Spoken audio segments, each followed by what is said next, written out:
Do not walk into the fire. Do not walk into the fire just to prove you can survive the burning. There is a strange kind of pride that can arise in the heart of a sincere practitioner.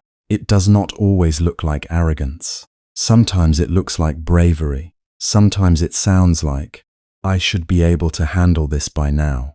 A person stands close to the flames and tells themselves that if their practice is real, they should be able to step forward, feel the heat, and remain untouched.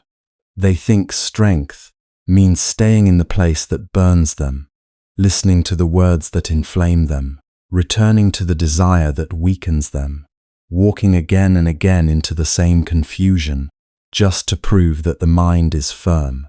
But the Buddha's wisdom points to something deeper than this. He did not praise the person who sees a house on fire and enters it merely to demonstrate courage. He praised the one who sees danger clearly, before suffering has fully taken hold. He praised the one who understands causes and conditions, who knows that fire burns because it has fuel, and who is wise enough not to keep feeding it. This is a journey for anyone who has ever confused spiritual courage with unnecessary exposure to temptation, anger, gossip, craving, or emotional chaos. It is for the person who wants to live a good life, who wants to practice, who wants to be patient, kind, mindful, and steady, but who still finds themselves shaken by the world. It is for ordinary people living ordinary lives, surrounded not by forests and monasteries, but by glowing screens, hurried conversations, workplace tension, family wounds, social comparison, seductive images, endless opinions, and the subtle pressure to react immediately to everything. In such a life, the flames are not always obvious. They do not always arrive as great disasters. Sometimes they arrive as a notification in the middle of a quiet evening, sometimes as a familiar voice that always knows how to awaken anger, sometimes as a conversation that begins casually and slowly becomes gossip, sometimes as a memory, a desire, a comparison, a fantasy, a resentment, a small wound that we keep touching with the mind until it becomes fresh again. And because these things seem so ordinary, we tell ourselves they are harmless. Yet the Buddha taught us to look more carefully. He taught that suffering does not appear without causes. Greed, hatred, and delusion do not rise from nowhere. They grow where conditions allow them to grow. They are like seeds hidden in the soil of the mind, waiting for warmth, moisture, and attention. When the right conditions gather, the seed breaks open. What was small becomes powerful. What seemed manageable begins to lead us. What began as a glance becomes attachment. What began as a comment becomes anger.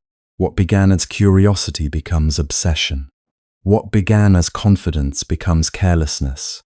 This is why the path of practice is not only about fighting what has already arisen. It is also about understanding what gives rise to it. A wise practitioner does not wait until the whole field is burning before asking what caused the spark. A wise practitioner learns to recognize dry grass, strong wind, and careless fire in the same way. A person walking the path learns to recognize the places, people, habits, conversations, images, and thoughts that repeatedly weaken the heart. There are defilements that can be faced directly with mindfulness. When the mind is strong enough, if anger has already arisen, we can breathe, observe, soften the body, restrain speech, and see the burning quality of anger as it is. If craving has arisen, we can notice its pull, its promise, its restlessness, its dissatisfaction. If fear has arisen, we can hold it gently and understand its movement. This is part of practice. We do not deny what is present. We do not hate the mind for being human.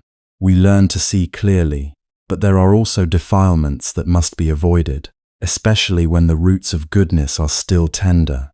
This is not because we are hopeless. It is because we are honest. If we know that a certain environment always awakens greed, why keep entering it with a proud smile and call it practice? If we know that a certain argument always ends with harsh words and a restless night, why return to it again and again and call it courage? If we know that a certain relationship feeds longing, fantasy, jealousy, or confusion, why pretend that staying close is a sign of compassion? If we know that certain forms of entertainment leave the mind agitated, hungry, and dissatisfied, why consume them and then wonder why peace feels far away? The Buddha did not teach his disciples to throw themselves into every condition in order to test themselves. He taught them to understand conditions. This is a very different kind of intelligence. It is quieter than pride. It does not announce itself. It does not need applause. It simply sees. When this is present, that tends to arise. When I stay here, my mindfulness weakens. When I listen to this, anger grows. When I look at this, craving increases. When I join this conversation, my speech becomes careless. When I keep this company, my values begin to bend to notice. This is not failure. It is the beginning of wisdom in modern life. Many people believe freedom means being able to expose themselves to anything without being affected. We admire the person who can enter every place, hear every insult, see every temptation, participate in every pleasure, and still remain calm. But for most of us, this is not our actual condition. We are still training. We are still learning how to walk. The mind is still easily carried away by sound, image, praise, blame, gain, loss, affection, rejection, memory, and desire. Pretend otherwise is not spiritual strength. It is spiritual vanity. Imagine a young tree in an open field. Its leaves are bright, its trunk is thin, and its roots are still shallow. The farmer does not say, "Let the storm come. If this tree is truly strong, it will survive." The farmer builds a fence. He protects it from animals. He supports it against harsh wind. He waters it, watches it, gives it time. This protection is not an insult to the tree. It is the condition that allows the tree to become strong later. When its roots deepen and its trunk thickens, it may stand through storms that would once have broken it. But in the beginning, protection is not weakness. Protection is care. The heart is like that young tree. Faith may be present, but faith alone is not yet stability. Good intention may be present, but intention alone does not erase old habits. A moment of peace may arise in meditation, but that does not mean the mind is beyond temptation. We may understand the teachings with our intellect, yet still be vulnerable in the senses, vulnerable in speech, vulnerable in emotion, vulnerable in loneliness, vulnerable in praise, vulnerable in pain. To know this vulnerability is precious. It makes us humble, and humility is one of the first guardians of the path. There is a tenderness in admitting, I am not ready to be near this. It may be a certain person. It may be a certain habit. It may be a certain kind of conversation. It may be a place, a website, a memory, a way of spending time, a pattern of late-night thinking, a form that normalizes cruelty, indulgence, or cynicism. The world may say, why are you avoiding it? Are you afraid? But the practitioner quietly understands, I am protecting something sacred. What is being protected? Not an image of holiness, not a reputation, not a fragile ego that cannot bear discomfort. What is being protected is the possibility of awakening, the clear mind, the gentle heart, the growing capacity to choose wholesome action, the small flame of mindfulness that can easily be blown out by careless winds. This is why avoidance in the Buddhist sense is not denial. It is not pretending that the world is pure and that difficulties do not exist. It is not hiding forever from life. It is not building a wall of fear around the heart. True avoidance is much more intelligent. It means refusing to nourish the causes of suffering. It means not planting seeds that we later do not want to harvest. It means not pouring oil onto the fire and then blaming the fire for burning. If someone knows that drinking poison will harm them, they do not need to drink it in order to prove they understand poison. If someone knows that a road leads to a cliff, they do not need to walk to the edge each day to practice balance. If someone knows that touching fire burns the skin, they do not need to place their hand in the flame in order to develop endurance. In the same way, if we know that certain conditions repeatedly give rise to greed, hatred, and delusion, then stepping away from them is not cowardice. It is clear seeing. Still, the ego often resists this clarity. It whispers, "You should be stronger." It says, "A real practitioner would not be affected." It says, "If you avoid this, you are running away." But the ego does not care about liberation.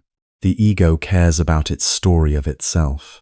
It would rather be seen as strong than become free. It would rather stand in the fire with clenched teeth than quietly step back and preserve peace. The Buddha's path asks for something more honest than performance. It asks us to look at the mind as it truly is, not the mind we wish we had, not the mind we pretend to have in front of others, not the mind that sounds wise when speaking about Dharma, the real mind, the mind that trembles when criticized, the mind that leans toward pleasure, the mind that becomes hot when contradicted, the mind that secretly enjoys being praised, the mind that follows fantasy, the mind that repeats old wounds. This is the mind we must train, and training begins by understanding what strengthens it and what weakens it. There is compassion in this approach. The Buddha's teaching is not harsh toward human weakness. It does not condemn us for having senses, emotions, memories, and desires. Instead, it teaches us how to care for the mind wisely. If the eyes are easily captured by forms, guard what you look at. If the ears are easily disturbed by words, guard what you listen to. If the tongue is quick to speak carelessly, guard the doorway of speech. If the body seeks harmful pleasures, guard the places it goes. If the mind is pulled into unwholesome thought, guard what you repeatedly attend to. This guarding is not repression. It is not hatred of the senses. It is not fear of the world. It is the art of knowing that every contact leaves an impression.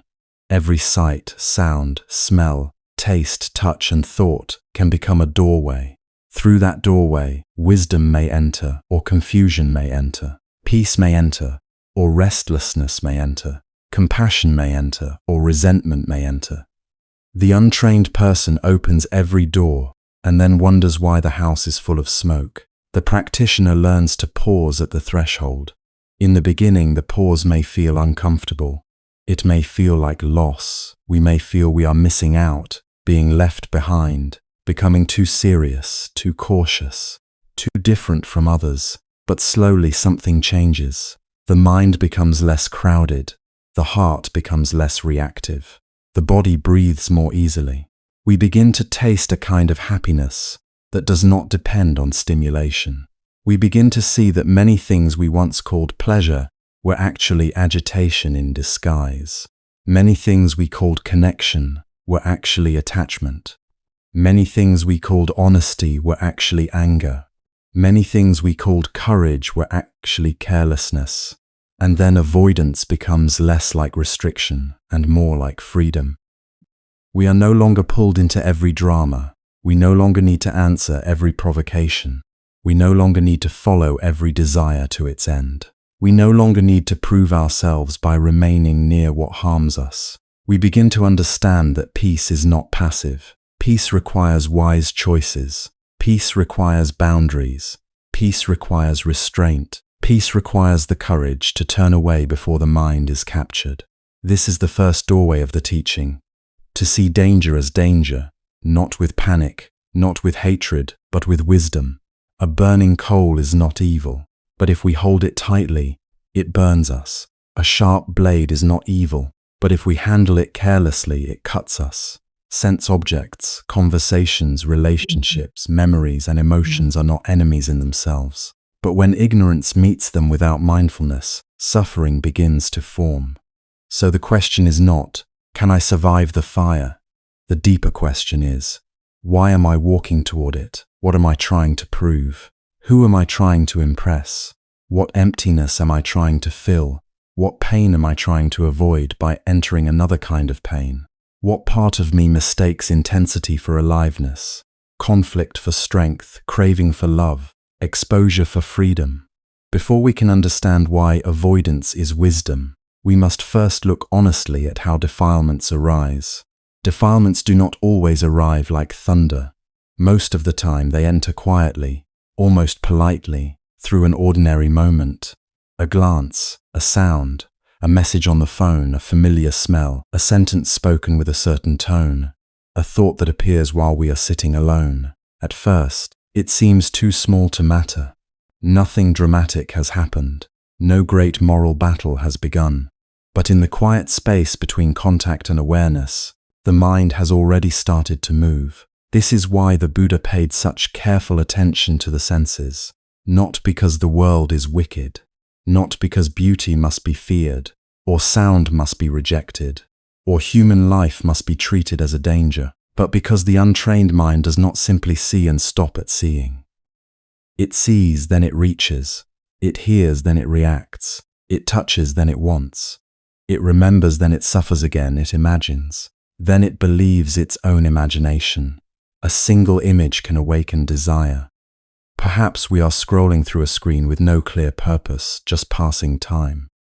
Then suddenly we see something that stirs the heart. A body, a lifestyle, an object, a place, a kind of happiness that seems brighter than our own. In that moment the eye has only met a form, that is all. But if mindfulness is absent, perception begins to decorate the image. The mind says, "This will complete me. This is what I lack if I had this. If I looked like that, if someone desired me in that way, then I would finally be enough." What began as seeing becomes wanting. What began as wanting becomes restlessness. What began as restlessness becomes dissatisfaction with the life we already have. And often we do not even notice the first step. We only notice later, when the heart feels poor. A single harsh sentence can awaken resentment. Someone speaks to us carelessly. Maybe they criticize our work, question our intention, or speak with a tone that feels disrespectful. The ear receives sound, that is the beginning. But quickly, the mind adds a story. They always do this. They think they are better than me. I should have answered differently. I will show them. The sentence is already gone, but we keep replaying it. We bring it into the car, into the kitchen, into our bed at night. We speak to the person again and again inside our mind, sharpening the reply we did not say. A few seconds of hearing becomes hours of burning. The world has moved on, but anger has found a home. A single rumor can awaken judgment. We hear something about another person. Maybe it is not even confirmed. Maybe it is only half true, or spoken by someone who enjoys stirring the air. Yet the mind leans forward. It wants to compare, to measure, to place itself above. So that is who they really are. It says, "I knew there was something wrong," and with that compassion becomes thin. Humility disappears. We forget how much of our own life would look different if others saw only fragments and called them the whole truth. The ear has received sound, but without mindfulness, the heart has entered pride. A single memory can awaken regret. We are doing something simple, washing a cup, walking through a doorway, hearing a song from years ago.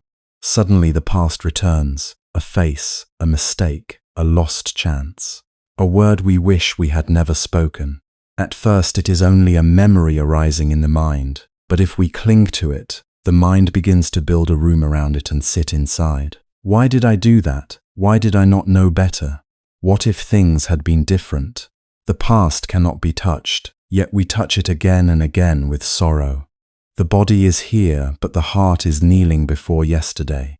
A single comparison can awaken envy. We see another person succeeding, being praised, loved, noticed, chosen.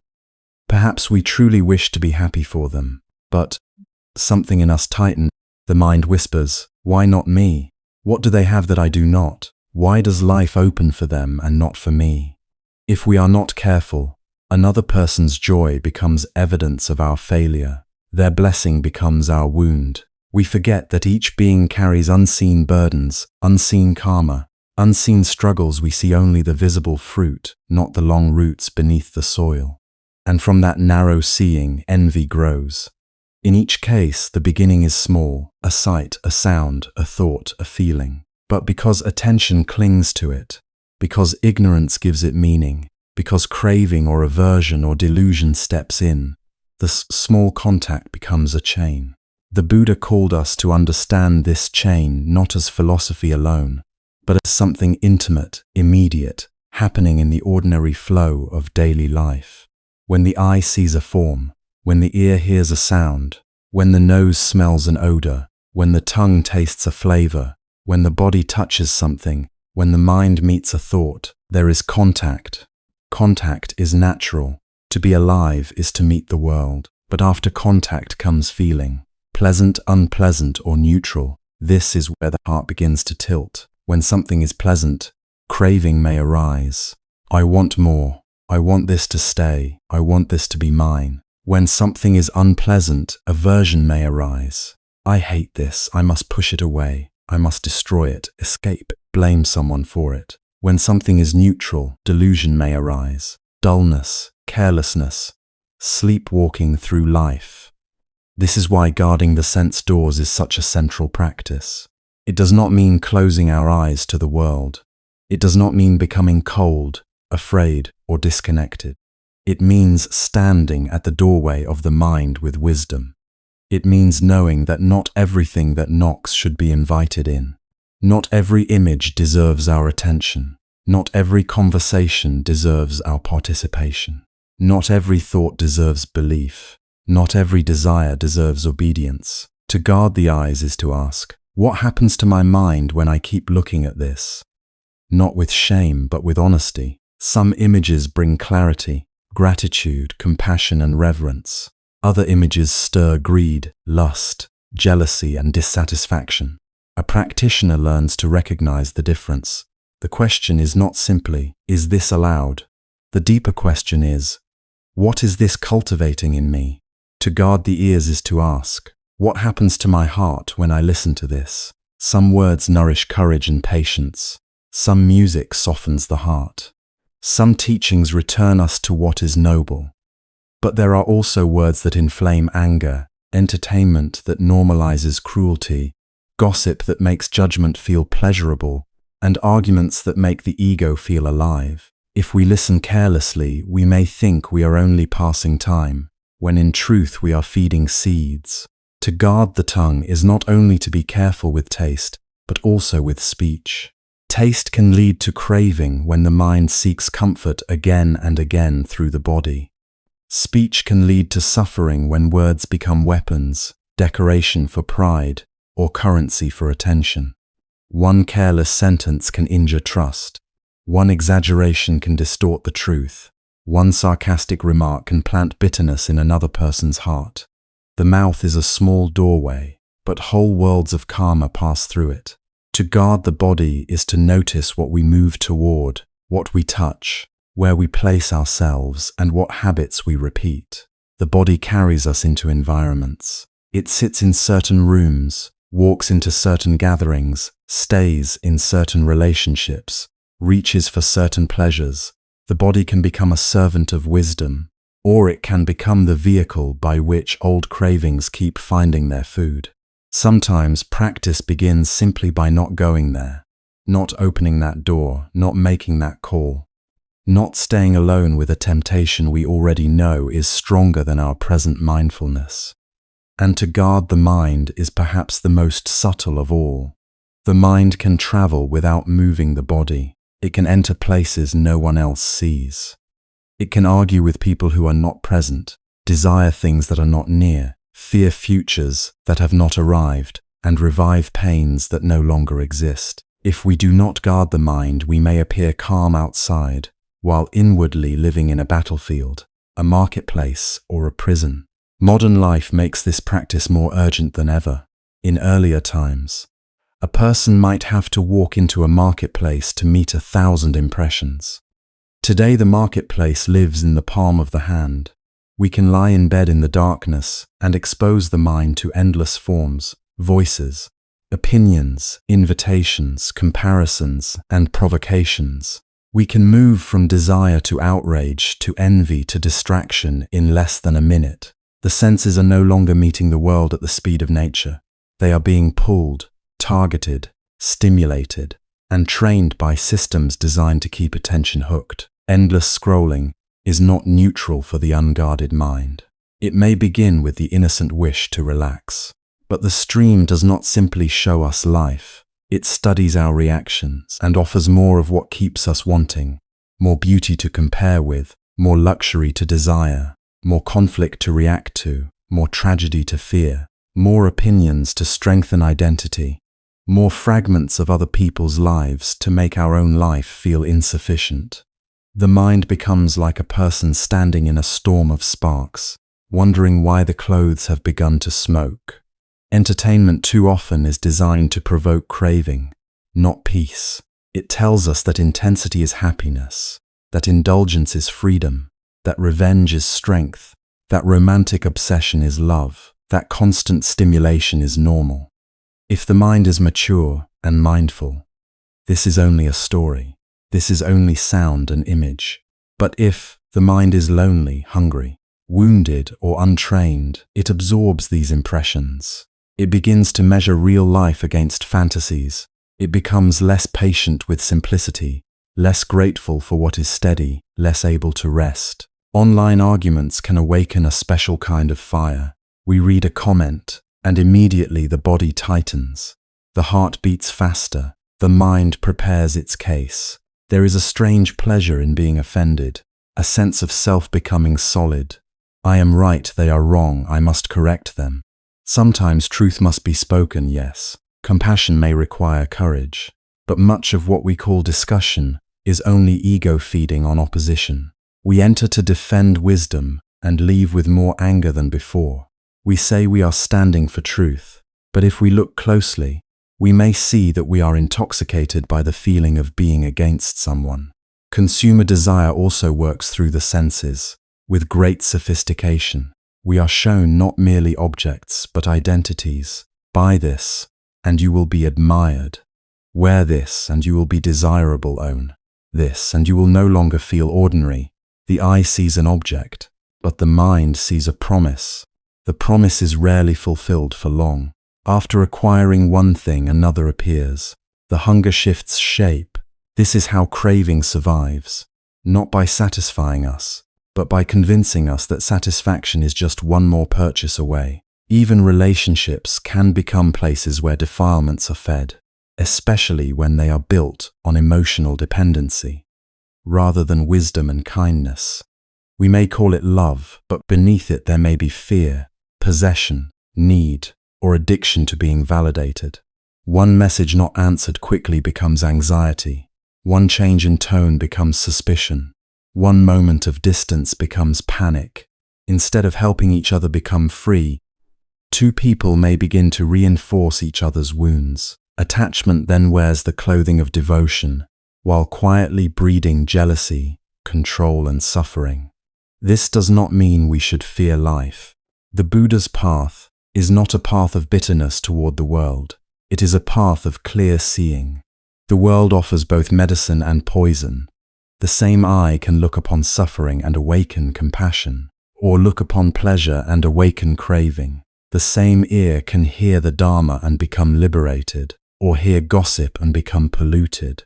The same mind can contemplate impermanence and grow wise, or replay resentment and grow hard. The issue is not contact alone. The issue is contact without mindfulness. Spiritual practice then does not begin only when we sit on a cushion, close our eyes, and follow the breath. That is important, deeply important.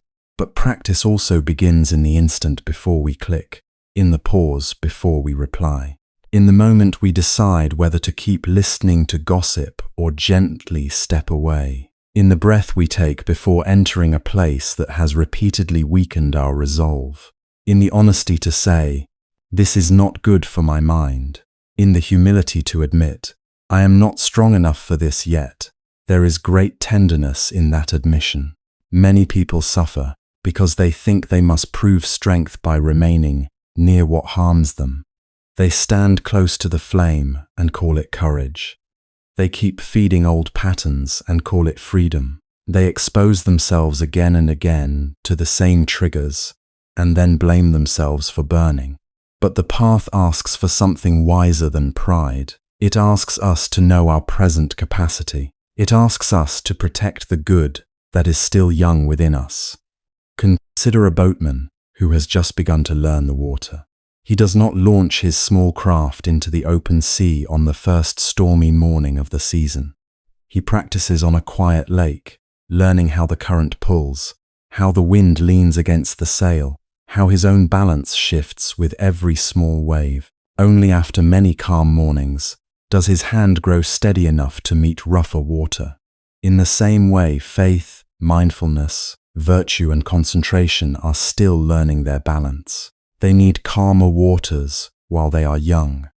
Later, when the hand is steady and the eye is clear, the same boatman may cross seas that would once have overturned him. But in the beginning, choosing calm water is not fear, it is preparation. When we understand this, restraint no longer feels like punishment. It becomes kindness. We are not depriving ourselves of, we are refusing to manufacture suffering. We are not rejecting the world. We are learning how to meet it without being possessed by it. We are not running from every difficulty. We are choosing which battles are wholesome, which lessons are timely, and which fires we do not need to enter. So throughout the day, we can begin gently. What am I looking at, and what is it doing to my heart? What am I listening to, and what is it planting in my mind? What conversations leave me more truthful, more patient, more compassionate? What environments make me forget my deepest intention? What relationships support clarity? And what relationships keep pulling me back into craving, anger, or confusion? These questions are not meant to make life heavy. They are meant to return life to our care, because every moment is planting something. If we contact waters something, if we water resentment, water craving, craving grows. If we water comparison, comparison grows. But if we water mindfulness, mindfulness grows. If we water contentment, contentment grows. If we water compassion, compassion grows. The field of the heart does not remain empty. Something is always taking root. And once we see how the senses become doors for suffering, the Buddha's teaching on restraint begins to feel less like restriction and more like compassion. Restraint, in the Buddha's teaching, is not a cold wall built against life. It is not a rejection of color, sound, fragrance, taste, touch, or thought. It is not a command to become hard, suspicious, or afraid of the world. The world is not the enemy. Beauty is not the enemy. The senses themselves are not the enemy. The real danger begins when contact meets an unguarded mind, and the mind, without knowing what it is doing, starts to grasp, compare, resist, imagine, and burn. To guard the sense doors is simply to understand that the heart is affected by what it repeatedly receives. We may wish to believe that we can see anything, hear anything, enter any conversation, stay in any environment, and remain untouched. But if we are honest, we know this is not always true. A single word can disturb us for hours. A single image can awaken longing. A single conversation can plant anger that follows us into sleep. A certain place can bring back old habits. A certain person can pull from us a version of ourselves we have spent years trying to heal. The Buddha did not ask us to deny this. He asked us to see it clearly. There is great tenderness in this seeing. Because when we begin to guard the sense doors, we are not saying, I hate the world, we are saying, I care for this mind. We are saying, this mind is still learning, this heart is still soft, these roots of wisdom are still growing, and I will not expose them carelessly to every storm. It is the same tenderness a Persian shows when they protect a small flame from the wind. The flame is not weak because it needs shelter, it is precious. And because it is precious, it deserves to be protected until it becomes strong enough to shine steadily on its own. A tired mind should not be placed in the center of agitation. A wounded heart should not be forced into the middle of conflict. A mind filled with craving should not be surrounded by endless invitations to desire. A person struggling with anger should not keep standing in places where anger is constantly praised, justified, and sharpened. This is not cowardice, this is compassion. If the body has been injured, we do not send it into battle to prove its strength. We let it heal, we give it rest, medicine, warmth, and time. Why, then, do we treat the mind with such harshness? Why do we throw it into noise, comparison, temptation, and hostility, and then blame it for trembling? The practice of sense restraint begins with this gentle honesty. What kind of contact leaves the mind peaceful? What kind of contact leaves the mind disturbed? What kind of speech opens the heart? What kind of speech makes the heart narrow? What kind of seeing nourishes gratitude? What kind of seeing awakens envy and hunger? What kind of listening brings clarity? What kind of listening makes the mind restless, suspicious, or cruel? These questions are not chains, they are lamps. Sometimes restraint looks very simple. It may be choosing silence when a conversation turns toward gossip, not because we think we are better than others, but because we know gossip leaves a stain in the mind. At first, gossip can feel exciting. It gives the ego a small feast. It lets us stand above another person for a moment, judging, laughing, repeating, adding, shaping the story. But afterward, what remains? Often, there is a subtle agitation, a coarseness, a loss of inner dignity. The mind that feeds on the faults of others does not become pure. It becomes hungry for more faults. So one who practices may quietly step back, or soften the direction of the conversation, or simply stop adding fuel. This is guarding the ear, guarding the tongue, and guarding the heart at the same time. Sometimes restraint means choosing wholesome conversation over endless complaint. There are moments when pain must be spoken, and a compassionate friend will listen. The Buddha's path is not a path of pretending, but there is a difference between sharing suffering in order to understand it, and repeating suffering in order to strengthen it. Some conversations do not heal wounds, they reopen them. Some gatherings do not bring wisdom. They create a circle where anger is passed from one person to another, like a burning coal. We may enter with a little irritation and leave with a whole story of resentment. We may enter with confusion and leave convinced that bitterness is wisdom. A mindful person learns to notice this.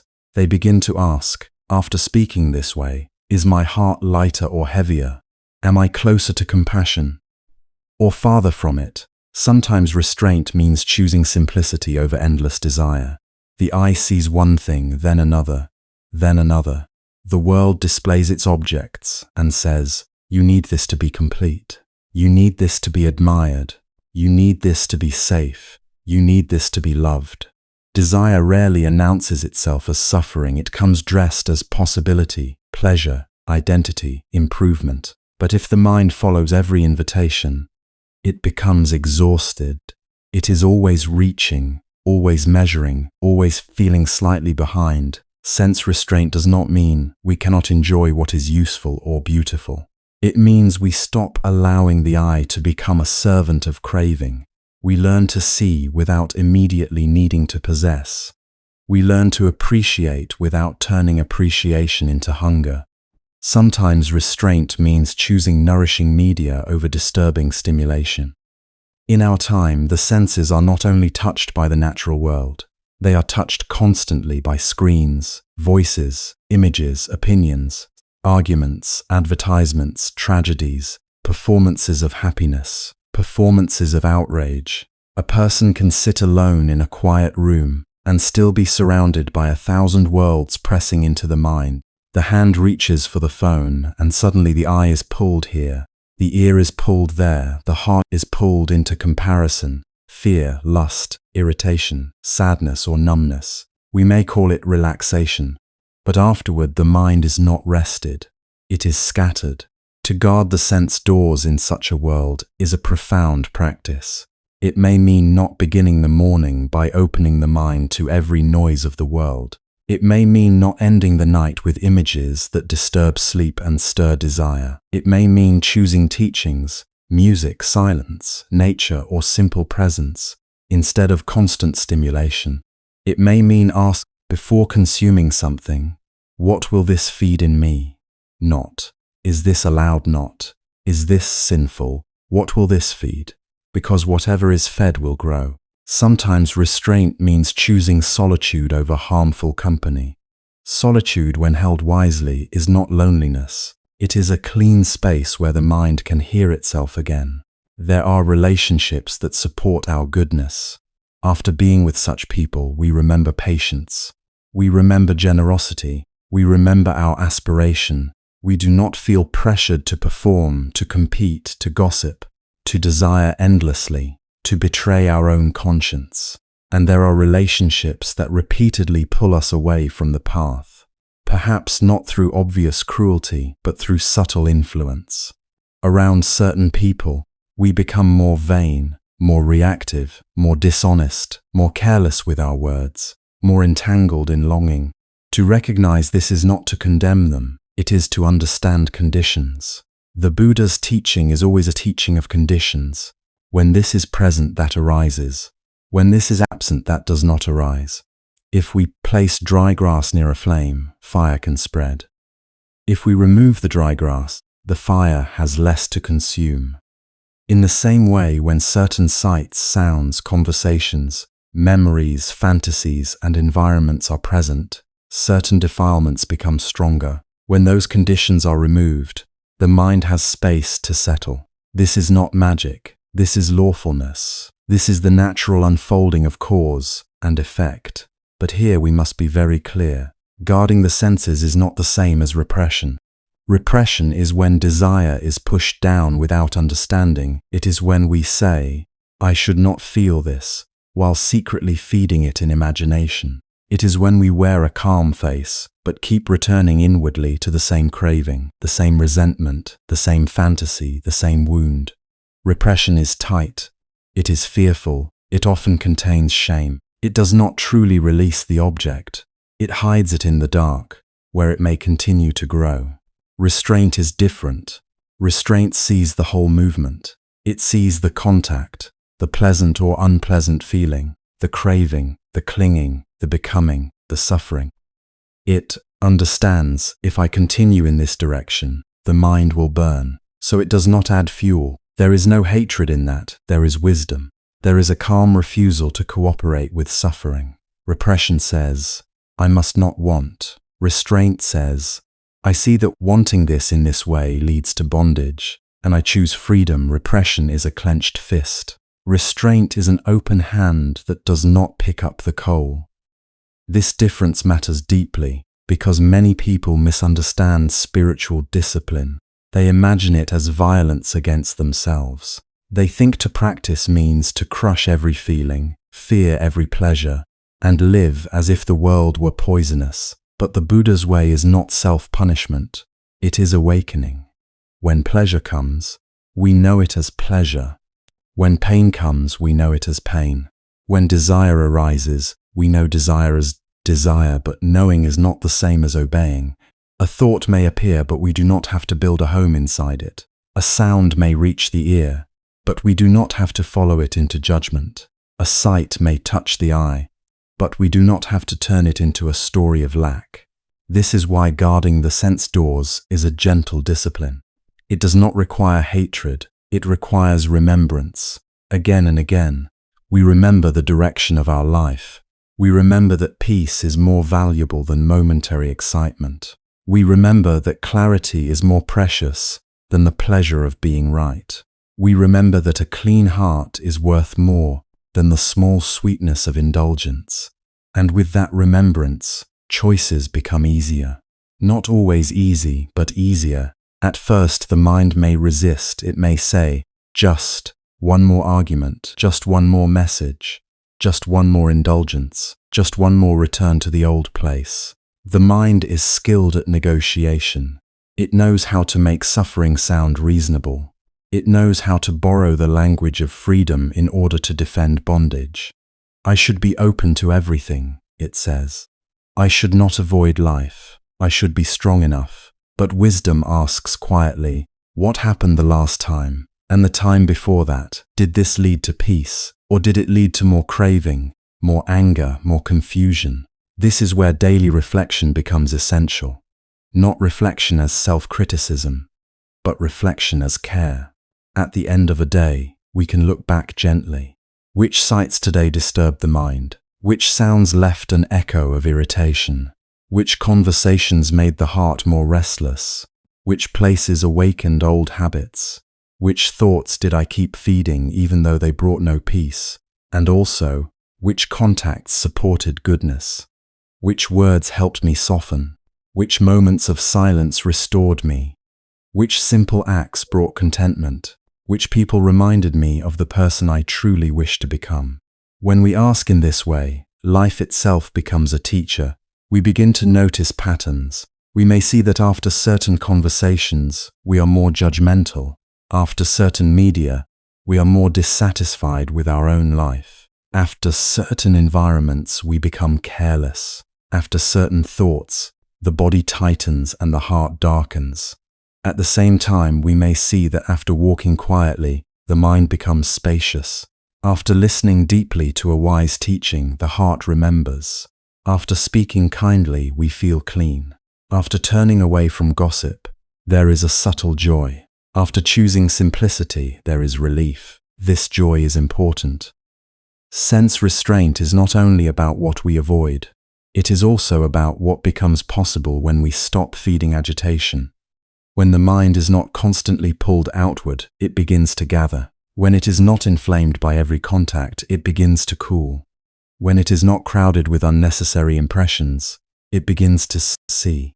Peace is not something we create by force. Often, peace is what remains when we stop disturbing ourselves. And this is an act of compassion not only toward ourselves but toward others. A guarded mind harms less. A restrained tongue wounds less. A careful eye objectifies less. A mindful ear spreads fewer rumors. A protected heart brings less anger into the room. When we refuse to feed resentment, we do not pass that resentment on. When we step away from conditions that inflame greed, we do not make others into objects of our hunger. When we avoid conversations that sharpen hatred, we become a quiet place where hatred loses momentum. In this way, sense restraint is not withdrawal from love. It is preparation for deeper love. Because without restraint, what we often call love is mixed with need, fear, control, and projection. We do not really see the other person. We see what our craving wants from them. But when the senses are guarded, when the mind is less intoxicated, we begin to meet life with more respect. Beauty can be appreciated without possession. Sound can be heard without becoming lost. Touch can be known without clinging. Thought can arise without ruling the whole heart. The Buddha's path does not ask us to become numb, it asks us to become free. So we practice with patience. We do not need to change everything in one day. We begin with one doorway, perhaps the doorway of speech. We decide that today we will not add to gossip or the doorway of hearing. We decide that today we will not keep listening to words that poison the mind or the doorway of sight. We decide to look at the world with less hunger and more gratitude, or the doorway of thought.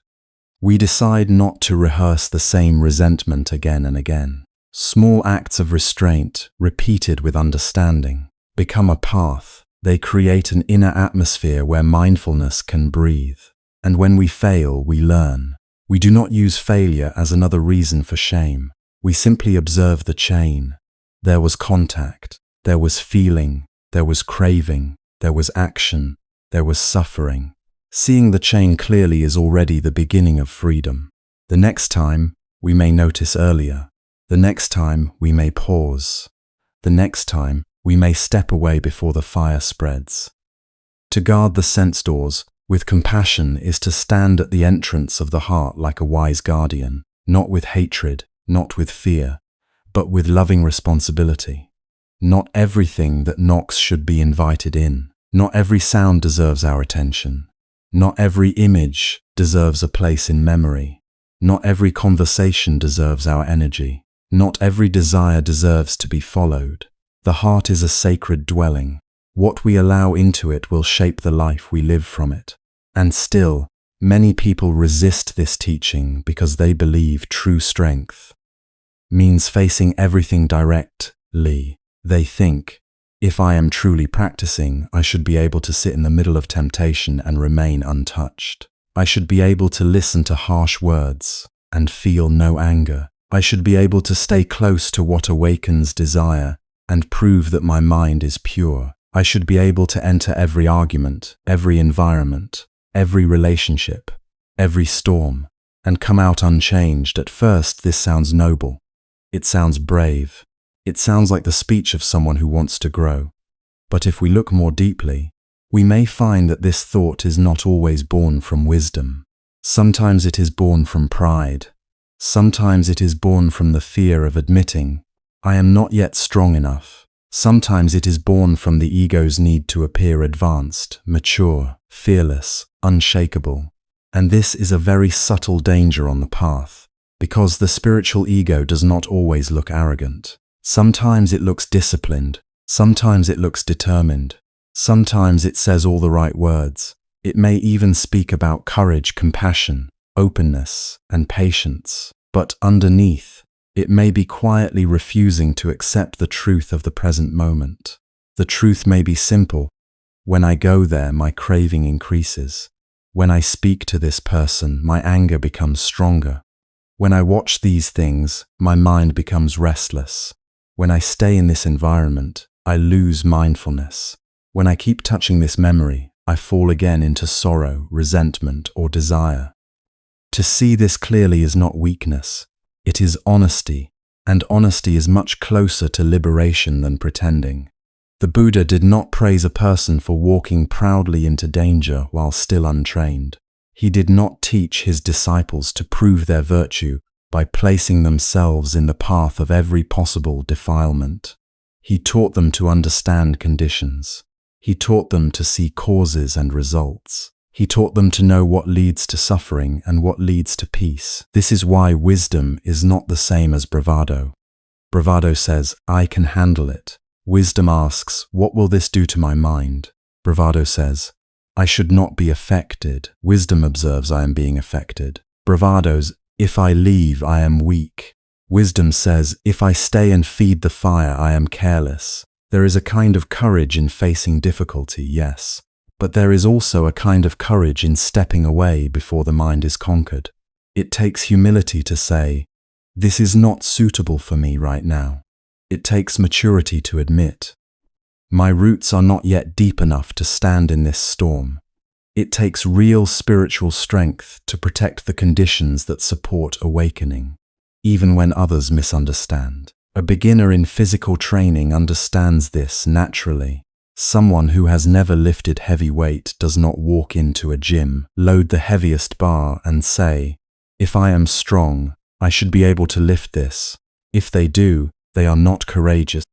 They are foolish. They may injure themselves, and then months of healing will be needed before they can train again.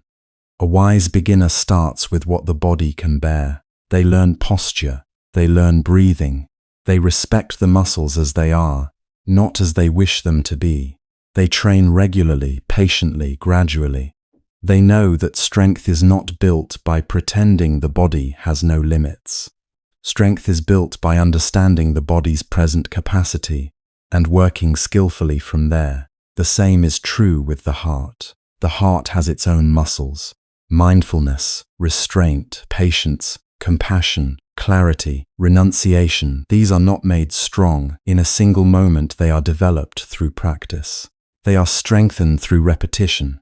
They become reliable through careful living. If the mind is still easily pulled by praise and blame, by pleasure and pain, by gain and loss, by attraction and resentment, then wisdom does not throw the mind into the most dangerous conditions and demand purity. Wisdom trains, it protects. It gives the heart a clean space to grow. Just as a young plant needs a fence around it, not because the plant is shameful, but because it is tender, so too the early stages of practice need protection. If a small tree is exposed to animals, harsh wind, and constant trampling, it may never grow tall enough to give shade. But if it is guarded for a time, watered, strengthened, and allowed to root deeply, one day it can stand through storms. Then it no longer needs the same protection as before. But to remove the fence too early and call it freedom is not wisdom, it is impatience. Many people suffer because they confuse exposure with growth. They think that if they place themselves again and again in painful situations, something sacred must be happening. They think that if they remain in toxic conversations, they are practicing patience. They think that if they stay near someone who constantly stirs up longing, jealousy, or confusion, they are practicing non-attachment. They think that if they keep entering debates that make the chest burn and the mind harden, they are practicing truth. They think that if they keep returning to habits that disturb the heart, they are testing their discipline. But sometimes they are not practicing at all. Sometimes they are simply feeding the very thing they claim they want to transcend. This can be painful to hear, because the ego likes to turn suffering into an identity. It says, "Look how much I endure. Look how much I tolerate. Look how much I can take." But endurance without wisdom can become another form of bondage. Tolerating what repeatedly darkens the mind is not always compassion. Staying where greed, hatred, or delusion grow stronger is not always loyalty. Returning to what burns you is not always bravery. Sometimes it is attachment wearing the mask of courage. A person may remain in a harmful relationship and say, "I am practicing unconditional love."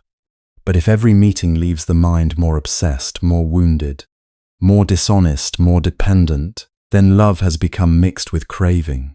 The practice may not be to stay closer. The practice may be to step back, to breathe, to regain clarity, to stop giving fuel to a fire that has already grown dangerous. Another person may keep joining arguments, saying, "I am defending what is right." But if after every exchange the heart is filled with contempt, agitation, and the secret pleasure of defeating another person, then righteousness has become mixed with anger. The practice may not be to argue better. The practice may be to leave the battlefield before hatred becomes familiar. Someone else may keep entering an environment full of comparison, luxury, status, and endless wanting, saying, "I should be beyond all this." But if the mind leaves feeling poor, envious, restless, and hungry for more, then the senses have been captured. The practice may not be to stand there pretending to be free. The practice may be to protect the mind from what inflames its thirst. There is no shame in this. There is only clear seeing. In the teachings of the Buddha, freedom is not built on self-deception. The path begins with knowing suffering as suffering, cause as cause, cessation as cessation, and the way as the way. If a certain condition repeatedly leads the mind toward unwholesome states, then seeing that relationship is already wisdom. To continue blindly and call it spiritual strength is to misunderstand cause and effect. If touching fire burns the hand, the wise person does not need to touch it every day. To prove that fire is hot, they learn. They remember, they respect the nature of fire. And when they see flames, they do not say, "I am weak, if I step away," they say, "This burns. I will not feed it with my body." In the same way, when the mind has learned, "This situation burns me with craving," or "This conversation burns me with anger," or "This habit burns me with delusion," then stepping away is not failure. It is the beginning of intelligent compassion toward oneself. This compassion is not indulgence. It is not avoidance born from laziness. It is not refusing every challenge because we want comfort. There is a difference between avoiding necessary growth and avoiding unnecessary harm. There is a difference between running away from responsibility and refusing to nourish defilement. There is a difference between fear that shrinks the heart and wisdom that guards the heart. The practitioner must learn this difference carefully. There are moments when we must face discomfort. We must face grief. We must face impermanence. We must face the truth of our own habits. We must sit quietly with restlessness. We must acknowledge jealousy, loneliness, insecurity, and fear. We must not run from the inner work that leads to freedom, But facing a defilement does not mean creating more occasions for it to grow. If anger is present, we may face anger by observing it in the body, seeing its heat, its pressure, its stories, its demand to speak. But that is different from entering another hostile conversation just to prove we are calm. If craving is present, we may face craving by knowing its pull, its images, its promises, its dissatisfaction. But that is different from surrounding ourselves with objects that excite desire, while claiming to practice detachment. If confusion is present, we may face confusion by slowing down, asking wise questions, seeking noble friends, returning to the Dharma. But that is different from consuming endless noise that makes the mind even more scattered. This is where many practitioners become lost. They confuse the battlefield outside with the real battlefield inside. The true work is not to stand in every fire. The true work is to understand fire so deeply that the mind no longer reaches for it. In the beginning, this understanding may require distance. Distance, space. Space allows mindfulness to return. Mindfulness allows discernment to function. And when discernment becomes strong, the heart can meet life without being dragged by every sight, sound, memory, or emotion. But before that strength is stable, distance is medicine. A person recovering from illness does not prove health by exposing themselves to what made them sick.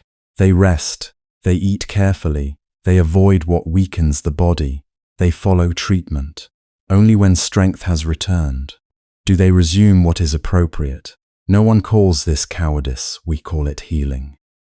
The mind also needs healing if it has been wounded by repeated craving, repeated rage, repeated envy, repeated regret. Then it needs conditions that restore clarity, simplicity, silence, ethical restraint, wise reflection, time away from harmful patterns. These are not punishments, they are medicine. They are the atmosphere in which the heart remembers its natural dignity. There is a deep relief in allowing ourselves to be truthful about our current stage of practice. We do not have to pretend to be arahants while still struggling with ordinary reactions. We do not have to perform serenity in places where the mind is secretly drowning. We do not have to call ourselves weak because we choose a safer path. The Buddhist path is not a theater where we act enlightened. It is a training where we become honest, humble, and free.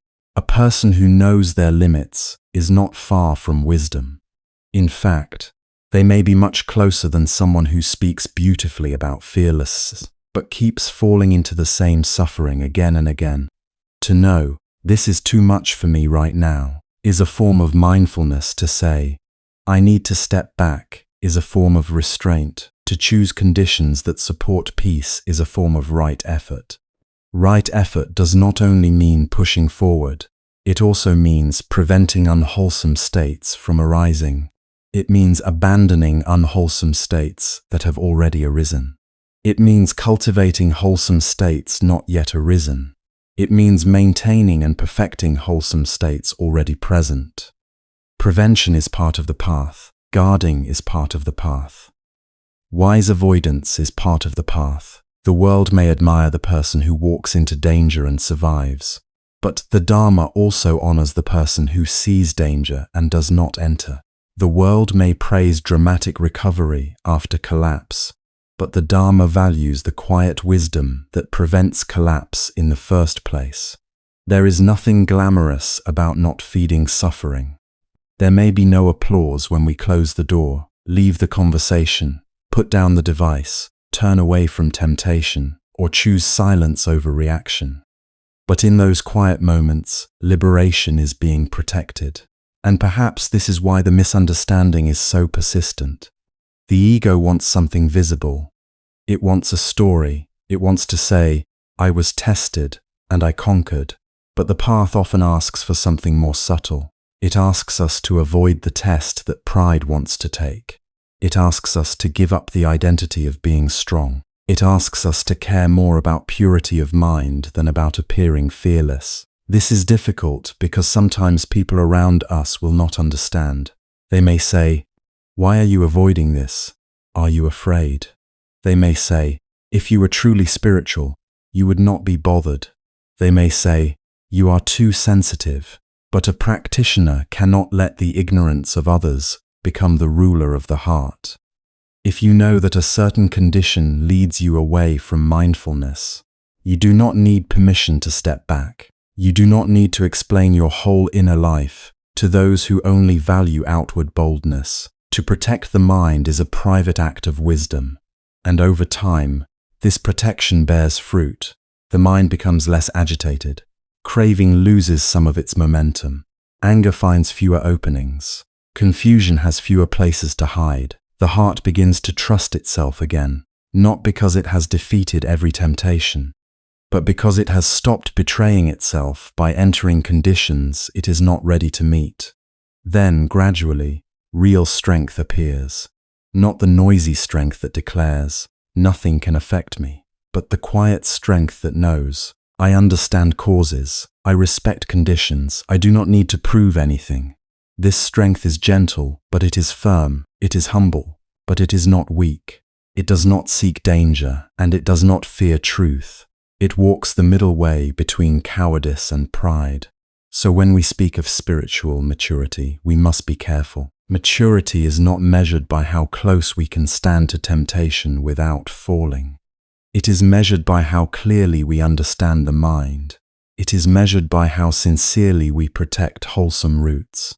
It is measured by whether our choices lead to less greed, less hatred, less delusion, and more peace. If staying increases suffering, wisdom may leave. If silence prevents harm, wisdom may be silent. If distance protects compassion, wisdom may create distance. If simplicity nourishes clarity, wisdom may choose simplicity. This is not a small teaching. It touches daily life. It touches what we watch, who we listen to, where we spend time, how we speak, what we revisit in memory, and which doors of the heart we keep opening. Every day we are shaping conditions. Every day we are either feeding the fire or removing fuel. The practitioner who understands this no longer asks only, can I handle this? They ask a deeper question. Does this lead to freedom? Because sometimes we can handle something and still be harmed by it. We can survive an argument and still leave with more anger. We can remain near temptation and still carry its image for days. We can endure a toxic place and still become hardened inside. Survival is not the same as liberation. Endurance is not always purification. Sometimes the wiser path is not to endure more, but to stop planting the seeds of future suffering. The Buddha's compassion was practical. He did not teach us to be reckless with the mind. He taught us to understand the mind as something conditioned, impressionable, trainable, and capable of awakening. If we place it again and again near unwholesome conditions, we should not be surprised when unwholesome states grow. If we place it near the Dharma, near kindness, near restraint, near silence, near noble friends, we should not be surprised when peace grows. This is not magic. This is cause and effect. And when we truly trust cause and effect, we begin to live differently. We stop admiring our own suffering. We stop confusing repeated injury with depth. We stop calling every impulse an opportunity. We become more selective, not from fear, but from reverence. We understand that the mind is the field where liberation must be cultivated, and a field cannot flourish if we keep throwing poison into the soil. So let us release the burden of proving ourselves. Let us not mistake pride for courage. Let us not force the heart into fires it is not yet ready to withstand. There is no shame in training gradually. There is no shame in choosing peace over performance. There is no shame in walking away from the causes of suffering. The one who avoids the cause of suffering is not weaker than the one who suffers and then tries to recover. Often, prevention is the first expression of wisdom. Often, restraint is the first sign that the Dharma has entered the heart. Often, the most powerful victory is the one no one sees. The moment we quietly refuse to feed what would have harmed us. And yet, we must understand this carefully, because avoidance itself can become confused. The path is not about hiding forever. It is not about fearing every contact or rejecting the world. It is about learning the difference between what reveals a defilement and what nourishes it, between what helps us understand the mind and what pulls us deeper into bondage. To see this more deeply, we must examine the difference between facing a defilement and feeding it. To face a defilement is not always the same as remaining in the place where that defilement is being constantly fed. This distinction is subtle, but it is very important. Many sincere practitioners misunderstand it. They hear that the Buddha taught mindfulness, so they believe they must expose themselves to every painful situation, every tempting object, every provocative conversation, and simply be mindful in the middle of it. But mindfulness is not recklessness. Awareness is not the same as self-endangerment. And the path of training is not a demand that we stand unprotected in the storm before we have learned how to stand steady on our own feet. There are indeed many things we must learn to face directly. When grief arises in the heart, we cannot become free from grief by pretending it is not there. When fear trembles inside us, we cannot understand fear by endlessly distracting ourselves.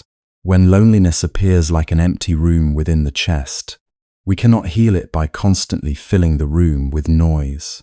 When irritation, jealousy, shame, or sadness arise, the practice asks us to turn gently toward them, not with hatred, not with panic, but with clear seeing.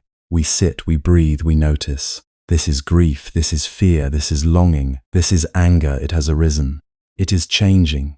It is not a self. It is not my permanent identity. It is a condition in the mind. This kind of facing is noble. It is the beginning of insight. It does not strengthen the defilement. It illuminates it. In the quiet field of mindfulness, a painful feeling can be known without being obeyed. A desire can be seen without being followed. An angry thought can be recognized without becoming a harsh word. A wound can be touched with compassion without turning into a story of revenge. This is why the Buddha's path does not teach us to run away from the mind.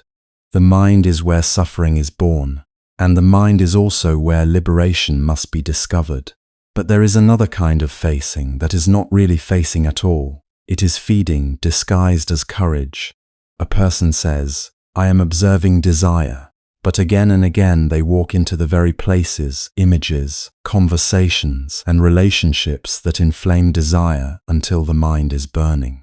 Another person says, "I am practicing patience," but they keep entering arguments that they know will end in cruelty, pride, and resentment. Someone says, "I am learning to be unattached," but they keep holding close to what they have not yet learned to hold lightly. This is not mindfulness. This is the ego borrowing the language of the Dharma in order to continue its old habits. Watching desire arise in meditation is one thing. Deliberately surrounding oneself with conditions that excite, prolong, and intensify desire is another. Sitting quietly and noticing the body's craving, the mind's fantasy, the pull of wanting, that is practice. But seeking out stimulation, returning to the source, touching the flame again and again while saying, "I am studying fire," that is not wisdom. It is like a person with a wound who says, "I am observing pain," while pressing dirt into the wound every day. Observation heals when it is held in clarity. Indulgence deepens the wound when it is mistaken for observation. The same is true with anger. To notice irritation as it arises, to feel the heat in the face, the tightening of the jaw, the quickness of judgment, and then to breathe with it, soften around it, and refrain from harming another person. That is genuine practice. But to keep reading words that enrage us, to keep entering rooms where contempt is celebrated, to keep rehearsing conversations in which we defeat, insult, and humiliate others, and then call this working with anger, is self-deception. We are not working with anger anymore. We are feeding it a meal. This is where honesty becomes one of the most important qualities on the path. No teacher, no scripture, no friend can always tell us exactly where the line is. Sometimes the line is visible only within our own heart. We must learn to ask, with humility, after this contact, is my mind clearer or more clouded? Is there more freedom or more compulsion? Is there more compassion or more hardness? Is my mindfulness stronger or has it disappeared? Am I able to let go, or am I secretly planning the next contact, the next taste, the next argument, the next indulgence? The Buddha's teaching is not a rigid rule that says all difficult conditions must be avoided forever. If that were so, the path would never mature. Life itself brings sickness, loss, disagreement, uncertainty, and change. We cannot avoid all pain.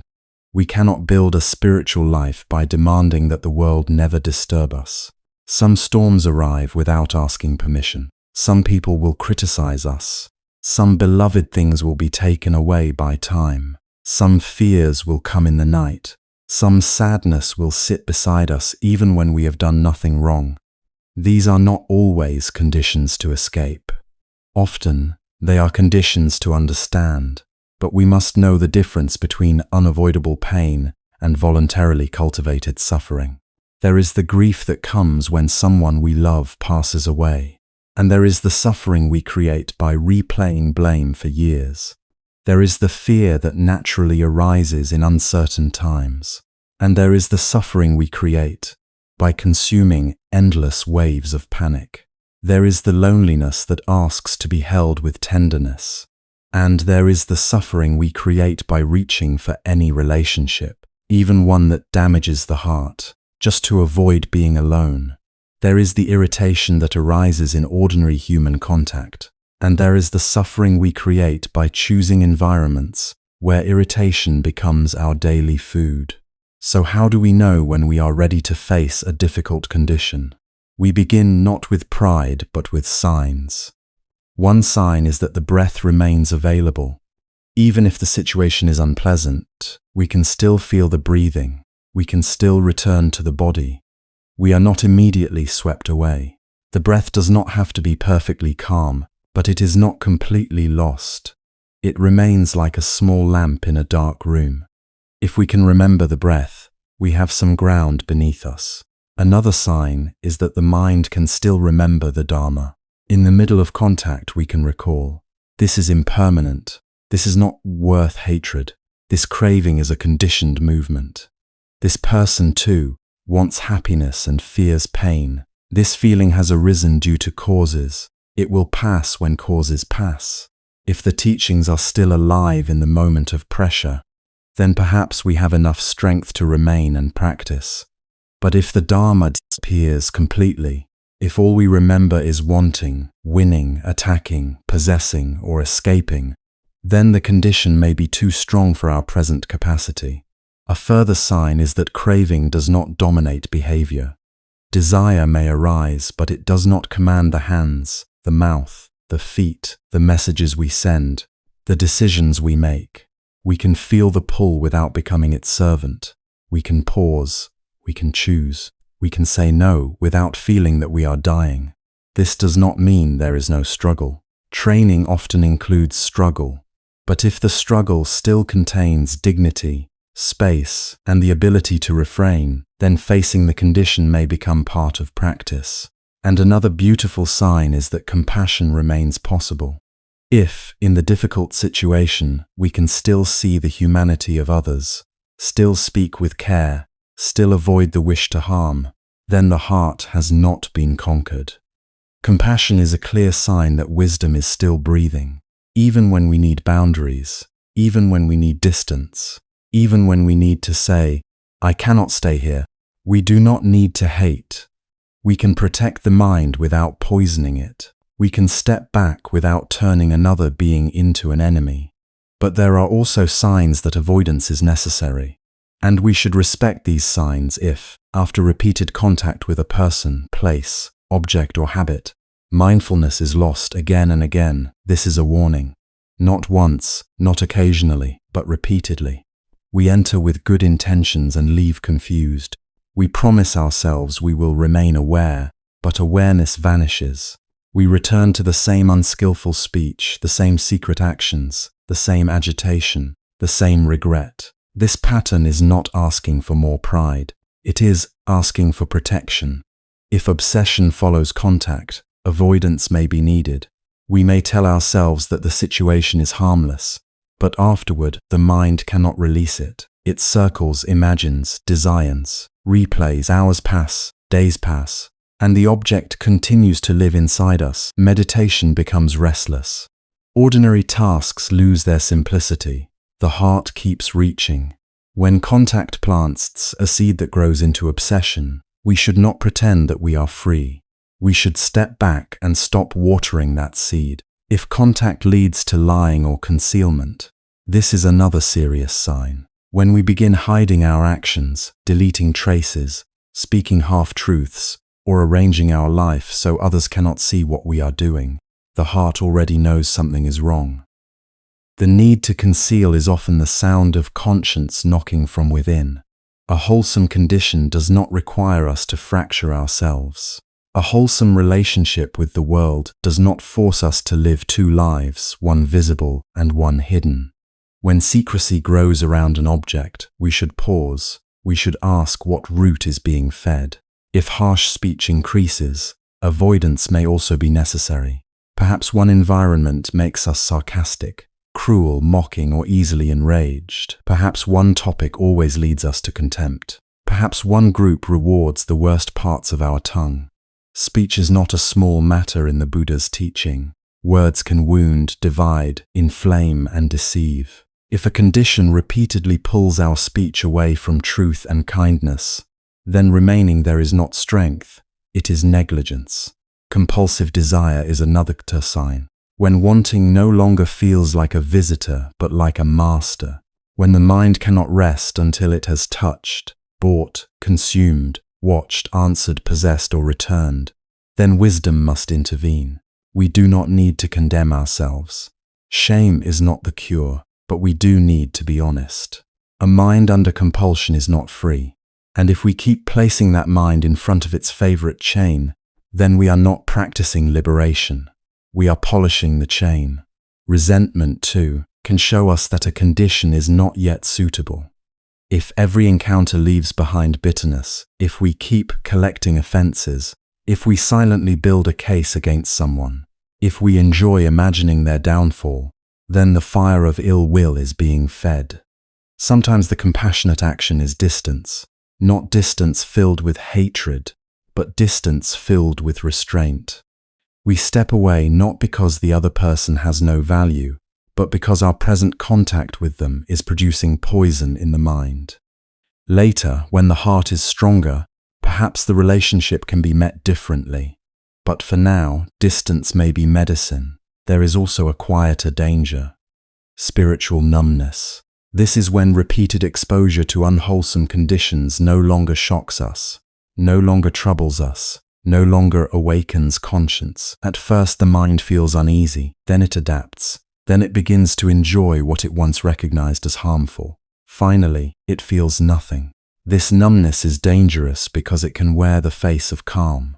But it is not peace, it is dullness. It is the fading of sensitivity. When we notice that our heart is becoming less tender, less truthful, less responsive to suffering, we should take great care. Something precious is being covered. Wise avoidance, however, must not become hatred. This is essential. To avoid a condition does not mean we despise the world.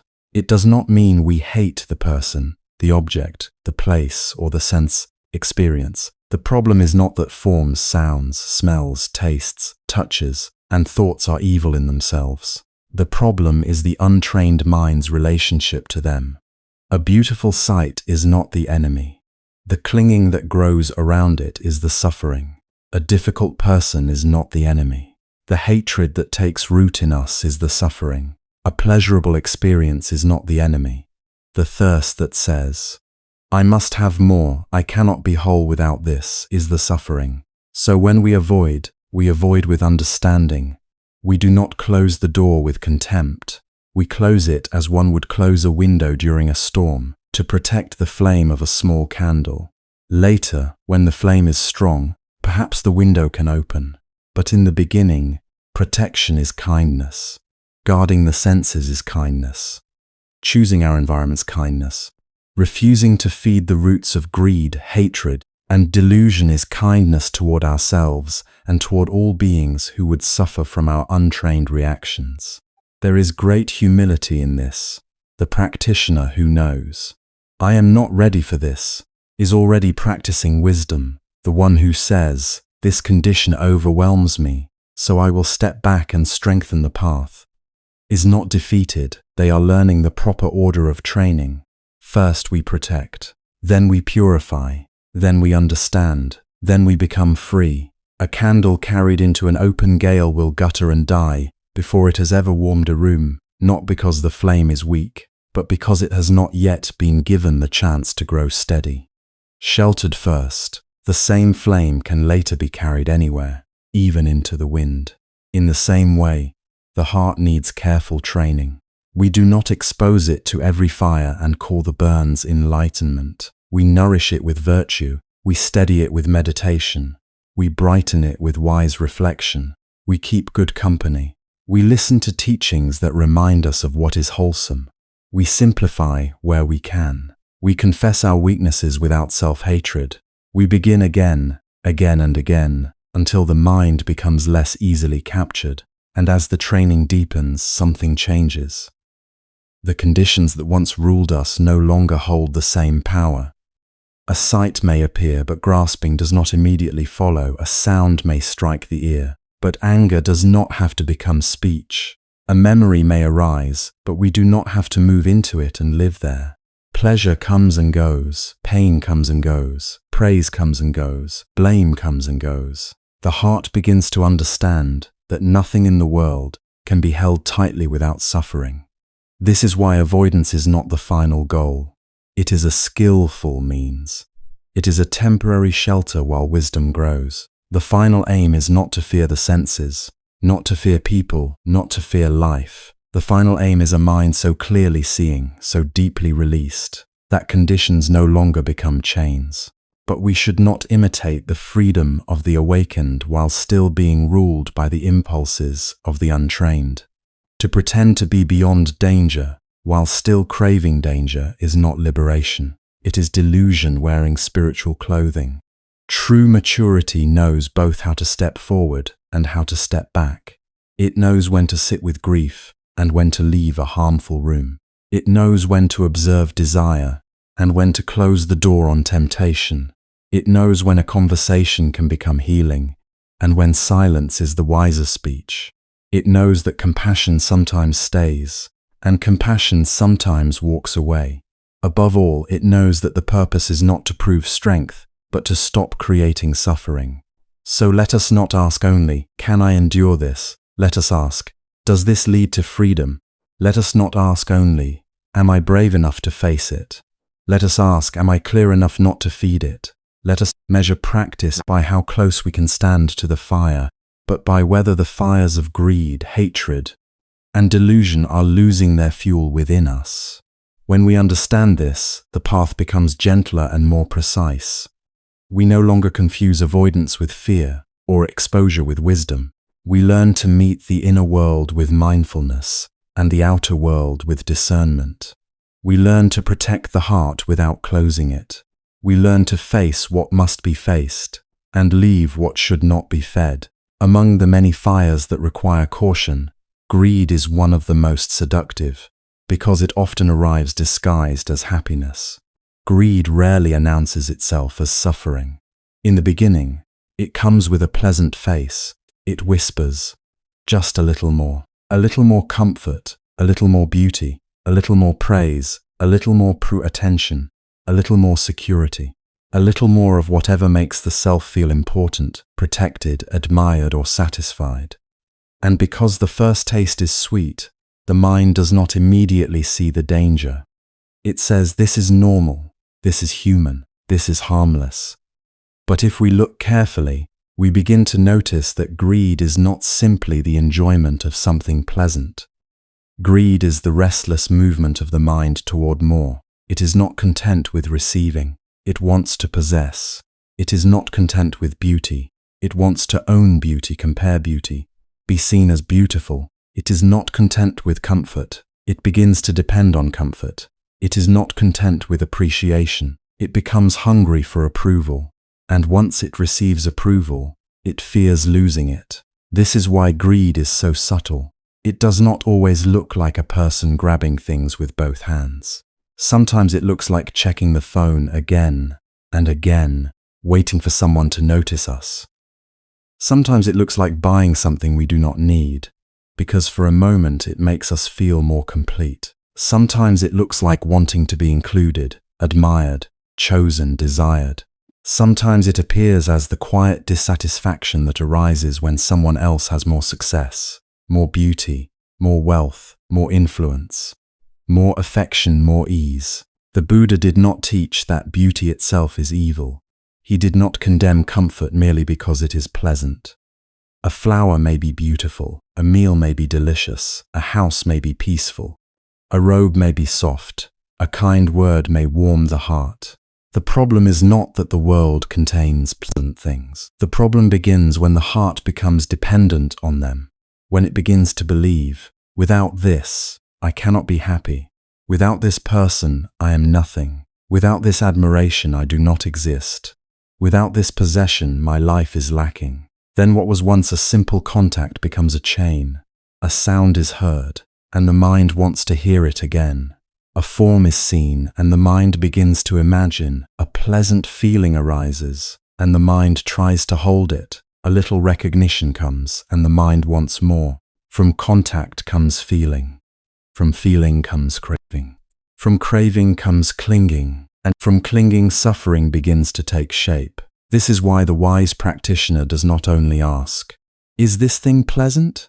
They ask, "What does this do to my mind?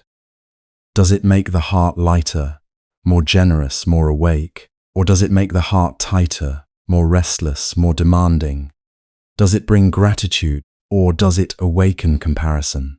Does it support clarity, or does it keep pulling attention outward? Does it nourish freedom, or does it strengthen the belief that happiness must be purchased, displayed, consumed, or possessed?" In our time, the conditions that feed greed are everywhere. We do not need to go looking for them. They come to us. They enter through the screen in our hand, through the window of advertising, through the conversations of comparison, through the endless parade of images that say, "You are not enough yet. Your life is not enough yet. Your body is not enough. Your home is not enough. Your achievements are not enough. But if you get this, become this, own this, attract this, then perhaps you will finally be complete." This message is repeated so often that the mind begins to accept it as truth. We see the polished surface of other people's lives, and we compare it with our hidden struggles. We see luxury, and suddenly our simple belongings seem poor. We see beauty shaped by filters and performance, and suddenly our own body feels like a problem. We see popularity measured in numbers, and suddenly silence feels like failure. We see some praise desired, celebrated, and some part of the heart asks, "Why not me?" If mindfulness is absent, the mind does not recognize that it has entered a marketplace of craving. It thinks it is only browsing. It thinks it is only resting. It thinks it is only entertaining itself. But all the while, seeds are being watered. Wanting is being rehearsed. Dissatisfaction is being strengthened. The habit of looking outward for worth is being deepened. And this is exactly where the Buddha's teaching on wise avoidance becomes so compassionate. He does not say, "Enter every marketplace of desire and prove that you are free." He does not say, "Expose yourself to every temptation and be ashamed if you are moved." He teaches us to understand conditions. If a certain sight repeatedly inflames craving, limit that sight. If a certain kind of entertainment leaves the mind agitated, step back. If certain conversations always turn into comparison, status, envy, or vanity, be careful. If a relationship is not based on kindness and respect, but on possession, seduction, or emotional hunger, do not pretend it is harmless. To avoid such conditions is not to reject life. It is to stop feeding the hunger that never becomes full. There are places where greed grows very quickly. Environments of constant luxury comparison can make even a contented person feel deprived. Circles built around status can make the heart obsessed with image. Sensual entertainment, when consumed without restraint, can stir fantasies that weaken mindfulness. Consumer culture trains the mind to solve every discomfort by acquiring something new. Online admiration can become a subtle addiction, where the self rises and falls according to attention. And relationships based on possession rather than love can turn affection into bondage, tenderness into fear, and intimacy into craving. A practitioner must be honest about these things. Not harsh, not frightened, but honest. If something repeatedly makes the mind burn, why keep walking toward it? If every time we expose ourselves to a certain kind of image, desire becomes stronger, why call that freedom? If every time we enter a certain environment, we leave with envy, longing, or dissatisfaction, why call that harmless? If a particular person awakens not compassion but obsession, not love but craving, not peace but agitation, why pretend that staying close is wisdom? Sometimes the heart is not yet strong enough to remain untouched. This is not a failure.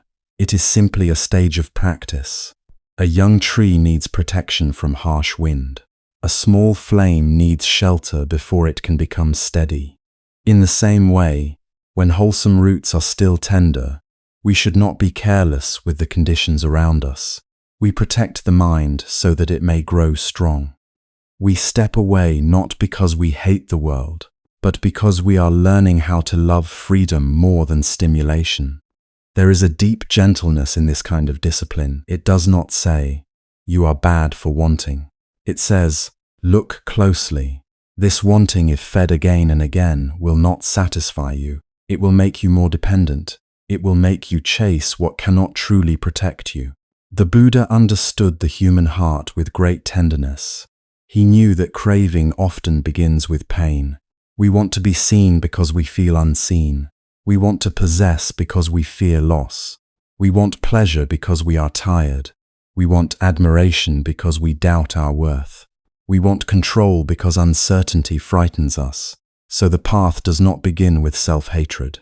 It begins with clear seeing. When craving arises, we do not need to panic. We can pause and recognize it. This is wanting.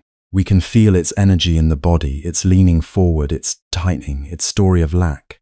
We can ask, what is this craving promising me? And has it kept that promise before? Very often, craving promises happiness, but delivers only a brief excitement followed by more hunger.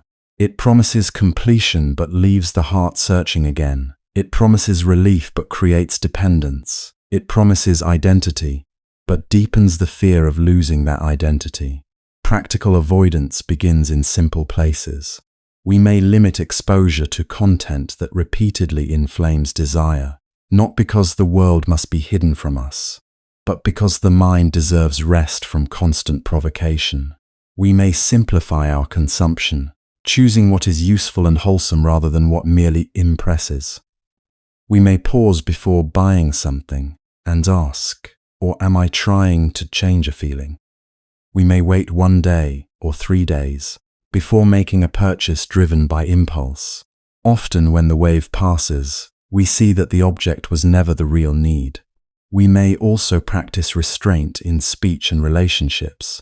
A flirtation may appear playful, but if it feeds fantasy, restlessness, or betrayal, it is not innocent. A conversation may seem exciting, but if it awakens longing that pulls us away from integrity, we must be careful. A bond may feel intense, but intensity is not always love. Sometimes it is craving wearing the clothing of romance.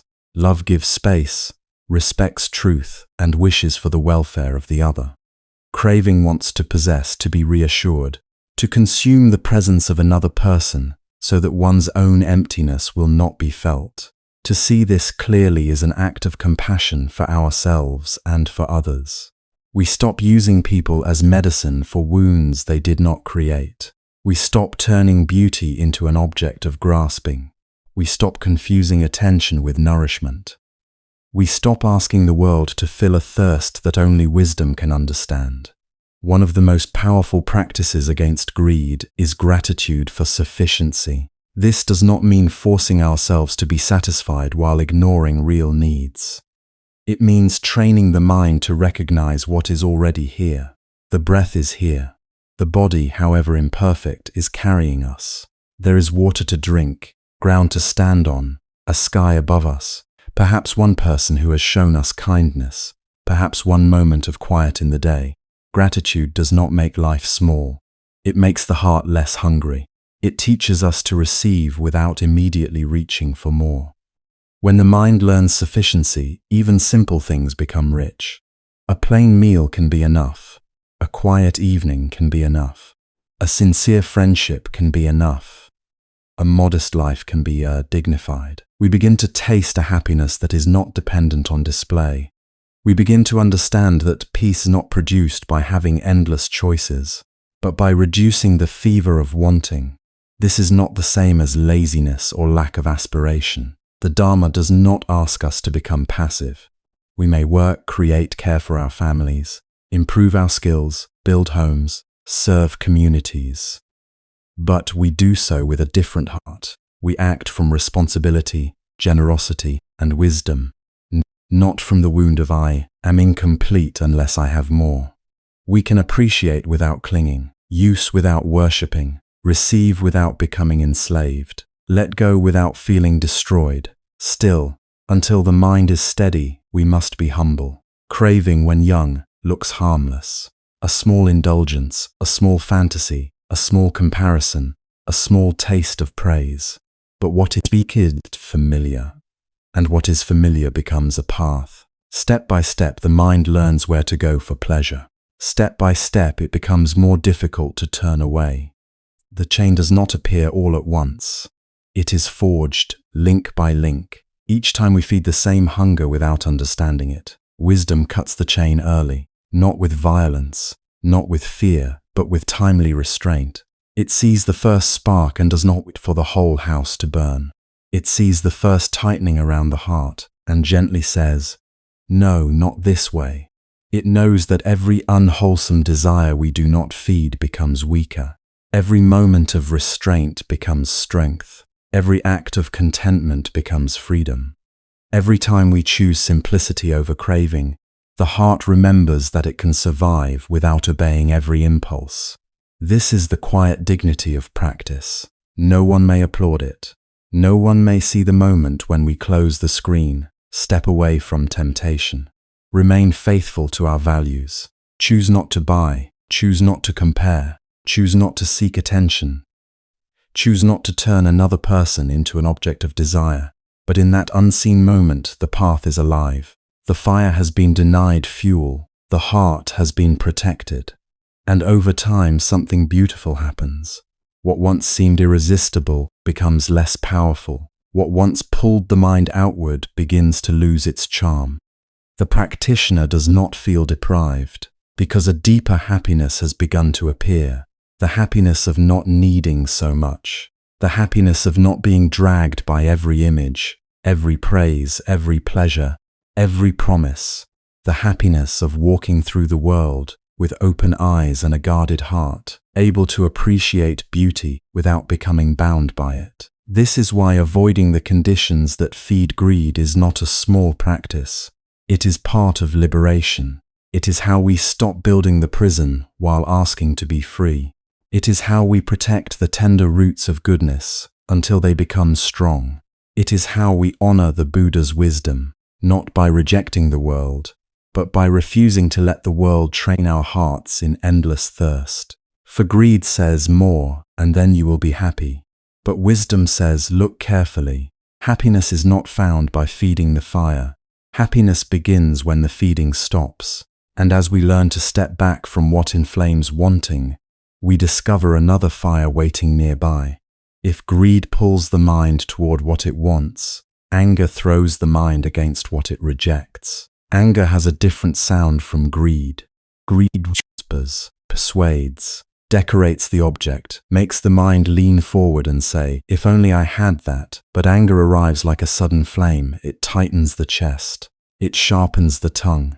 It makes the breath heavy, the eyes narrow, the whole body prepare as if it has been called into battle. And in that moment, anger always feels justified. It says, I am only defending the truth. It says, I am only correcting what is wrong. It says, if I do not speak now, I will be weak. If I do not strike back, they will win. Anger is very clever in the way it dresses itself. It rarely announces, I am here to burn your peace. Instead, it comes wearing the clothing of righteousness, dignity, protection, even love. But if we look closely, with the honesty the Buddha encouraged, we begin to see something painful and liberating at the same time. Anger burns the one who carries it first. Even when our anger is aimed at another person, the first place it lives is inside our own body. The other person may be far away, asleep, laughing, unaware. While we are still burning, we replay their words, we imagine what we should have said, we argue with them in the silence of our own room. We carry their face into our meals, into our work, into our sleep. They may have spoken once, but our mind repeats the wound 100 times. This is how anger feeds itself. It is not only born in the moment of conflict, it is nourished by returning again and again to the same mental fire. Someone insults us, and the words last only a few seconds. But if the mind takes those words and polishes them, turns them over, rebuilds the scene, adds new meanings, imagines new accusations, then the insult becomes a long-term residence. What was once a spark becomes a house fire because we keep giving it air. The Buddha taught with great care about guarding the sense doors, because what we repeatedly see, hear, read, and think becomes the weather of the mind. If a person spends every day listening to hostile voices, reading outrage, entering arguments, watching people mock one another, then the heart begins to believe that hostility is normal. It becomes easy to be irritated, easy to be suspicious, easy to strike. The mind that lives in a storm forgets the sound of still water. In our time, many people carry whole battlefields in their hands. A small screen can deliver anger at any hour. Political outrage, social conflict, public shaming, cruel comments, mocking laughter, endless opinions spoken without gentleness. We may tell ourselves, I am only staying informed, but sometimes what we call information is actually fuel. Sometimes we are not becoming wiser. We are becoming more inflamed. We read one comment and the jaw tightens. We scroll a little more and resentment grows. We see someone attack what we value and the heart begins preparing a reply. We enter a conversation not to understand, but to win. And even if we never type a word, the mind has already entered the fight. It has already spoken harshly within. It has already lost some of its tenderness. This is why the practice is not merely to avoid shouting. It is to notice the conditions that make shouting more likely. It is to see the small sparks before they become flames. There are family conversations that begin with one careless sentence and soon become old wounds reopened. There are relatives who know exactly where to press. There are histories carried in the body, years of not being heard, years of comparison, years of blame, years of disappointment. One word at the dinner table can call back 10 years of pain. And if we are not mindful, we do not respond only to the present moment. We respond to the past, to the memory, to all the times we swallowed hurt, and all the times we wished we had fought back. In such moments, wisdom does not always say, stay and endure. Sometimes wisdom says, step away before you speak from the wound. This is very important. Many people misunderstand patience. They think patience means remaining in every heated exchange, allowing every insult to enter, forcing the face to stay calm while the heart becomes poisoned. But true patience is not the same as passive endurance. True patience is the strength to not let anger decide our action. Sometimes that means staying silent. Sometimes it means listening deeply. Sometimes it means speaking a difficult truth with a steady heart. And sometimes it means leaving the room. To leave respectfully is not always to escape. It can be an act of protection.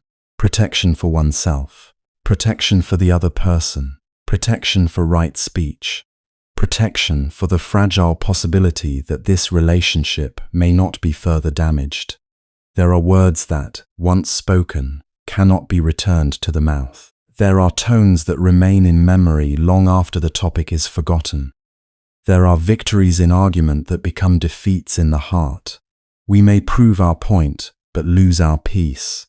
We may win the sentence, but wound the bond. We may silence another person, but strengthen our own pride. And after the heat passes, we are left with the ashes of what anger has done. The Buddha's path asks us to look beyond the shallow question. Did I win? It asks, what happened to the mind while I was trying to win? Did compassion remain? Did mindfulness remain? Did my speech reduce suffering, or did it add more suffering to the world? This does not mean we should never speak against harm. It does not mean we should allow injustice, abuse, deception, or cruelty to continue without response. The Dharma is not cowardice. Compassion is not weakness. Right speech can be firm. It can be clear, no. It can set boundaries. It can correct falsehood. It can protect the vulnerable. But right speech does not need hatred in order to be strong. A clean blade does not need poison. When the heart is filled with rage, even truth can become a weapon. We may speak facts, but with the intention to hurt. We may speak what is accurate, but not what is beneficial. We may call it honesty, when really we are seeking revenge with polished words. This is why the Buddha placed such deep importance on speech. Is it true? Is it timely? Is it beneficial? Is it spoken with a mind of goodwill? Then stance and silence may be the wiser teacher for that moment. One of the most powerful practices for avoiding anger is the practice of delay. Not suppression, not denial, but delay. To say, I will not answer while the fire is high. To put down the phone, to close the message. To step outside, to drink water, to feel the feet on the ground. To let the body breathe until the mind is no longer shaking. Many disasters of speech happen because we respond too quickly. A message arrives, and we answer from the first wave of emotion. A criticism is heard, and we defend before understanding. A provocation appears, and we walk straight into it, as if every hook must be swallowed simply because it was offered. But a practitioner learns. Not every invitation is worthy of acceptance. Not every argument deserves our presence. Not every accusation needs an immediate reply. Not every barking dog requires us to bark back. To delay is to create space. And in that space, wisdom may enter at first. The space may be very small. One breath before speaking. One moment of feeling the hands. 1 second of noticing anger is here. That noticing is already a miracle, because before mindfulness we think, I am angry and I must act. With mindfulness we see, anger has arisen in the mind. This small change opens the door of freedom. We are no longer completely possessed. Then we may ask gently, what is this anger protecting? Often anger is guarding a softer pain, hurt, shame, a feeling of being unseen, a feeling of being powerless, a longing for respect. When we only look at the flame, we miss the wound beneath it. But when we look deeper, anger becomes less solid. We see that behind the harshness there is suffering. And this is true not only for us, but also for the one who provokes us. Contemplating shared suffering is another medicine for anger. The person speaking harshly is also driven by causes and conditions. They too have been hurt. They too have fears. They too want happiness and do not know how to find it. This does not excuse harmful behavior. It does not mean we must accept mistreatment, but it softens the belief that the other person is nothing but an enemy. When we remember shared suffering, the heart may still set a boundary, but it does not need to dehumanize. It can say, I will not continue this conversation while we are speaking in this way. It can say, I need time before I respond. It can say, I hear that you are upset, but I will not answer insults. It can walk away without slamming the door of hatred behind it. This is the art of avoiding the sparks that ignite anger. We are not running from truth. We are refusing to feed delusion. We are refusing to let the mind become a battlefield. simply because someone else has brought a weapon. There are people who believe every conflict must be confronted immediately, directly, intensely. They think stepping back means losing power. But in the practice of the Buddha's teaching, power is not measured by how loudly we speak. It is measured by how deeply we are free. If another person can control our mind by raising their voice, then we are not yet free. If a few words on a screen can steal our peace for the whole day, then our happiness is still in the hands of strangers. If we must answer every insult, then insult has become our master. To walk away at the right time is to take back the mind. Imagine a person carrying a lamp through a dry forest. If he is careless, one spark can become a wildfire. A wise person does not say, "I am brave, so I will throw sparks everywhere and then prove my strength by putting out the flames." A wise person protects the forest before the fire begins. In the same way, a practitioner protects the mind before anger becomes speech, before speech becomes action, before action becomes regret. This protection is not dramatic, it is humble. It may look like changing the subject when a conversation turns cruel. It may look like not attending a gathering where old hostility is certain to rise. It may look like limiting exposure to media that trains the heart in contempt. It may look like refusing to gossip, refusing to mock, refusing to rehearse hatred with friends who enjoy keeping resentment alive.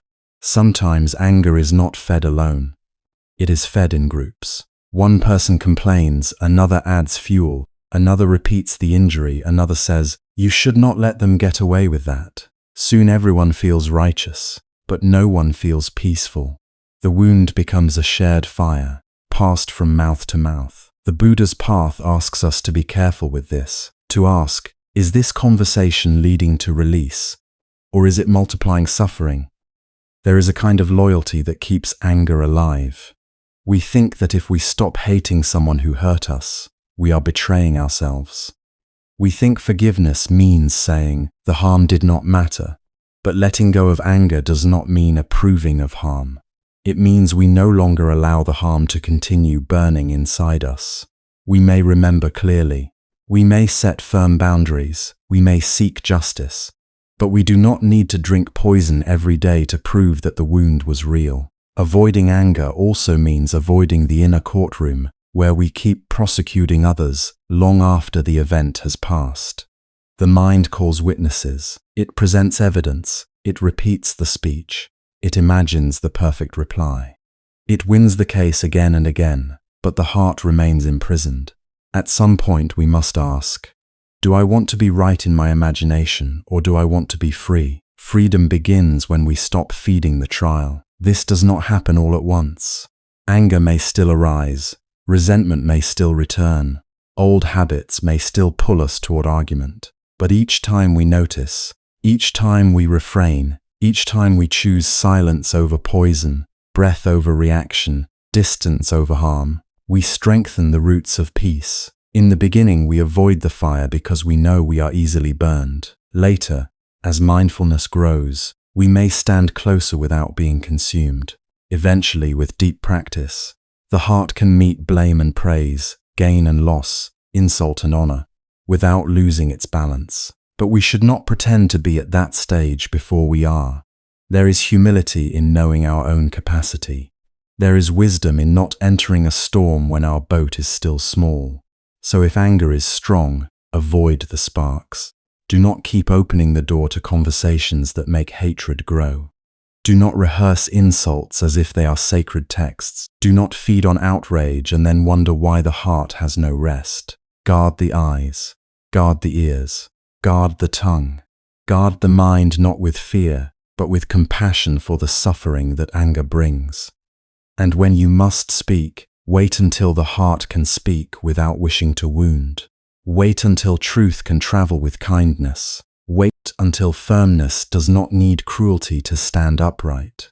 Then your words, even if difficult, may become part of healing rather than another branch thrown into the flames. For the one who practices, the question is not, how can I defeat this person? The deeper question is, How can suffering end here? If suffering cannot end through speech in this moment, then perhaps it can begin to end through silence. If it cannot end by staying, perhaps it can begin to end by stepping away. If it cannot end by proving a point, perhaps it can begin to end by protecting the mind from hatred. This is not weakness. This is the discipline of a heart that values peace more than victory. And as we learn to avoid the sparks of anger, we begin to see that not every danger announces itself with heat and noise. Some defilements do not arrive like fire. Some enter quietly, almost sweetly, through companionship, attachment, and the desires we allow to grow. But not all defilements burn loudly. Some enter quietly through the company we keep and the desires we allow to grow. Sometimes the fire we need to avoid is not found in places of obvious danger. It is found in a familiar voice, in a message that pulls the mind back into longing, in a room where everyone laughs at what is unwholesome, in a friendship that slowly makes carelessness feel normal. We may think we are choosing people freely, but again and again, the Buddha's teaching invites us to look more deeply. The people around us become conditions. Their speech becomes a climate. Their values become a mirror. Their habits, repeated in our presence, begin to enter the mind like seeds falling into soft earth. This is why companionship is not a small matter on the path. It is not merely social. It is not merely emotional. It is spiritual ground. A person may sit in meditation for an hour, trying to calm the mind, and then spend the rest of the day surrounded by voices that praise desire, anger, pride, comparison, and distraction. Slowly the mind becomes divided. In solitude it wishes for peace. In company it learns restlessness. In the temple it bows to wisdom. In daily life it bows to approval. And because companionship is warm, because affection is powerful, because belonging is one of the deepest human needs, we may not notice how much we are being shaped. A careless friend does not always look like an enemy. A harmful relationship does not always feel painful at the beginning. Sometimes it feels exciting. Sometimes it feels comforting. Sometimes it feels like being understood. Someone shares our weakness, and we mistake that for intimacy. Someone encourages our indulgence, and we mistake that for love. Someone agrees with our resentment, and we mistake that for loyalty. Someone helps us avoid responsibility, and we mistake that for kindness. But the Dhamma asks us to look not only at how a relationship feels in the moment, but where it leads the mind afterward. After speaking with this person, is the mind more peaceful or more disturbed, more honest or more secretive, more generous or more possessive, more awake or more intoxicated? Does this companionship make the heart softer, clearer, more restrained, more truthful? Or does it make the heart restless, jealous, hungry, defensive, and confused? These questions may sound simple, but they are not easy, because the heart often clings to what harms it. There are relationships that feed sensual craving. They revolve around attraction, fantasy, and the hunger to be desired. At first, such contact may feel alive, intense, almost irresistible. The mind begins to wait for a glance, a reply, a sign of attention. One thought becomes two thoughts become a whole inner world. The person is no longer seen clearly as a human being, with suffering, limitations, and impermanence. They become an object of longing, a screen upon which the mind projects its thirst. And when craving enters a relationship, peace becomes fragile. A small silence can create fear. A delayed response can create suspicion. Another person's presence can create jealousy. The mind that once sought love now becomes a prisoner of possession. It wants to control what cannot be controlled. It wants permanence from what is changing. It wants satisfaction from what was never meant to satisfy the deepest hunger of the heart. The Buddha did not teach this to condemn affection. He did not ask us to become cold, harsh, or unfeeling. He taught us to see clearly. Affection can be beautiful when it is joined with wisdom, respect, kindness, and non-harming. But when affection becomes attachment, when attachment becomes craving, And when craving becomes dependency, the relationship no longer nourishes the mind. It begins to poison it. There are also relationships built on manipulation. One person uses guilt to hold the other close. One person gives affection only when obeyed. One person becomes kind when they want something, and cruel when they are denied. In such a bond, the mind learns fear instead of trust. It begins to shrink. It becomes careful in an unhealthy way, always measuring words, hiding feelings, trying to prevent the next storm. A practitioner may ask, should I endure this? Is patience the right path? Patience is noble, but patience does not mean allowing the roots of delusion to grow unchecked. Compassion is noble, but compassion does not mean offering the mind as food for another person's untrained impulses. Forgiveness is noble, but forgiveness does not require returning again and again to the same fire while the heart is still burning. To set a boundary can be an act of compassion. It says, I will not feed this pattern. I will not continue this cycle. I will not support the unwholesome in you by abandoning the wholesome in myself. True compassion is not weakness dressed as kindness. It is wisdom with a tender heart. Some relationships are poisoned by jealousy. Instead of rejoicing in another's happiness, the mind compares. Instead of celebrating another's success, it feels threatened. In such company, every blessing becomes a competition. Every achievement must be measured. Every joy becomes unsafe unless it belongs to me. When people gather in this spirit, they may smile outwardly, but inwardly there is tension. The heart cannot relax because it is always being ranked, and slowly, this kind of company teaches the mind to see life through the eyes of lack. Someone else's beauty becomes my insecurity. Someone else's wealth becomes my resentment. Someone else's peace becomes my irritation. This is how envy grows. It does not arrive all at once. It is watered by repeated comparison, by conversations that measure worth, by environments where appearance is praised more than virtue, where status matters more than sincerity. A wise practitioner learns to protect the heart from such climates, not because other people are evil, but because the mind is condition-born. If we sit long enough, smell of manmangs. If we remain long enough among those who praise intoxication, cruelty, greed, and vanity, the mind begins to absorb their fragrance. At first we may resist, then we may tolerate, then we may imitate, and finally we may defend what we once knew was harmful. There are relationships built on gossip and constant complaint. Every meeting becomes a place to discuss who failed, who offended, who looks foolish, who should be blamed. The tongue becomes restless. The mind becomes sharp in the wrong way. It learns to search for faults, to enjoy exposure, to feel superior through criticism. And because gossip often feels like connection, people may not notice that their bond is made from the suffering of others. But after such conversations, what remains? Not peace, not compassion, not understanding. Often there is a subtle heaviness, a coarsening of the heart. The mind becomes noisy. It carries other people's stories like burdens. It becomes interested in what is not its responsibility, while neglecting what truly needs attention within itself. The Buddha praised noble silence, not because speech is wrong, but because speech is powerful. Words can plant seeds of liberation, and words can plant seeds of harm. If a relationship constantly pulls our speech towards slander, exaggeration, complaint, mockery, or useless chatter, then that relationship is not neutral. It is training the mind, it is training the tongue, it is training our attention to dwell where wisdom does not grow. There are also relationships of shared avoidance.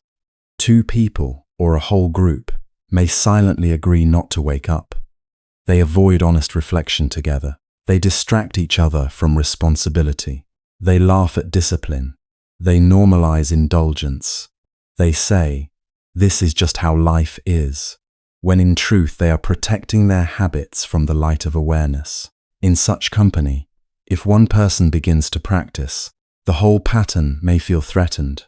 If one person stops drinking, stops gossiping, stops chasing desire, stops reacting with anger.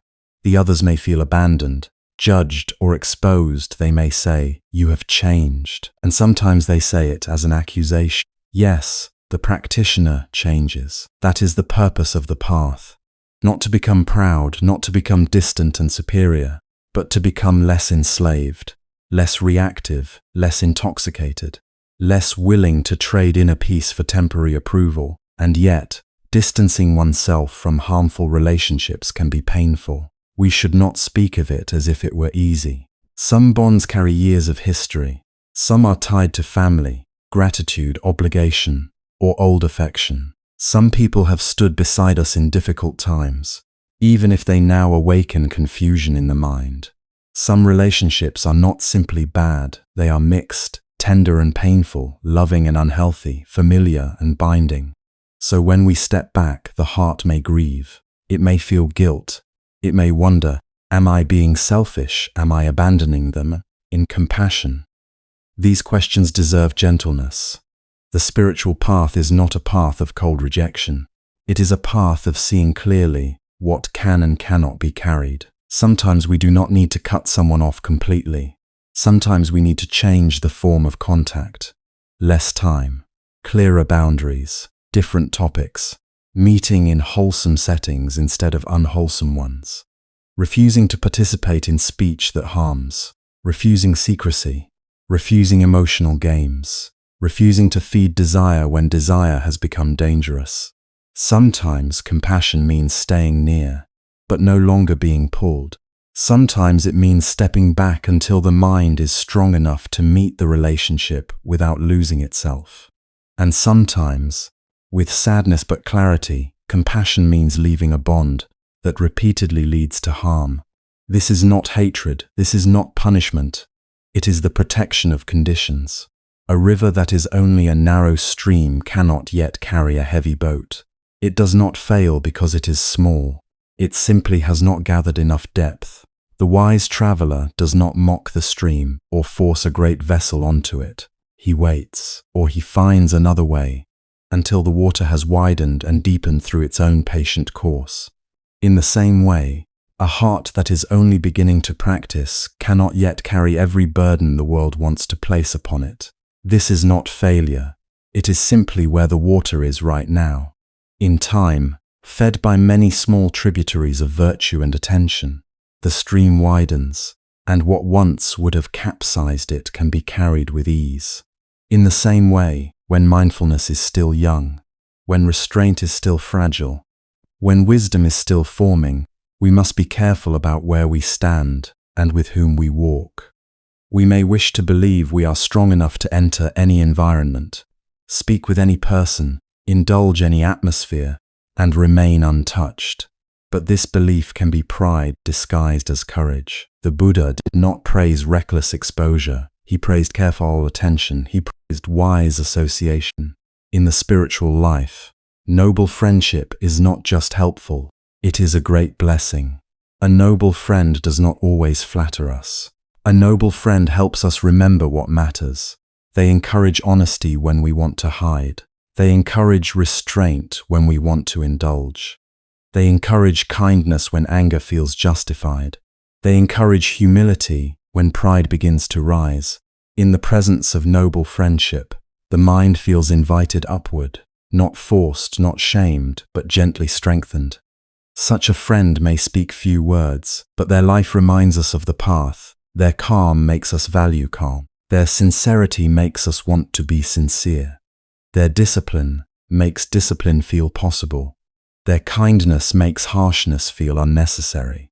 Noble friendship does not mean that everyone must be perfect. It means the relationship inclines toward awakening. When mistakes happen, there is honesty. When suffering appears, there is compassion. When desire arises, there is mindfulness. When conflict appears, there is willingness to understand. When silence is needed, silence is respected. When truth must be spoken, it is spoken with care. A relationship that nourishes the mind leaves room for the Dhamma. It does not demand that we betray our conscience in order to belong. It does not mock our practice. It does not make us choose between love and integrity.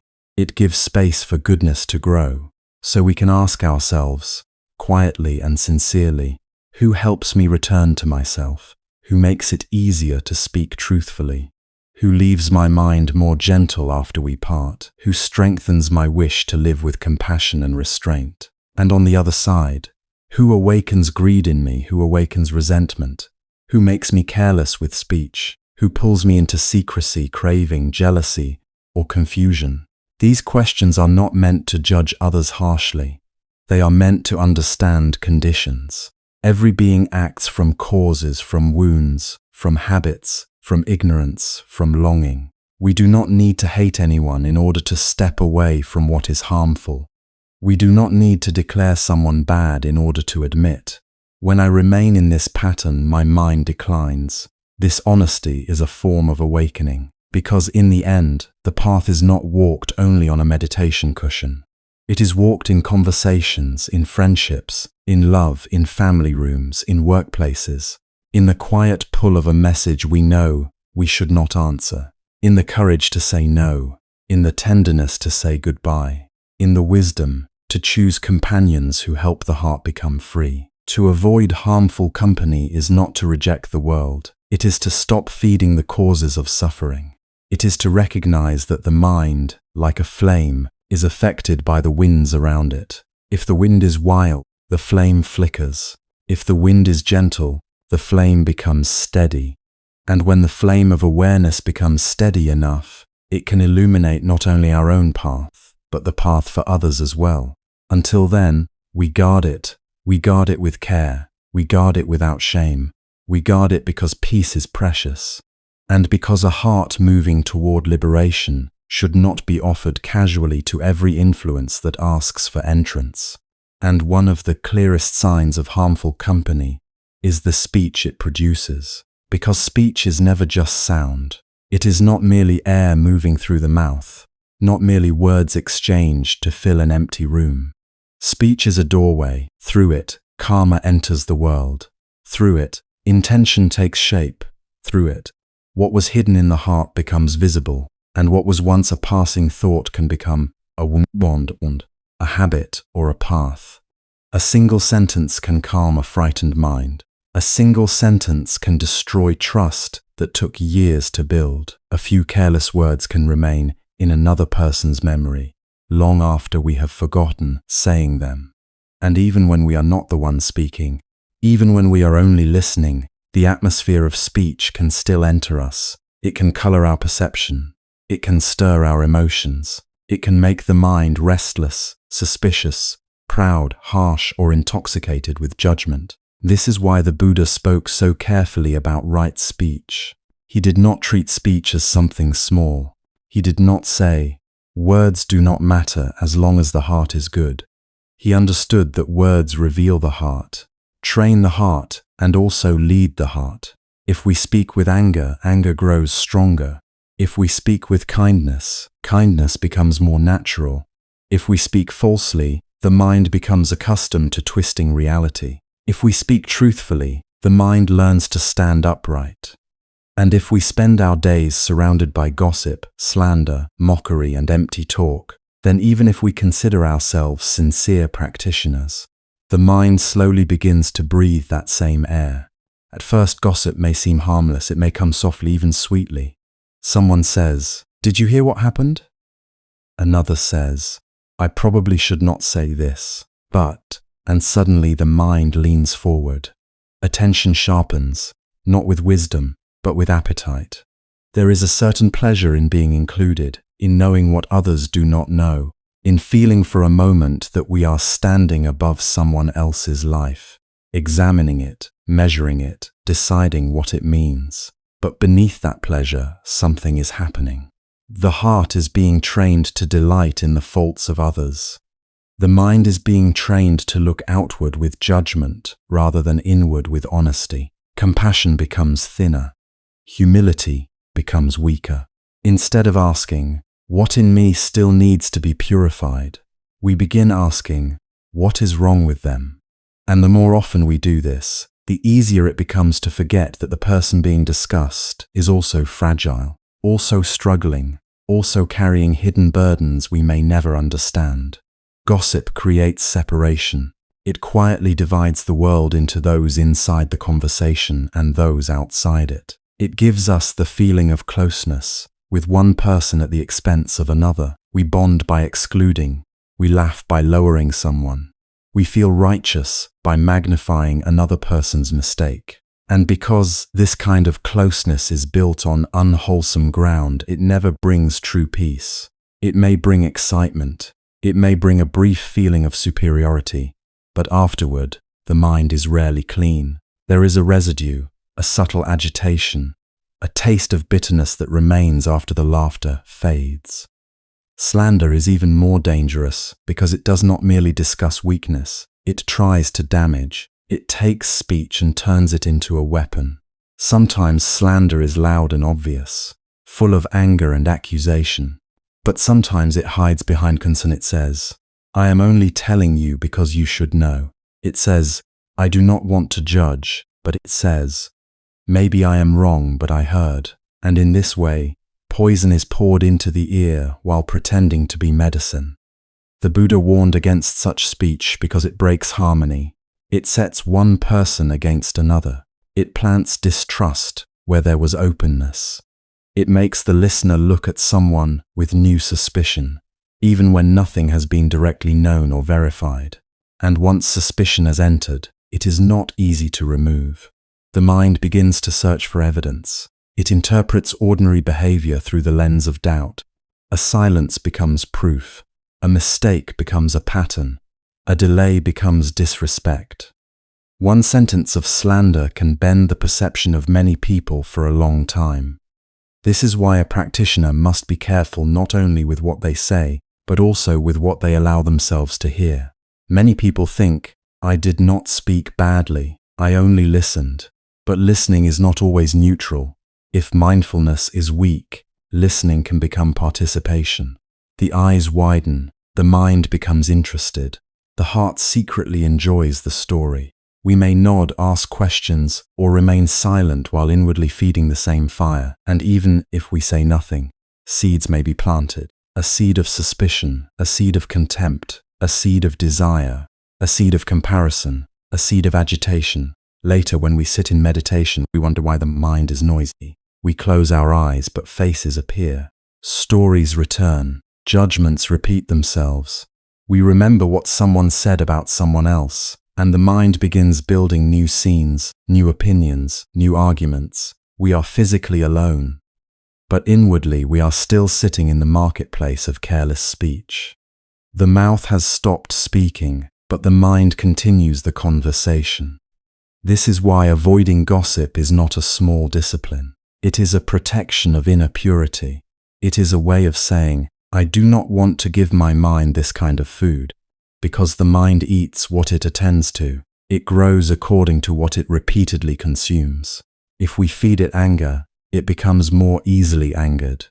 If we feed it sensual fantasy, craving becomes stronger. If we feed it the mistakes of others, pride and criticism become familiar companions. And soon we may begin to mistake criticism for intelligence. We may think that because we can see faults, we are wise.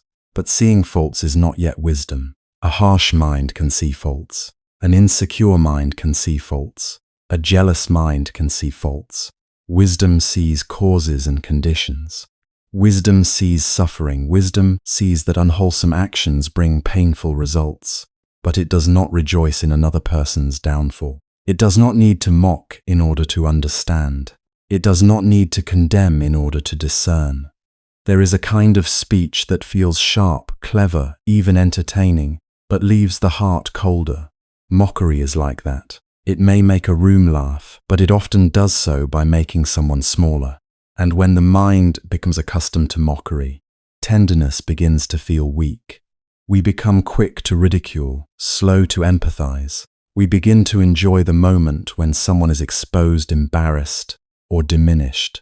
This enjoyment is dangerous because it hardens the heart while pretending to amuse it. Empty speech can be more subtle. It may not attack anyone directly. It may not carry obvious cruelty, but it scatters the mind. It keeps attention moving restlessly from one thing to another, never settling, never deepening, never returning home. Of course, human beings need simple conversation, warmth, friendliness, humor, ordinary sharing, not the problem. The problem is speech that becomes intoxication, speech used only to escape silence, speech that multiplies desire, fantasy, distraction, and heedlessness. After too much empty talk, the mind often feels light in the wrong way, like dust blown by wind. It cannot stay with the breath. It cannot listen deeply. It cannot feel the quiet dignity of the present moment. It wants stimulation. It wants another story, another opinion, another reaction. And so, even without committing any obvious wrong, we may find that our energy has leaked away through the mouth and ears. For this reason, the Buddha's guidance on speech was both compassionate and precise. He encouraged speech that is true, timely, gentle, beneficial, and rooted in goodwill. These qualities are not ornaments. They are safeguards. Truth prevents speech from becoming deception. Timeliness prevents truth from becoming a careless blow. Gentleness prevents honesty from becoming violence. Benefit prevents words from becoming self-indulgence. Goodwill prevents speech from being secretly driven by ego, anger, or the wish to win. To speak truthfully does not mean we must say everything we know. Some truths are not ours to share. Some truths spoken at the wrong time do not heal but harm. Some truths are used not to illuminate, but to punish. This is why right speech asks for wisdom, not merely accuracy. Before speaking, we can ask, is it true? Is this the right time? Is my heart clean as I say this? Will these words reduce suffering or increase it? These questions slow down karma. They create a sacred pause between impulse and expression. In that pause, many fires go out by themselves. Sometimes the most wholesome speech is silence. Not the silence of resentment, not the silence that punishes, not the silence that hides from responsibility, but the silence of restraint, the silence that knows, if I speak now, I will only feed my pride. The silence that knows, if I continue this conversation, anger will grow. The silence that knows, I'd not have enough clarity yet, so I will wait. Such silence is not emptiness. It is strength. It is the mind refusing to hand itself over to reactivity. In daily life, this practice may look very simple. A group begins discussing someone who is not present, and we feel the pull to join. We want to belong. We want to add what we know. We want to show that we also have insight, information, humor, judgment. But then mindfulness arises. We feel the taste of that pull. We recognize the danger, and perhaps we gently change the subject. I hope they are okay. Perhaps we remain quiet and do not add fuel. Perhaps, if the moment allows, we speak kindly. Maybe we do not know the whole story. This may seem small, but it is not small. In that moment, we are protecting the mind. We are choosing not to nourish the habit of fault-finding. We are refusing to build connection through someone else's absence. We are practicing compassion in a place where compassion is often forgotten. And yet we must be careful. Avoiding gossip should not become another form of conceit. We should not think, I am pure and they are unwholesome. I am spiritual and they are careless. That thought itself is another stain. True avoidance is rooted in humility, not superiority, it says. My mind is still vulnerable. I know how easily I can be pulled into judgment. I know how quickly delight in another's fault can arise in me, therefore. I will be careful. This humility is beautiful. It does not condemn others harshly. It simply understands causes and conditions. If we stand near smoke, our clothes will smell of smoke. If we stay long in a room of anger, anger will echo inside us. If we keep listening to speech filled with contempt, contempt will begin to feel normal. Knowing this, we step back, not because we hate the people speaking, but because we love the possibility of a cleaner mind. There may be times when compassion asks us to remain present. Someone may need to speak about pain. A friend may need to share a difficulty involving another person. A community may need to address harm honestly. Right speech does not mean we avoid all difficult conversation. It means we hold difficult conversation with care. We do not exaggerate. We do not enjoy blame. We do not turn pain into entertainment. We speak to understand, to protect, to heal, to clarify, not to inflame. The difference is in the intention and the effect. Does this conversation lead toward wisdom, responsibility, and compassion, or does it lead toward agitation, division, and pride? Does it make the heart softer and clearer, or does it make the heart excited by judgment? A practitioner learns to feel this difference, not only in the mind but in the body. The breath changes, the chest tightens, the face becomes animated in a certain way. The mind leans forward hungrily. These are signs, these are bells of mindfulness. When we notice them, we do not need to hate ourselves, we simply return. We remember that every sense door needs guarding, including the ear, including the tongue, including the mind that continues speaking even in silence. We remember that liberation is not built only in temples, not only on cushions, not only in moments of formal prayer. It is built in conversations. It is built in restraint. It is built when we choose words that do not betray the peace we are trying to cultivate. Imagine a person carrying a bowl filled to the brim with clear water. If they walk through a crowd carelessly, bumping into everyone, the water spills and becomes mixed with dust. But if they walk attentively, protecting the bowl, the water remains clear. Our mind is like that bowl. Speech environments are like the crowd. Some places are rough. Some conversations push and pull. Some words strike the bowl again and again until what was clear becomes disturbed. So we learn where to stand, we learn when to leave. We learn when to speak and when to be quiet. We learn not to offer our attention to every conversation that calls for it. Attention is life. Attention is energy. Attention is the field where seeds grow. If we give it again and again to gossip, slander, mockery, and empty speculation, then we should not be surprised when the harvest is restlessness. But if we give attention to truth, to kindness, to silence, to words that bring courage and understanding, then slowly the inner atmosphere changes. The mind becomes less eager to judge. The tongue becomes less quick to wound. The ear becomes more selective. The heart becomes more spacious. We begin to feel the relief of not needing to have an opinion about everyone. We begin to taste the freedom of letting other people's lives remain their own, held with compassion rather than consumed as conversation. This is a deep form of non-harming. To refrain from gossip is to give safety. People may not even know we have protected them. They may never hear the words we chose not to say. They may never know the moment we refuse to laugh, refuse to repeat, refuse to add one more spark to the fire. But karma knows, the heart knows, and over time the path knows. Because every time we speak with care, we make the world less dangerous. Every time we listen with mindfulness, we prevent poison from traveling further. Every time we choose silence over ego, we weaken the old habit of becoming someone through words. And every time we avoid speech that stains the mind, we are not running away from life. We are refusing to nourish the causes of suffering. This is the wisdom of not walking into the fire. Some fires burn through the eyes, some burn through desire, some burn through anger, and some burn through the tongue, through the ear, through the invisible heat of careless conversation. A wise person does not wait until the whole heart is burning before stepping back. A wise person smells the smoke early. To avoid these outer conditions wisely, we also need to understand the inner roots that make us vulnerable to them. To understand the outer fire, we must become honest about the dry grass within us, because the same situation does not burn every person in the same way.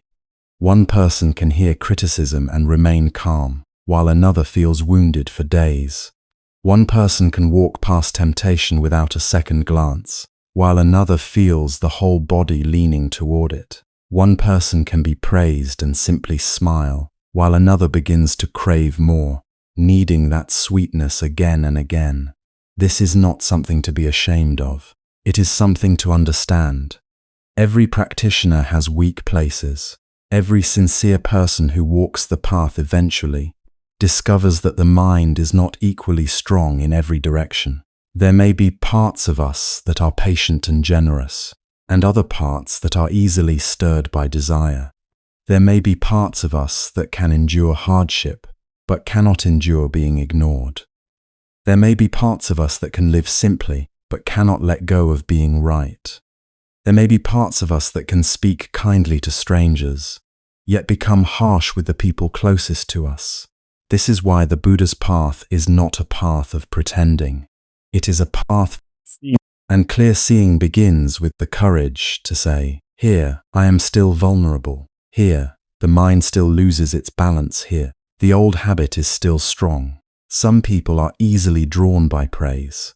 A few words of admiration, a little recognition, a little attention, and the mind opens like a door that was not properly guarded. At first it seems harmless. It feels pleasant to be appreciated. It feels warm to be seen. But if mindfulness is absent, praise can quietly become food for conceit. We begin to depend on it. We begin to shape ourselves around it. We begin to suffer when it is not given. And when someone else receives the praise we wanted, jealousy enters like smoke through a crack. Some people are easily pulled by sensual desire, the sight, the sound, the scent, the imagined pleasure, the promise of comfort or excitement. The mind begins to decorate the object. It adds color. It adds story. It adds fantasy. Soon what was merely a passing contact becomes something that seems necessary. And if the roots of mindfulness are not strong, a person may say, I can handle this, while already being led by craving.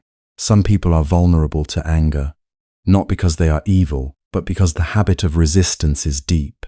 A word, a tone, a small disrespect, a delay, a disagreement, and the body tightens, the chest heats up, the tongue prepares its weapons, the mind gathers evidence. In that moment, anger does not say, I am here to destroy your peace. Anger says, I am protecting you, I am right, you must fight back. And if we believe it too quickly, we may burn what we spent years trying to cultivate. Some are vulnerable to control they suffer when life does not obey them, when people do not act as expected, when plans change, when uncertainty enters. They may call it responsibility, but underneath there is fear. There is the craving for security through control. And because life cannot be fully controlled, the mind is often tense, often disappointed, often ready to blame. Some are vulnerable to attention. They do not only want to be loved, they want to be noticed. They become restless in silence, uncomfortable in simplicity, uneasy when no one is watching. The world of images, messages, reactions, and approval becomes a marketplace where the self is constantly displayed and measured. And little by little, the heart forgets how to rest in its own quiet goodness. Some are vulnerable to food, not merely as nourishment but as comfort, escape, reward, and distraction. Some are vulnerable to entertainment, unable to sit with loneliness, boredom, grief, or emptiness without immediately reaching for a screen, a song, a show, a conversation, anything to avoid meeting the mind as it is. Some are vulnerable to arguments, to the intoxication of winning, to the sharp pleasure of proving another person wrong. Some are vulnerable to rescuing others, not always from compassion, but because being needed gives them a sense of worth. Some are vulnerable to sadness, to old memories, to self-pity, to the familiar cave of no one understands me. And so, if we are honest, we begin to see that each person has certain doors through which defilements enter more easily. This does not make us failures. It makes us human beings in training. The shame comes when we think a practitioner should have no weak places, but the wisdom begins when we stop hiding them. If a person has a wound on the arm, it is not wise to deny it and walk into thorns. It is not wise to say, a strong person should not be wounded. A strong person cleans the wound, covers it, protects it, and allows it to heal. In the same way, when we know where the mind is easily wounded, easily tempted, easily shaken, we do not condemn it, we care for it. There is a great tenderness in this kind of honesty. It is not the harsh voice that says, I am terrible, I am weak, I should be better by now. It is the voice of wisdom that says, this is where suffering begins for me. This is where mindfulness often disappears. This is where I must be more careful. The mind that admits vulnerability can be protected. The mind that denies vulnerability remains exposed. Imagine a city with many gates. Some gates are strong, built of thick wood and iron. Others are old, fragile, loosely held together. If the guard of the city is wise, he does not stand proudly at the strongest gate and boast, no enemy can enter here. He walks to the fragile gate. He studies it. He watches it at night. He repairs what can be repaired. He places extra care there, not because he hates that gate, but because he understands its condition. This is how we should treat our own weak places, not with hatred, not with embarrassment, not with denial, with responsibility. If anger is the fragile gate, then we must be careful with conversations that become heated. We must learn when to pause, when to breathe, when to say, I cannot speak wisely right now. This is not defeat. It is protection. If sensual desire is the fragile gate, we must be careful with what we watch, where we go, whom we spend time with, and what fantasies we allow the mind to repeat. This is not repression. It is compassion for a mind not yet free. If craving for praise is the fragile gate, we must practice doing good quietly, serving without being seen, letting wholesome actions be complete even when no one applauds. This is not smallness. It is training in freedom. So much suffering comes because we confuse honesty with shame. We see a weakness and immediately turn it into identity. We say, I am an angry person. I am a greedy person. I am impure. I am hopeless. But this is not wisdom. This is another form of delusion. The Buddha did not teach us to build a self out of our defilements. He taught us to understand causes and conditions. Anger arises when certain causes are present. Desire arises when certain causes are present. Jealousy, pride, fear, and confusion arise when their conditions are fed. If the conditions are not fed, these states weaken. If mindfulness, restraint, and wisdom are cultivated, the mind changes. Nothing in us is fixed in stone. There is a difference between guilt and wise remorse. Guilt says, I am bad. Wise remorse says, this action leads to suffering. Guilt collapses the heart. Wise remorse awakens it. Guilt circles endlessly around the self. Wise remorse turns toward the path. Guilt often becomes another burden, another reason to give up. Wise remorse becomes a lamp, showing us what to avoid and how to begin again. When a practitioner falls into an old habit, the most important question is not, how could I be so weak? The more useful question is, what conditions led here? Was I tired? Was I lonely? Was I seeking comfort? Was I too confident? Did I ignore the first warning signs? Did I stay in a conversation after the heart had already become hot? Did I continue looking after I knew desire was growing? Did I enter a place, a message thread, a memory, or a fantasy that I already knew was dangerous for me? These questions are not meant to accuse us. They are meant to teach us. If we ask them gently, they reveal the pattern. And when the pattern is seen, the next step can be wiser. Many people only make vows after they fall. In the pain of regret, they say, never again. But if the causes are not understood, the same situation returns, and the same force carries the mind away. A vow without wisdom may be sincere, but it is often fragile. Wise practice does not only say, I will not fall. Wise practice asks, where do I usually fall? What happens before the fall? What do I need to protect before the storm becomes too strong? This is where compassionate boundaries become part of the path. A boundary is not a wall built from fear. It is closer to the low wall a gardener builds around a seedbed, keeping out wandering feet and grazing animals until the seedlings have rooted. To protect the bed is not to insult the seeds. It is to give them the chance to become what they already have the nature to become later.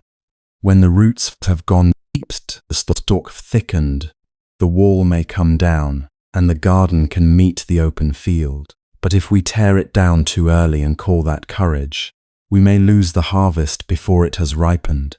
The mind is also like this. In the beginning, or even after many years, there may still be areas that need protection. Perhaps you cannot yet spend time with certain people without falling into gossip. Perhaps you cannot yet enter certain online spaces without comparison and craving. Perhaps you cannot yet discuss certain topics without the need to dominate. Perhaps you cannot yet handle praise without becoming inflated, or criticism without becoming wounded. Then know this clearly, bow to the truth of it, and protect the mind. There is no shame in saying, "This is not good for me." There is no shame in leaving a conversation that is turning poisonous. There is no shame in declining an invitation that will lead the heart into heedlessness. There is no shame in keeping distance from a relationship that feeds longing, confusion, or attachment. There is no shame in simplifying one's life so that practice can breathe. Sometimes the ego wants to prove strength by staying near the fire. It says, "I should be beyond this. I should be able to handle it. Other people can do it. Why can't I?" But the path is not measured by comparison. The path is measured by honesty. If another person can stand in a certain condition without being shaken, that is their present capacity. If we cannot, then our work is not to imitate them. Our work is to understand ourselves. A person recovering from illness does not eat what a healthy person eats, simply to prove equality. A person learning to swim does not jump into deep water to prove bravery. A person carrying a lamp through the wind cups the flame with both hands. They are not ashamed of the lamp. They know it is precious. Your mindfulness is precious. Your peace is precious. Your aspiration to awaken is precious.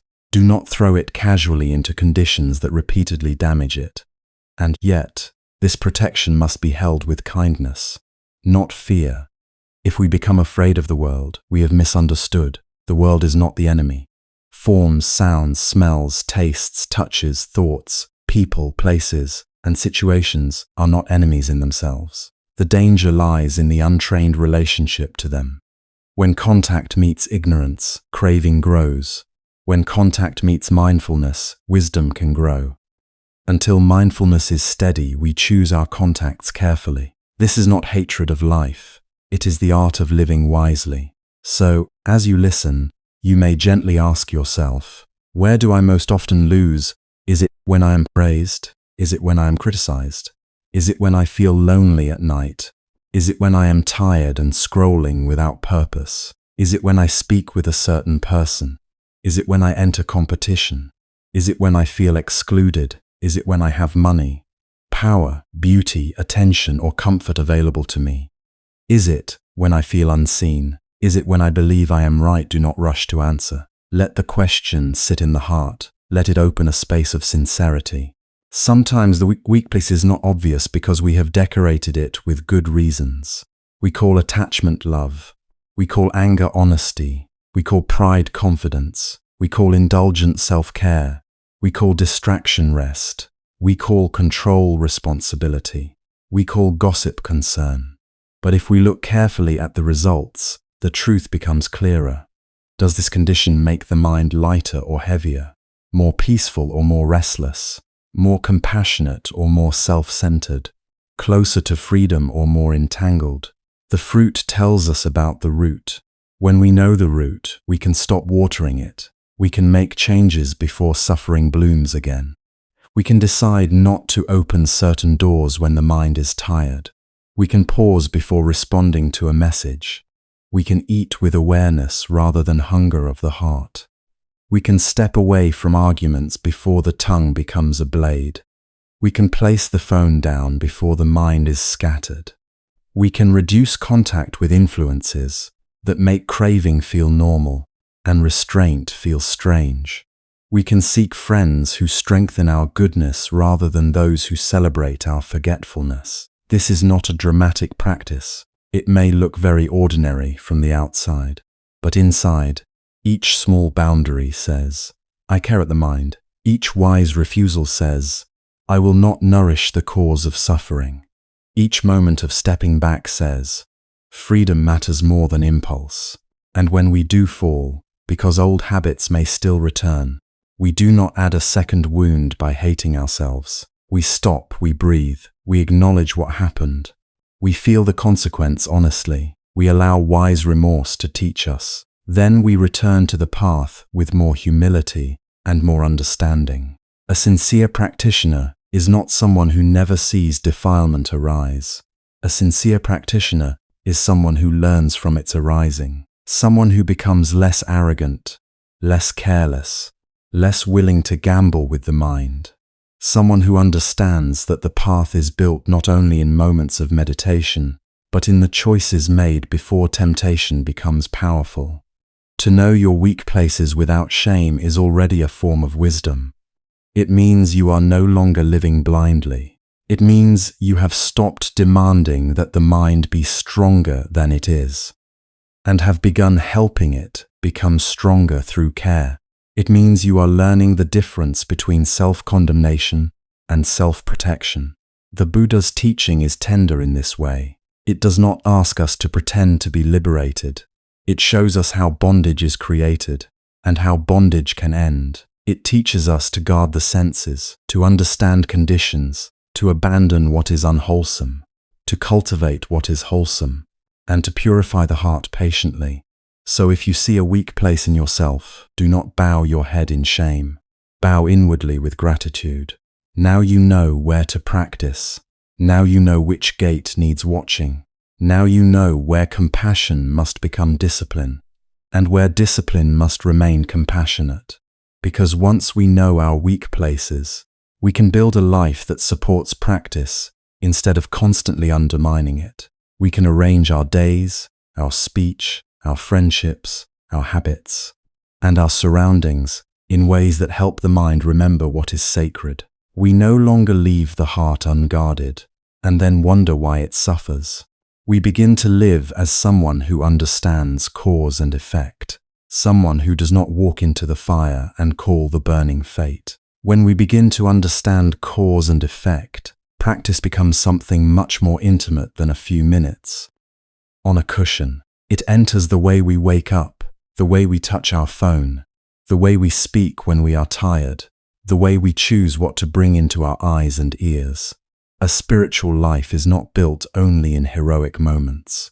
When the mind is strong and the heart is full of faith, it is built quietly, in the ordinary structure of our days. Many people think practice means waiting for great battles with desire, anger, or fear, and then trying to defeat them with courage. But the Buddha's path is wiser than that. It does not ask us to live carelessly and then depend on willpower to save us. It invites us to design conditions that protect the mind before the storm arrives. It teaches us to arrange our life so that mindfulness has room to breathe, and unwholesome habits do not receive constant food, because the mind is deeply influenced by its surroundings. A room that is chaotic, noisy, and crowded with reminders of craving will affect the mind in one way. A room that is simple, clean, and quiet will affect the mind in another. A morning that begins with silence, a few conscious breaths, a moment of gratitude, and a clear intention will shape the day differently from a morning that begins with panic, comparison, messages, news, arguments, and endless scrolling. These things may seem small, but in the life of practice, nothing is truly small. Every condition leaves an imprint. Every repeated choice trains the heart. If we want peace, we cannot keep planting restlessness and expect calm to bloom. If we want clarity, we cannot feed the senses with confusion from morning until night, and then wonder why meditation feels difficult. If we want kindness, we cannot spend hours each day absorbing anger, mockery, envy, and harsh speech, and expect the heart to remain soft. The mind becomes familiar with what it repeatedly visits. It takes the shape of its frequent dwelling places. This is why the design of daily life matters so much. Not because a clean room is enlightenment, not because a quiet morning is liberation, not because simple food, ethical work, wholesome reading and noble friendship are the final goal, but because they create a field where the seeds of awakening can grow. They reduce the unnecessary fires. They give mindfulness a chance to stand up. They protect the tender places in us that are still learning how not to be pulled by every sound, every image, every desire, every old wound. Look carefully at the way a day is formed. Before any great suffering appears, there are often small doors we leave open. We say yes to too much noise. We say yes to conversations that drain wisdom. We say yes to entertainment that inflames craving. We say yes to late nights that weaken restraint. We say yes to habits that scatter attention. Then, when the mind becomes restless, irritated, or dull, we think the problem suddenly appeared. But it did not suddenly appear.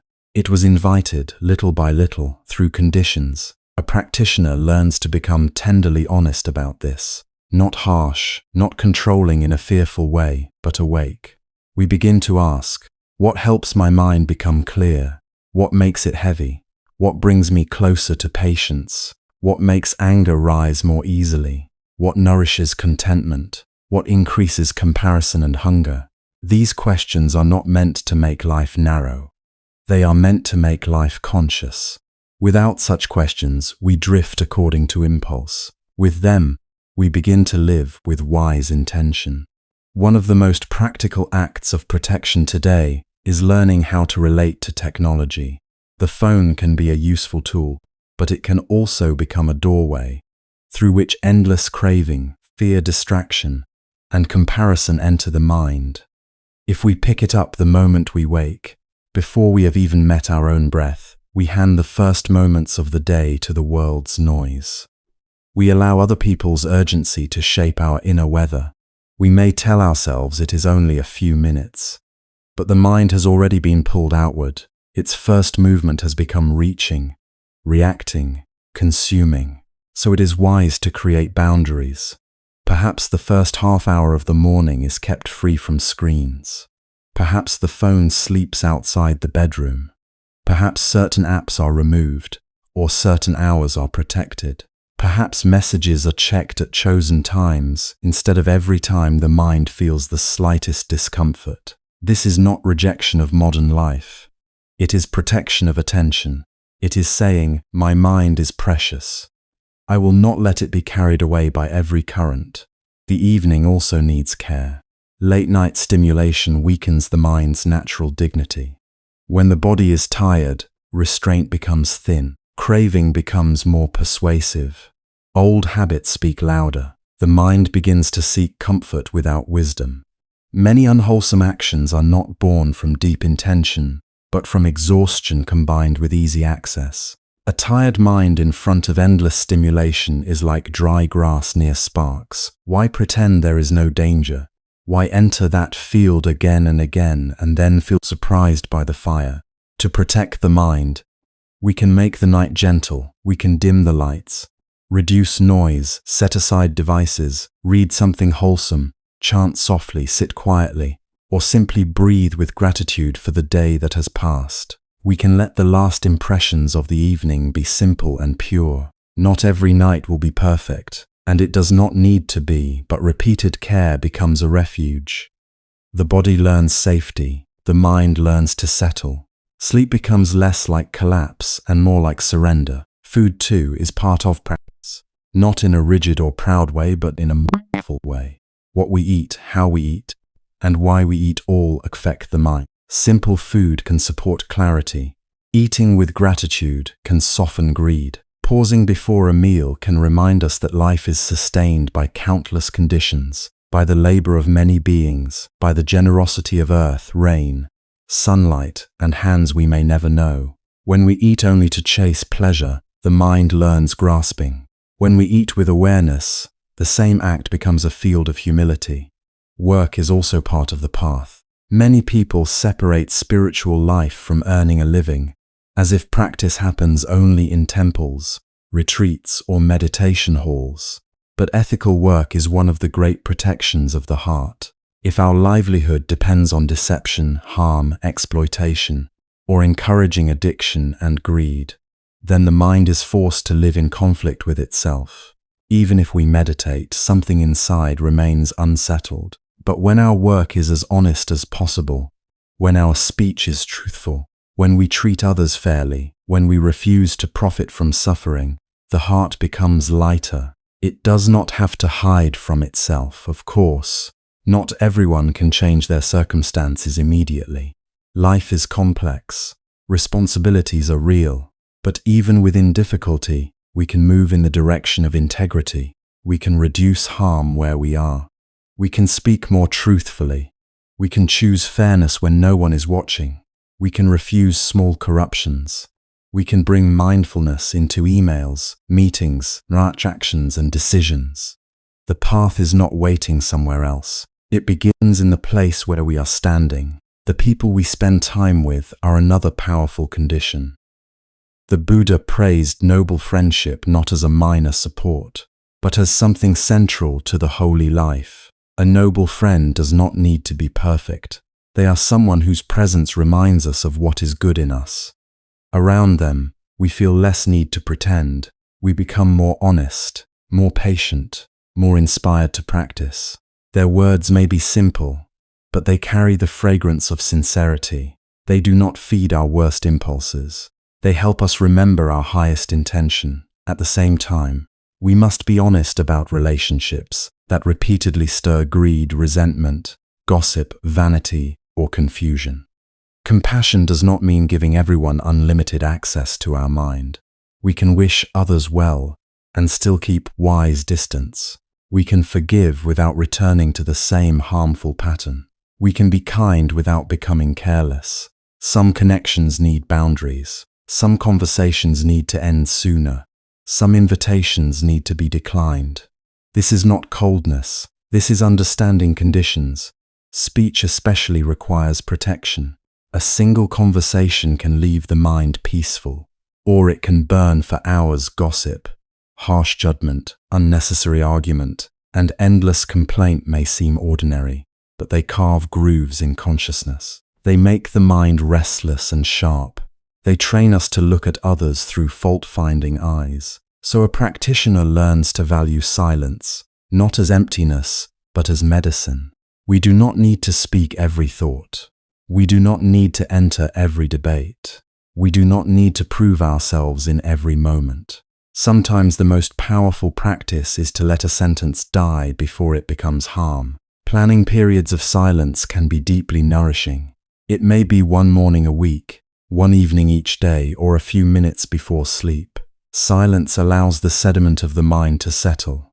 At first, we may feel uncomfortable. We may discover how much noise we use to avoid ourselves. But if we stay gently, without forcing, silence becomes a mirror. It shows the movements of desire, irritation, fear, and longing.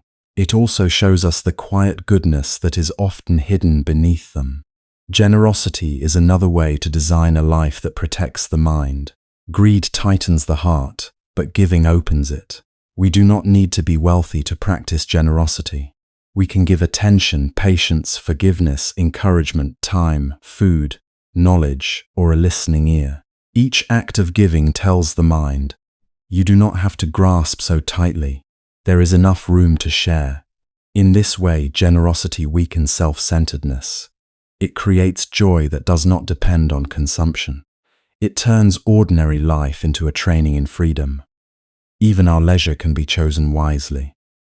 Rest is necessary, but not all forms of rest truly restore us. Some activities calm the mind, others scatter it further. A walk in nature, mindful movement, quiet music, reading teachings, tending a garden, cleaning a room, preparing tea, or sitting with someone in honest conversation may leave the heart clearer. Other activities may leave it agitated, hungry, or numb. The question is not whether we are allowed to enjoy life.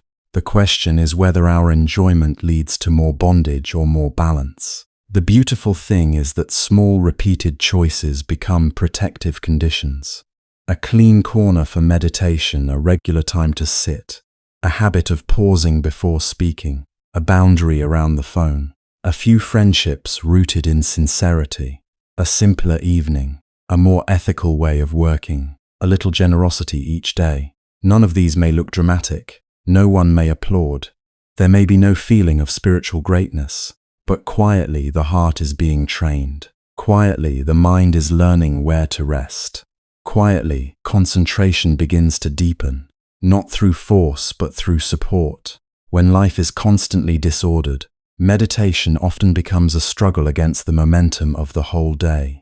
We sit down, close our eyes, and find that the mind is still digesting every image, every argument, every craving, every unfinished stimulation we fed it.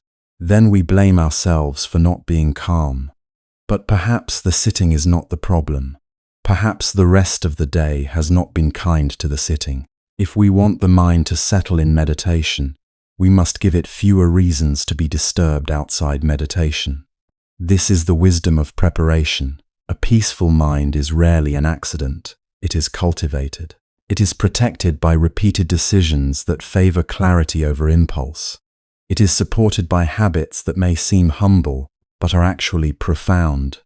The path is made of these humble decisions. To close the door before anger enters.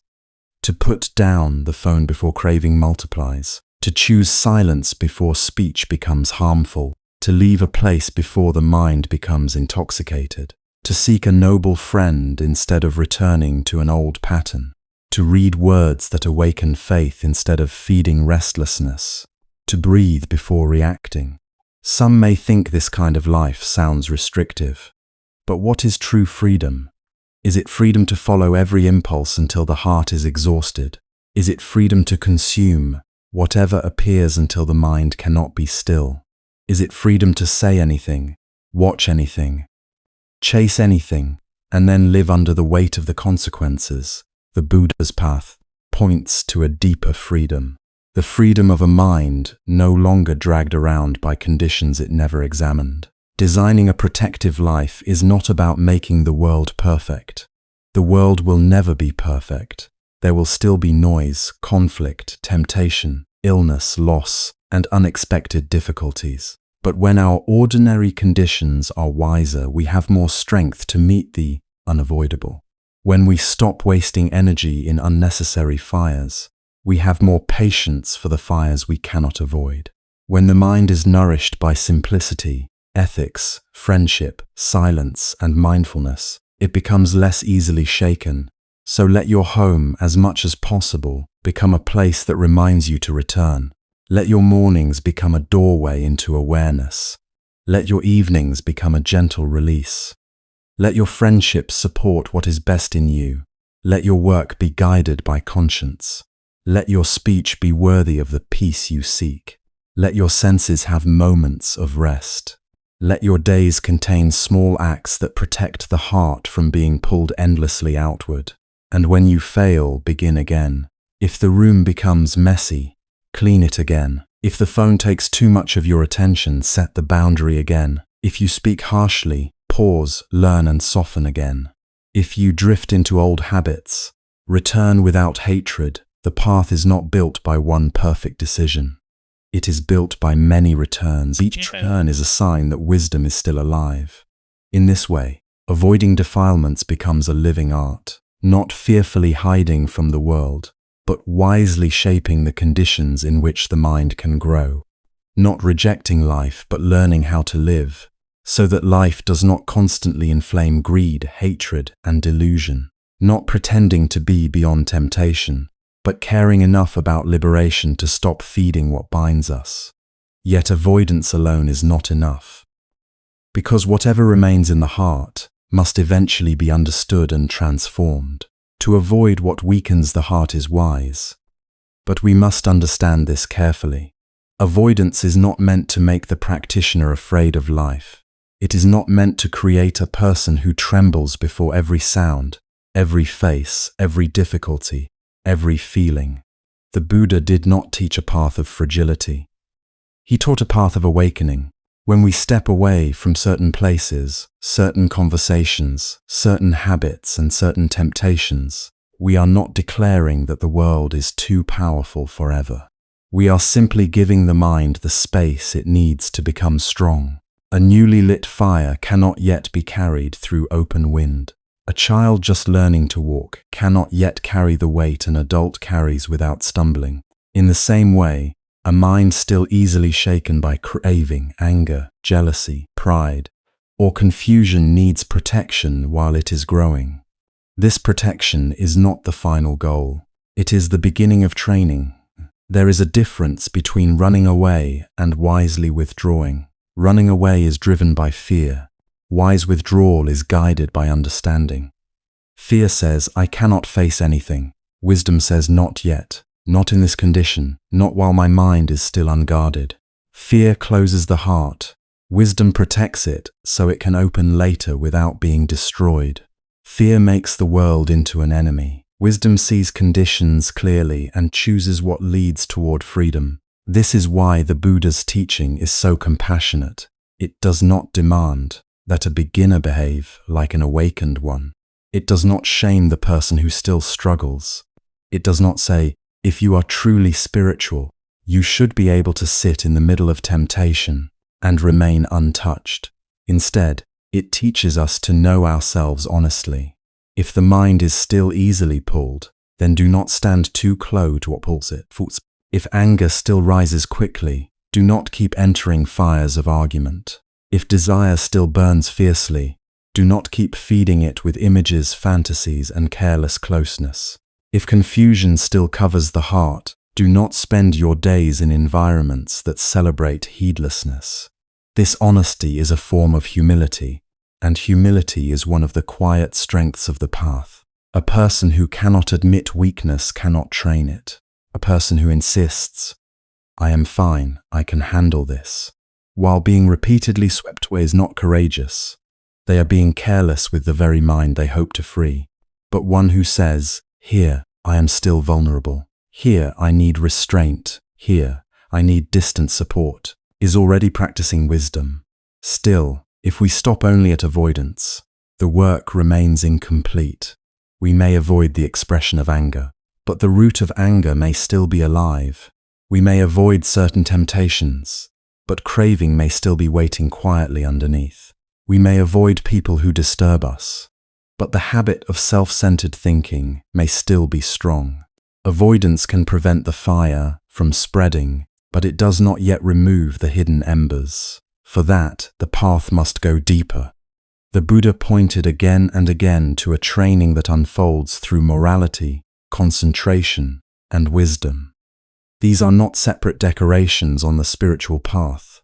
They are like 3 stages of healing, 3 strengths that support one another, 3 ways in which the heart becomes free. Morality protects our behavior. It gives shape to our life. It tells the body and speech, do not harm, do not steal, do not misuse desire, do not lie, do not intoxicate the mind. These precepts are not commandments imposed from outside. They are medicines for suffering. They create a field of safety around the practitioner and around others.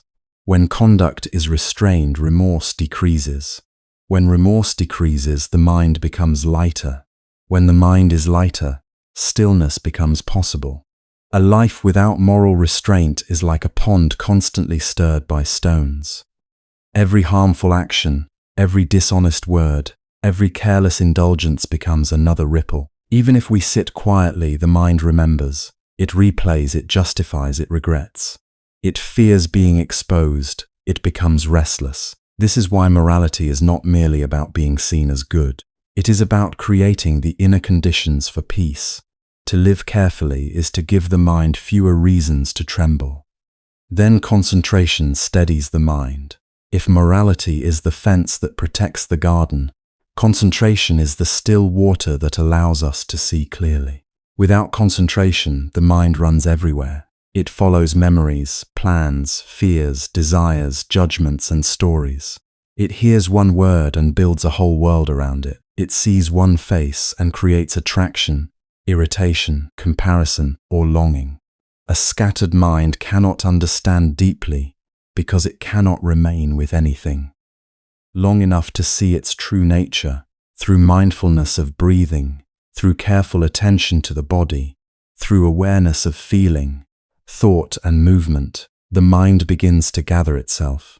At first, it may stay only for a moment, then it wanders, then it returns. This returning is not failure, it is training. Every return is like placing a wandering child gently back on the path. Over time, the mind learns that it does not have to chase every sound. It does not have to believe every thought. It does not have to obey every impulse. It can stay, it can know, it can rest. And when the mind becomes more steady, wisdom can begin to see. Not wisdom as mere information, not wisdom as beautiful ideas, but direct seeing. The Buddha taught us to contemplate the nature of all phenomena, impermanent, unsatisfactory, and not self. These three marks are not philosophical concepts to decorate the mind. They are doors into liberation. We begin to see that everything changes. The pleasant feeling changes, the painful feeling changes, the praise changes, the blame changes. The body changes, moods change, desires arise and pass, anger rises and passes. Even the thought I am like this changes. What we cling to as stable is flowing. What we hold as mine is slipping away. What we take to be solid is made of conditions. At first, impermanence may frighten us. We may hear it and feel sadness, as if the teaching is taking something away. But slowly, we realize that impermanence is also mercy. Because anger is impermanent, it need not define us. Because craving is impermanent, it need not enslave us. Because grief is impermanent, it can be held with patience. Because confusion is impermanent, awakening is possible. Nothing that arises has absolute ownership over the heart. Then we begin to understand unsatisfactoriness. This does not mean that life contains no beauty or tenderness. It means that anything conditioned cannot provide final security. A pleasant sound can comfort us, but it cannot save us from loss. A sweet taste can delight the tongue, but it cannot satisfy the endless hunger of clinging. Praise can warm the heart for a moment, but, if we depend on it, we become afraid of blame. Possessions can be useful, relationships can be precious, success can be meaningful, but when the mind demands from them what they cannot give, suffering begins.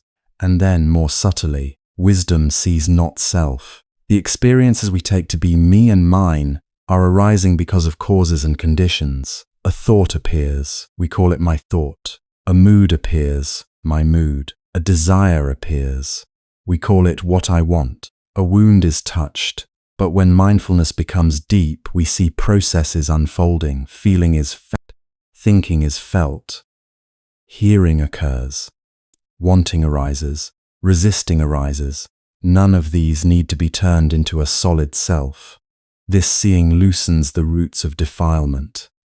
Greed depends on the belief that something outside can complete me. Hatred depends on the belief that something is attacking me. Delusion depends on not seeing the conditioned, changing, selfless nature of experience. When wisdom grows, these roots do not receive the same nourishment. They may still arise, but they are no longer trusted in the old way. This is transformation. It is not merely avoiding the outer forms of defilement. It is not only staying away from the marketplace of craving, while secretly cherishing craving in the heart. It is not only keeping silent while anger continues to rehearse its arguments inside. It is not only looking calm while pride quietly compares itself with others. Real transformation means the roots themselves begin to weaken. At first, we avoid harsh speech because we know it will harm. Later, we see the anger before it becomes speech. Later still, we see the wounded self-view that gives birth to the anger. At first, we avoid sensual stimulation because desire overwhelms us. Later, we understand the feeling tone that conditions desire. Later still, we see the emptiness of the promise that desire keeps making. At first, we avoid gossip because it agitates the mind. Later, we see the insecurity that enjoys judging others. Later still, compassion replaces the need to feel superior. This change is gradual. It is not dramatic every day. Some days the mind feels bright. Some days it feels ordinary. Some days old habits appear with surprising force, as if nothing has changed, but if we look carefully, we may notice something gentle and real. The anger does not last as long. The craving is seen sooner. The jealousy is less convincing. The need to defend the self softens a little. A silence appears where a reaction once lived. A breath comes before a word.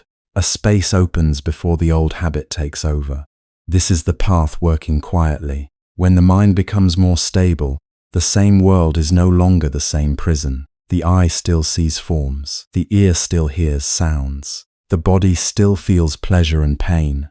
People still praise and criticize. Life still brings gain and loss, meeting and parting, comfort and difficulty. But the heart relates to these things differently. Before, praise may have lifted us too high, making us hungry for more. Now praise is heard, appreciated perhaps, but not worshipped. Before, blame may have wounded us deeply, as if one harsh sentence could destroy our worth. Now blame is examined.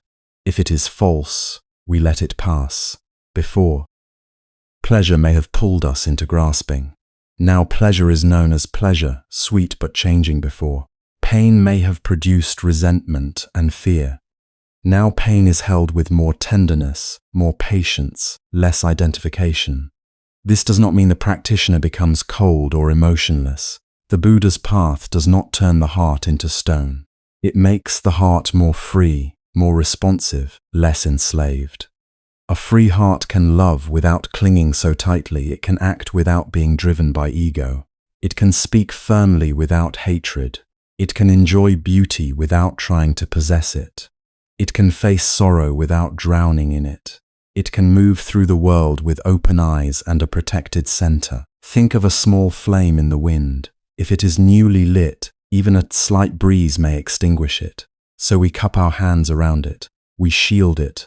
We do not place it in the storm and then boast that it survived. We protect it because we value its light. This is like avoiding harmful conditions in the beginning of practice. We guard the senses. We choose wholesome company. We simplify what inflames the mind. We create quiet.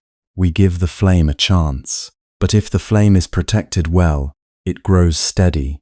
It becomes strong enough to light a lamp. Then it can illuminate a room. Later, it may even help others find their way through darkness. The protection was never meant to keep it small. The protection was meant to help it become reliable.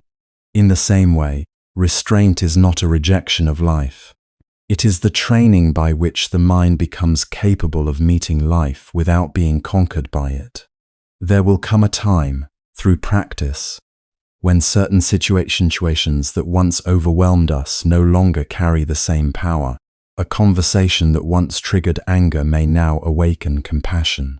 A temptation that once felt irresistible may now appear clearly as a passing sensation. A criticism that once burned for days may now be understood in a single breath. A loss that once shattered identity may now reveal the truth of impermanence more deeply. The world has not become perfectly gentle. The mind has become less dependent on the world being gentle. This is why we should not be ashamed of needing boundaries. Boundaries are part of compassion toward ourselves. But we should also not become attached to boundaries as an identity. If we say, I can never face this, I can never go there, I can never hear that, I can never be near such people, we may turn skillful avoidance into a cage. The point is not to remain forever delicate. The point is to train until wisdom, mindfulness, and compassion become stronger than the old reactions. The middle way is subtle.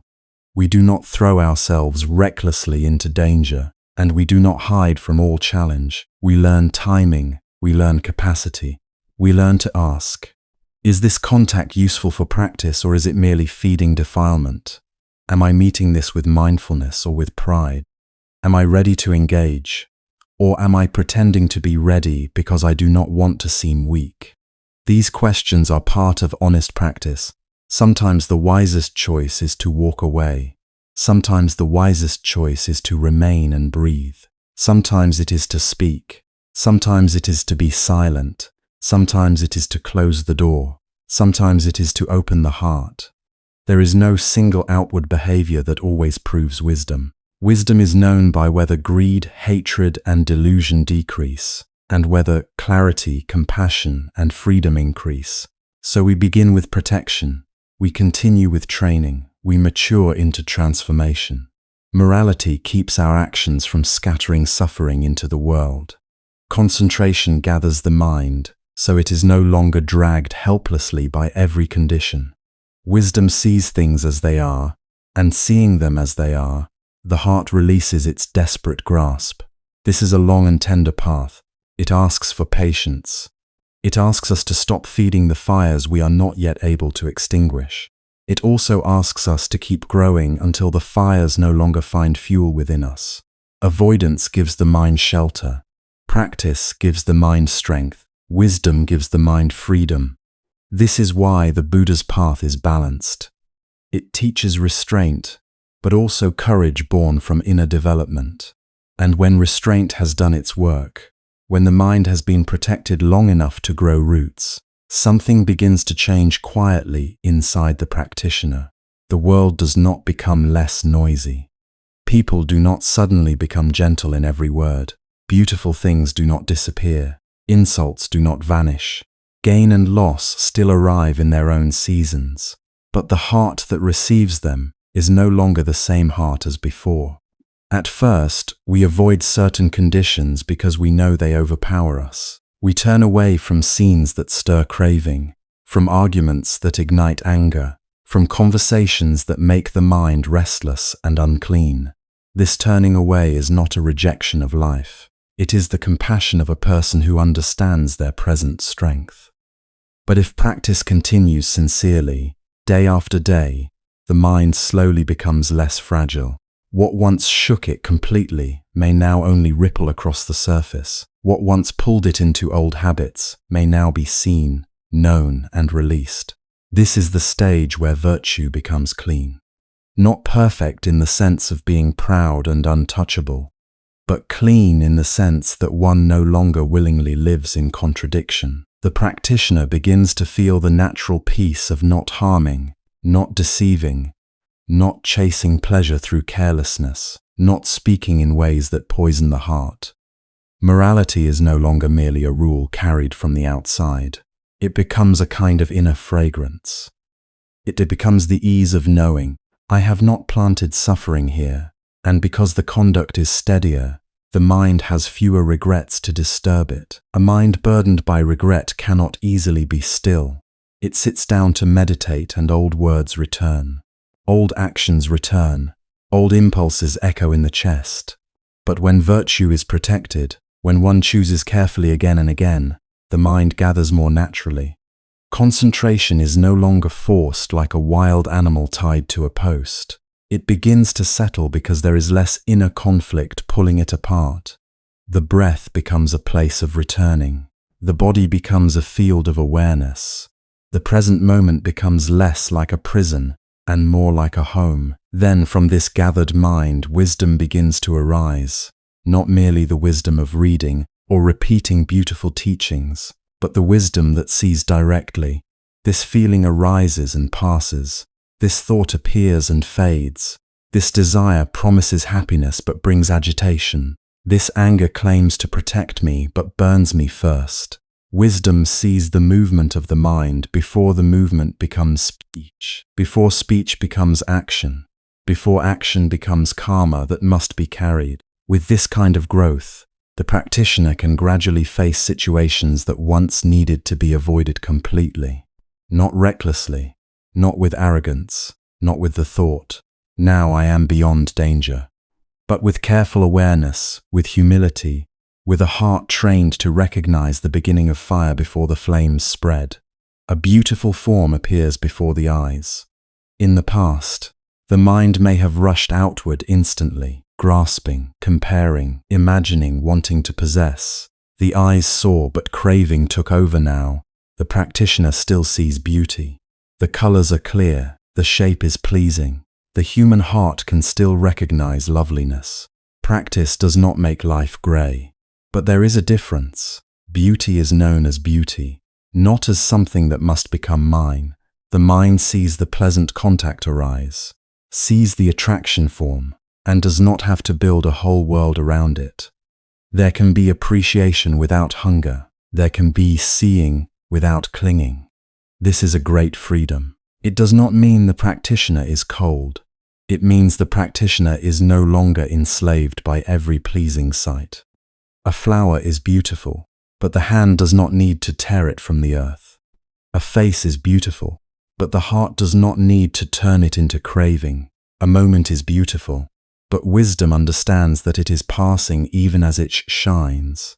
To see this is not sadness, it is tenderness without possession. Then criticism comes. Someone speaks harshly, someone misunderstands, someone accuses, dismisses, mocks, or wounds with careless words. In the past, the mind may have erupted. Heat in the face, tightness in the chest, the urge to defend, to strike back, to prove, to win. One sentence from another person could take over the whole day, perhaps many days. The body would be in one place, but the mind would still be arguing, still answering, still bleeding. But as concentration grows and wisdom deepens, criticism is heard differently. The words still land, the body may still feel the sting, the mind may still register pain. Practice does not turn a human being into stone. Yet now, there is space around the pain. The practitioner can ask, is there truth here that I should learn from? Is there confusion here that I do not need to carry? Is this person speaking from their own suffering? Instead of hatred immediately taking the throne, mindfulness stands at the doorway. To hear criticism without hatred is not weakness. It is strength with open eyes. It is the ability to receive what is useful and release what is poisonous. If the words reveal a fault, wisdom bows and corrects it. If the words are merely unkind, compassion understands that a burning person often throws sparks. The mature mind does not need to catch every spark and press it into its own heart. Praise also comes, and praise can be more dangerous than criticism because it feels sweet. When others admire us, agree with us, honor us, or speak our name with respect, the ego quietly begins to drink in the past. Praise may have intoxicated the mind. It may have created a self-image to protect, a hunger for more recognition, a fear of losing status. The heart may have begun to live not for truth, but for applause. But the mature practitioner learns to meet praise as a passing sound. Pleasant, yes. Encouraging, perhaps, but not a self, not a throne, not proof of spiritual greatness. Praise is heard, gratitude may arise, but intoxication does not have to follow. The mind remembers, today they praise, tomorrow they may blame. Today conditions lift this name up. Tomorrow conditions may forget it. If I build myself out of praise, I will tremble whenever praise is absent. So the practitioner smiles gently and lets the sound pass through. If appreciation comes, it is received with humility. If respect comes, it is turned into responsibility. If honor comes, it is not used to decorate the ego, but to deepen sincerity. Genuine practice does not become proud when seen, nor bitter when unseen. It simply continues. Loss also visits. No one walks through this life untouched by loss. We lose possessions, opportunities, health, youth, relationships, roles, certainty, and eventually this body itself. For an untrained mind, loss can feel like the collapse of the world, because what was held as mine is suddenly revealed to be unstable. What was leaned upon is removed. What was expected to remain shows its true nature. The mature mind still feels loss. It may grieve, it may cry, it may need time. Buddhism does not ask the heart to pretend that separation is painless, but wisdom protects grief from becoming despair. It whispers gently, this too belongs to the nature of conditioned things. What arises through causes must change when causes change. Love does not require possession. Memory does not require clinging. Pain does not need to become identity. To encounter loss without collapse is not to deny sorrow. It is to let sorrow move through a mind that understands impermanence. The heart may ache, but it does not have to conclude, I am destroyed. It may miss what is gone, but it does not have to fight reality until suffering multiplies. It learns to bow to the law of change, not because change is easy, but because resisting What has already changed only deepens the wound. Pleasure, too, continues to appear. A delicious taste, a soft touch, a comfortable place. Music, warmth, companionship, success, ease. The path is not hatred of pleasure.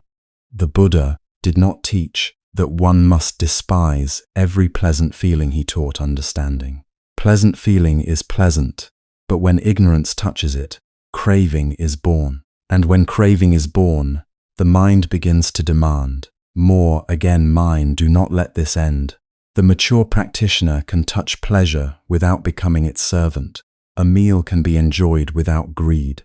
Rest can be received without laziness.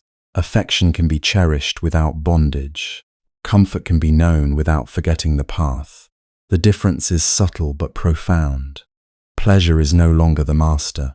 It is simply a passing condition, received with awareness and released with understanding. This is why mature practice should not be mistaken for emotional numbness. Sometimes people imagine that freedom means never feeling attraction, never feeling hurt, never feeling joy, never feeling sadness. But that is not liberation, that is deadness. The awakened direction is not to become less human, but to become less possessed. Feelings still arise, but they do not command the whole being. Moods still move, but they do not drag the heart like a leaf in a storm. Contact still happens through eye, ear, nose, tongue, body and mind, but contact no longer automatically becomes bondage. There is a tenderness in this maturity. The practitioner becomes more sensitive, not less, because the mind is no longer spending all its strength defending the ego. One can listen more deeply. One can see more clearly. One can respond instead of react. One can feel another person's suffering without drowning in it. One can feel one's own pain without turning it into a permanent self. Defilements lose their resting place when the mind stops identifying with them. This is one of the most important turning points in practice. In the beginning, when anger arises, we think, I am angry. When desire arises, we think, I want. When sadness arises, we think, I am broken. When pride arises, we think, I am better. The mind takes every passing visitor and gives it the keys to the house. But wisdom looks more carefully.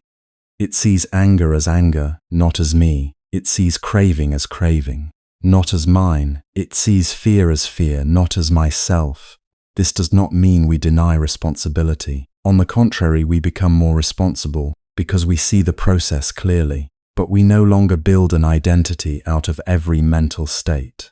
Anger has arisen due to causes. Craving has arisen due to causes. Delusion has arisen due to causes. If the causes are understood and not fed, the state will pass. When there is no me wrapped tightly around the defilement, it weakens. Anger wants a story to live in. Craving wants imagination to feed it. Pride wants comparison to strengthen it. Jealousy wants repetition. Resentment wants memory replayed again and again. But when mindfulness sees them as conditioned movements, and wisdom refuses to call them self, they begin to lose their shelter. They may still arise out of old habit, but they cannot stay as easily. They knock at the door, and no one invites them to sit down. This is the quiet miracle of training. Not that the world stops offering conditions, but that the mind stops turning every condition into suffering. The eyes see, but the heart does not chase. The ears hear, but the heart does not burn. The mind thinks, but the heart does not believe every thought. Feeling arises, but the heart does not kneel before it. Still, genuine strength on this path is never loud. It does not need to announce itself. It does not say, look at me, I can stand near temptation and remain pure. Look at me, I can enter conflict and remain calm. Look at me, I can handle anything. The moment practice becomes performance, danger has already entered. Spiritual pride is a subtle fire. It can burn under the robes of discipline, under the language of wisdom, under the appearance of fearlessness. True strength is quiet. It is humble. It knows that as long as there are still traces of greed, hatred, and delusion, care is needed. Even a strong practitioner does not play with fire to prove the skin will not burn. If there is no need to stand in smoke, they do not stand there. If a situation serves no wholesome purpose, they do not enter merely to test themselves.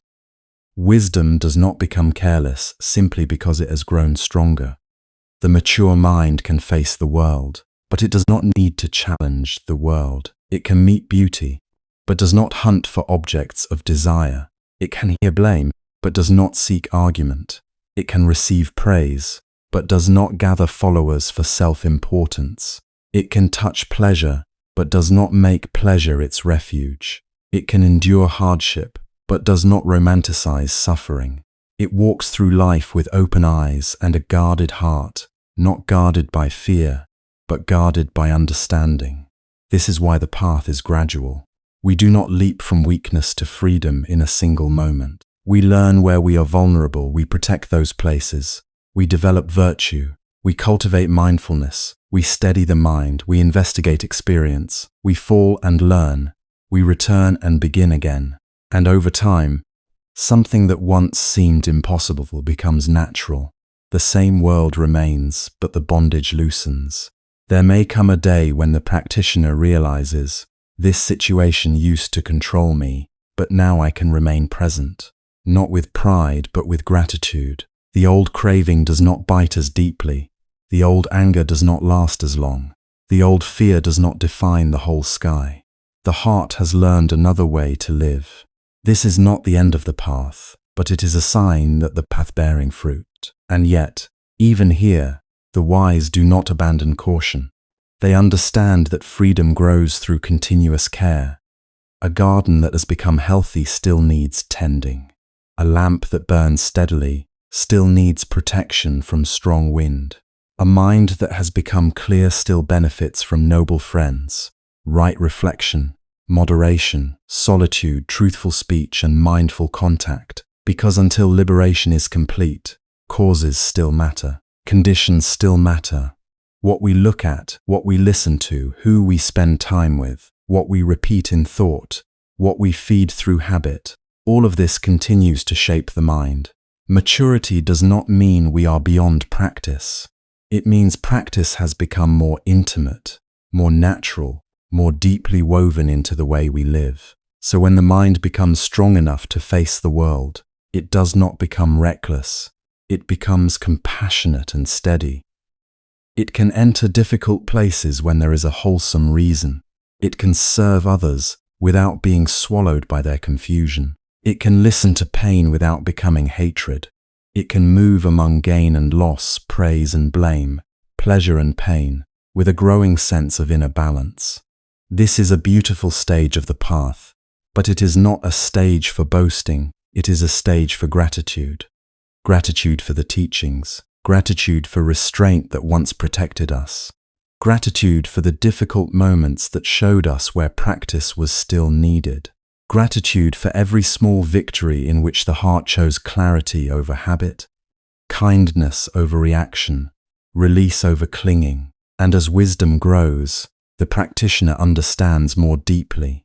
The goal was never merely to avoid the world, nor to conquer the world, but to be free in the midst of conditions without being owned by them, to see without grasping, to hear without hatred, to feel without bondage, to live with a heart that is responsive, warm and awake. Still, even as wisdom grows, daily practice must remain grounded in simple, repeatable protections. So let us bring the teaching down from the mountain of philosophy into the ordinary rooms of our life. Let us bring it into the moment before we open a door, before we answer a message, before we enter a conversation, before we click on a page, before we agree to meet someone, before we speak words that may either cool the heart or set it burning. Wise avoidance is not only a grand decision made in dramatic moments. Most of the time, it is small. It is practiced in the space of one breath. A simple practice is this: before entering any condition, pause and ask, what will this feed in me? Not with fear, not with self-hatred, but with honest tenderness. If I go there, will greed increase or will contentment increase? If I join this conversation, will anger grow or will understanding grow? If I keep looking at this, will delusion become thicker Or will clarity become brighter? If I continue this relationship in the same way, will my heart become freer or more entangled? If I make this decision now, am I moving toward peace, or am I moving toward more agitation? This question can become like a lamp held at the entrance of every experience. We do not need to wait until the mind is already wounded. We do not need to wait until the fire has already climbed into the robe. We can look before we step. We can feel the direction of the wind before the flames rise. And sometimes, just seeing clearly is enough. The hand that was reaching for harm softens. The mouth that was ready to argue closes gently. The feet that were about to walk into confusion turn back toward the path. In daily life, many unwholesome conditions come dressed as something harmless. A little entertainment, a little gossip, a little comparison, a little indulgence, a little argument that we tell ourselves is necessary. But the wise practitioner learns to recognize not only the object, but the aftertaste. What happens to the mind after this contact? Is there lightness, humility, compassion, steadiness? Or is there restlessness, craving, irritation, pride, and a hunger for more? The Buddha's path asks us to study this carefully, not because the world is evil, but because the untrained mind is easily shaped by what it repeatedly touches. So before entering a place, we pause. Before entering a website, we pause. Before entering a discussion, we pause. Before answering someone who has offended us, we pause. Before returning to an old habit, an old wound, an old desire, we pause. And in that pause, wisdom has a chance to speak. It may not shout. It may not sound dramatic. It may simply whisper, "This will not help," or "You are tired. Do not trust this impulse," or "Peace is more important than being right," or "Do not feed this today." This is how restraint becomes intimate. It is no longer a rule imposed from outside. It becomes a form of kindness toward ourselves. It becomes the way we protect the fragile good within us, the way a gardener covers young plants from harsh weather. When the roots are not yet deep, protection is not weakness, it is care.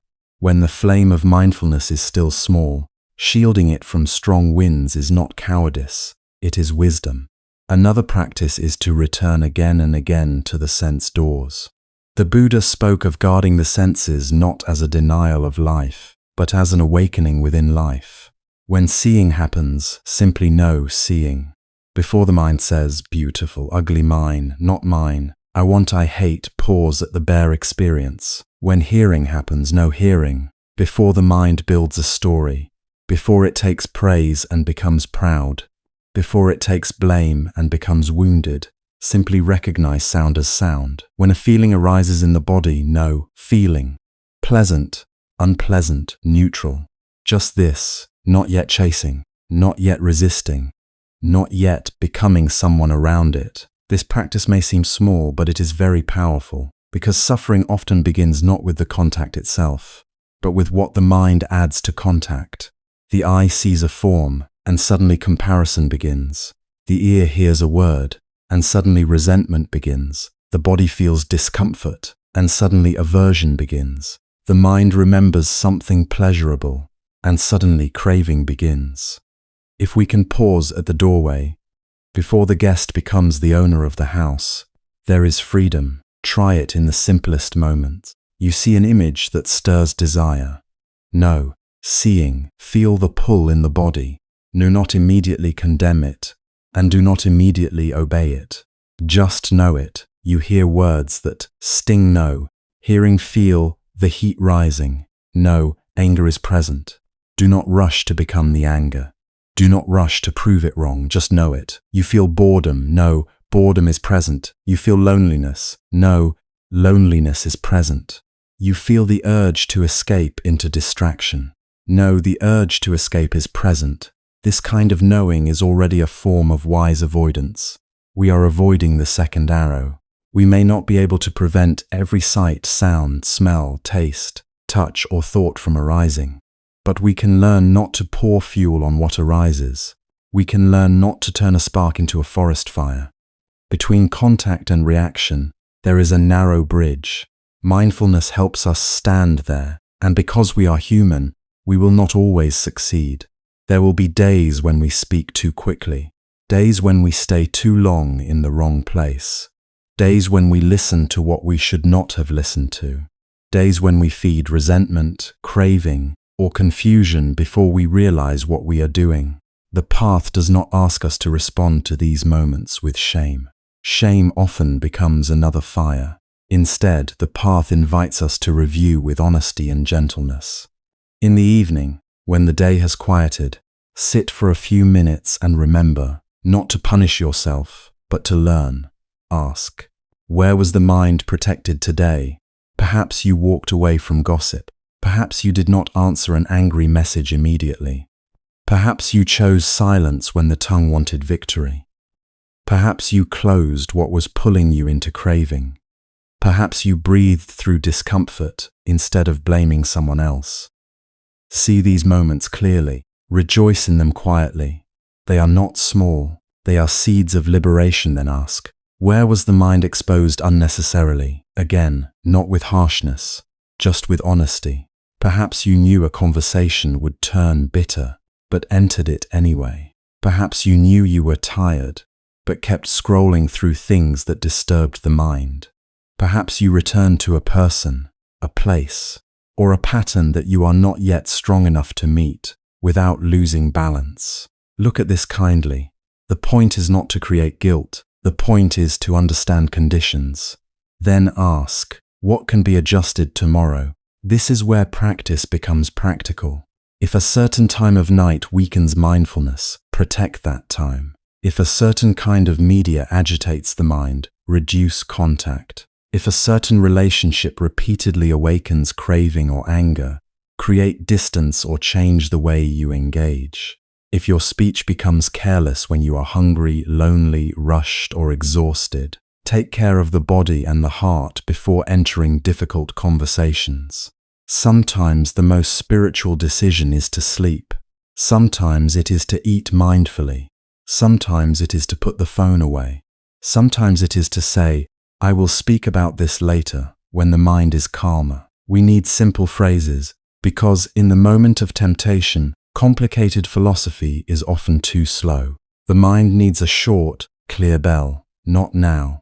This phrase is gentle but firm. It does not say never, it does not fight, it simply creates space. This is not beneficial. This phrase cuts through the glamour of the object and returns us to consequence. I do not need to feed this. This reminds us that every mental state grows by nourishment. If we do not feed resentment, it weakens. If we do not feed craving, it passes. If we do not feed confusion, it clears. Another phrase is, peace is more important than winning. This is especially powerful in conflict. So much suffering is created because we would rather be victorious than free. We hold on to a sentence, a position, a wound, a need to be understood exactly as we wish to be understood. But the heart knows when victory has become another chain. To choose peace does not mean to accept injustice blindly, nor to remain silent when truth is needed. It means we do not let the fire of ego guide our words. We speak, if we must speak, from steadiness rather than from the need to conquer. And perhaps the most beautiful phrase is, I choose the path that frees the heart. Say it softly when the mind is pulled in two directions. Say it when desire promises sweetness, but leaves bondage behind. Say it when anger promises strength, but leaves ashes behind. Say it when confusion promises comfort, but deepens sleep. I choose the path that frees the heart. This phrase returns us to the purpose of practice. We are not restraining ourselves to become narrow. We are not avoiding conditions in order to shrink from life. We are choosing freedom over habit. But avoidance alone is not enough. If we remove unwholesome nourishment, we must also feed the heart with wholesome nourishment. Otherwise, the mind will return to old food simply because it is hungry. A person who gives up gossip but has no noble conversation may feel lonely. A person who gives up intoxicating entertainment but has no source of joy may feel deprived. A person who steps back from harmful relationships but has no wise friendship may become weak again. So the Buddha's path is not only a path of letting go, it is also a path of cultivating what is beautiful. Replace agitation with meditation, even if only for a few breaths. Sit quietly and let the body be known. Let the heart settle. Let the mind remember that it does not have to chase every sound. Replace harsh speech with chanting, or with words of blessing, or with silence that heals. Let the voice become an instrument of peace. Replace restless consumption with listening to the Dhamma, allowing noble teachings to enter the mind like rain entering dry earth. A single sentence of truth, heard at the right time, can protect the heart for an entire day. Replace self-centered craving with service. Help someone without needing to be seen. Offer a kind word. Clean a space. Care for a parent, a child, a friend, a stranger, an animal, a tree. Service turns the mind outward in a wholesome way. It loosens the tight knot of me and mine. It reminds us that joy does not only come from getting what we want. Sometimes joy comes from becoming less imprisoned by wanting. Replace artificial stimulation with nature. Walk slowly. Look at the sky without trying to possess it. Listen to leaves moving in the wind. Feel the ground under the feet.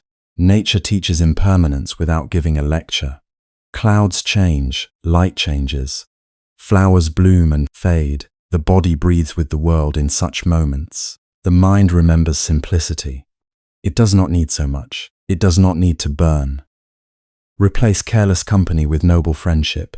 Seek people who make your goodness feel natural. People who do not laugh at your restraint. People who do not pull you back into the habits you are trying to leave. People whose presence encourages honesty, compassion, patience, and clarity. Noble friendship is one of the great protections on the path. Sometimes, just being near someone who values the Dhamma helps us remember the person we truly wish to become, and replace distracted work with mindful work. Whatever task is in front of you, enter it with care. Wash a cup as if washing the mind. Write a message as if planting a seed. Drive as if carrying precious lives, because you are. Cook with gratitude. Sweep with presence. Listen with your whole body. Wise avoidance does not mean waiting for a special spiritual moment. It means turning ordinary actions into conditions for awakening. Over time, these daily practices change the texture of life. The mind becomes less easily dragged away. The heart becomes more sensitive to what is wholesome and unwholesome. We begin to feel the difference between pleasure and peace, between excitement and clarity, between attachment and love. We begin to understand that freedom is built not only in meditation halls, but in countless small choices no one else may ever see. No one may praise you for not entering a harmful conversation. No one may applaud when you close the door on an old craving. No one may know that you sat quietly with anger instead of sending the message that would have wounded another person. But the heart knows. Karma knows. The path knows. Every moment of restraint leaves a trace. Every wise turning away strengthens the capacity to turn toward liberation. And when we fail, we begin again. When we forget, we remember. When we fall into the fire, we do not build a home there, we step out. Tend the burns. Learn the conditions and walk more carefully. This is the humble beauty of practice. It is not perfection in one day. It is the patient training of the heart, again and again, until wisdom becomes more natural than impulse. So tomorrow, before you enter the stream of the world, carry one question with you. What am I about to feed? Let that question protect your eyes, your ears, your tongue, your body, and your mind. Let it guide your speech. Let it guide your relationships. Let it guide your use of time. Let it guide what you allow into the sacred space of your attention. Because attention is life. What we repeatedly attend to, we become intimate with. What we become intimate with, we are shaped by. And what shapes the mind shapes the future. Therefore, to avoid an unwholesome condition is not a small act. It is a quiet turning of destiny. It is the refusal to plant another seed of suffering. It is the willingness to protect the possibility of peace. These practices become especially powerful when we understand that every avoided unwholesome condition is a seed of future freedom. When we begin to see this clearly, avoidance is no longer something narrow or fearful. It becomes a deep understanding of cause and effect.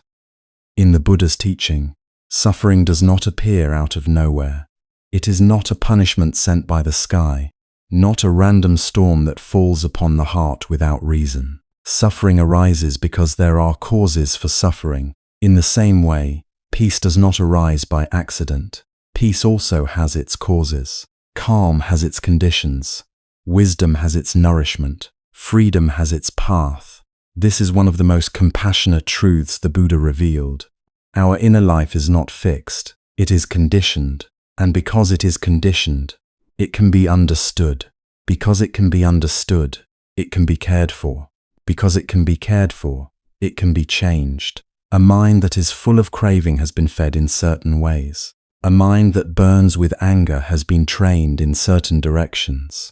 A mind that is lost in confusion has been covered again and again by certain habits, certain views, certain choices, certain environments. This does not mean we should blame ourselves with harshness. Blame is only another form of suffering. It means we can look gently, honestly, and ask, what has been feeding this pain? What conditions have allowed it to grow? And what can I stop feeding today? The Buddha often pointed us back to causes and conditions because he did not want us to live helplessly. If we only look at the fruit after it has ripened, we may feel trapped, we say. This is just who I am an angry person. I am a desirous person. I am a restless person, I am weak, I am lost. But when we look more deeply, we see that what we call who I am is often a collection of what has been repeated, what has been watered, what has been practiced, what has been protected, what has been allowed to take root. A seed does not become a tree in a single day. It is watered quietly. It is given soil. It is left undisturbed long enough to grow. In the same way, craving grows when we water it. Anger grows when we water it. Delusion grows when we water it. If every day we give the mind images that provoke wanting, conversations that stir resentment, comparisons that deepen insecurity, and thoughts that justify harmful action, then we should not be surprised when those seeds become strong. They have been invited. They have been nourished. They have been given a home. And this is why the wise practitioner does not merely wait for the moment of crisis and then try to be strong. By then, the seed may already have become a forest. The fire may already have spread. The wave may already have gathered force. True practice begins earlier, in the quiet moment before the hand reaches, before the tongue speaks, before the eyes continue looking, before the mind begins building its story. True practice begins at the level of conditions. There is great tenderness in this understanding. We do not need to hate the seed. We do not need to fear it with panic. We simply need to know what it becomes when we water it. If we see a seed of poison vine in the garden, we do not curse the earth. We do not stand there pretending it is harmless. We also do not keep watering it and then wonder why it wraps itself around everything. We recognize it. We stop feeding it. We remove it if we can. And if we cannot remove it completely yet, we at least stop making it stronger. Avoiding defilements is exactly like this. It is not pretending that suffering does not exist. It is not covering the eyes and saying, there is no craving in me. There is no anger in me. There is no confusion in me. The honest practitioner does not live in denial. The honest practitioner sees very clearly, yes, these tendencies are present. Yes, under certain conditions. They can become powerful, yes. If I am careless, they can take over my speech, my actions, my relationships, my days, and perhaps even my life. But seeing this, the practitioner does something wise. They stop providing food for suffering.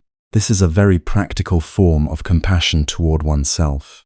If a wound is still open, we do not rub salt into it to prove that we are brave. If the body is weak, We do not demand that it carry a mountain.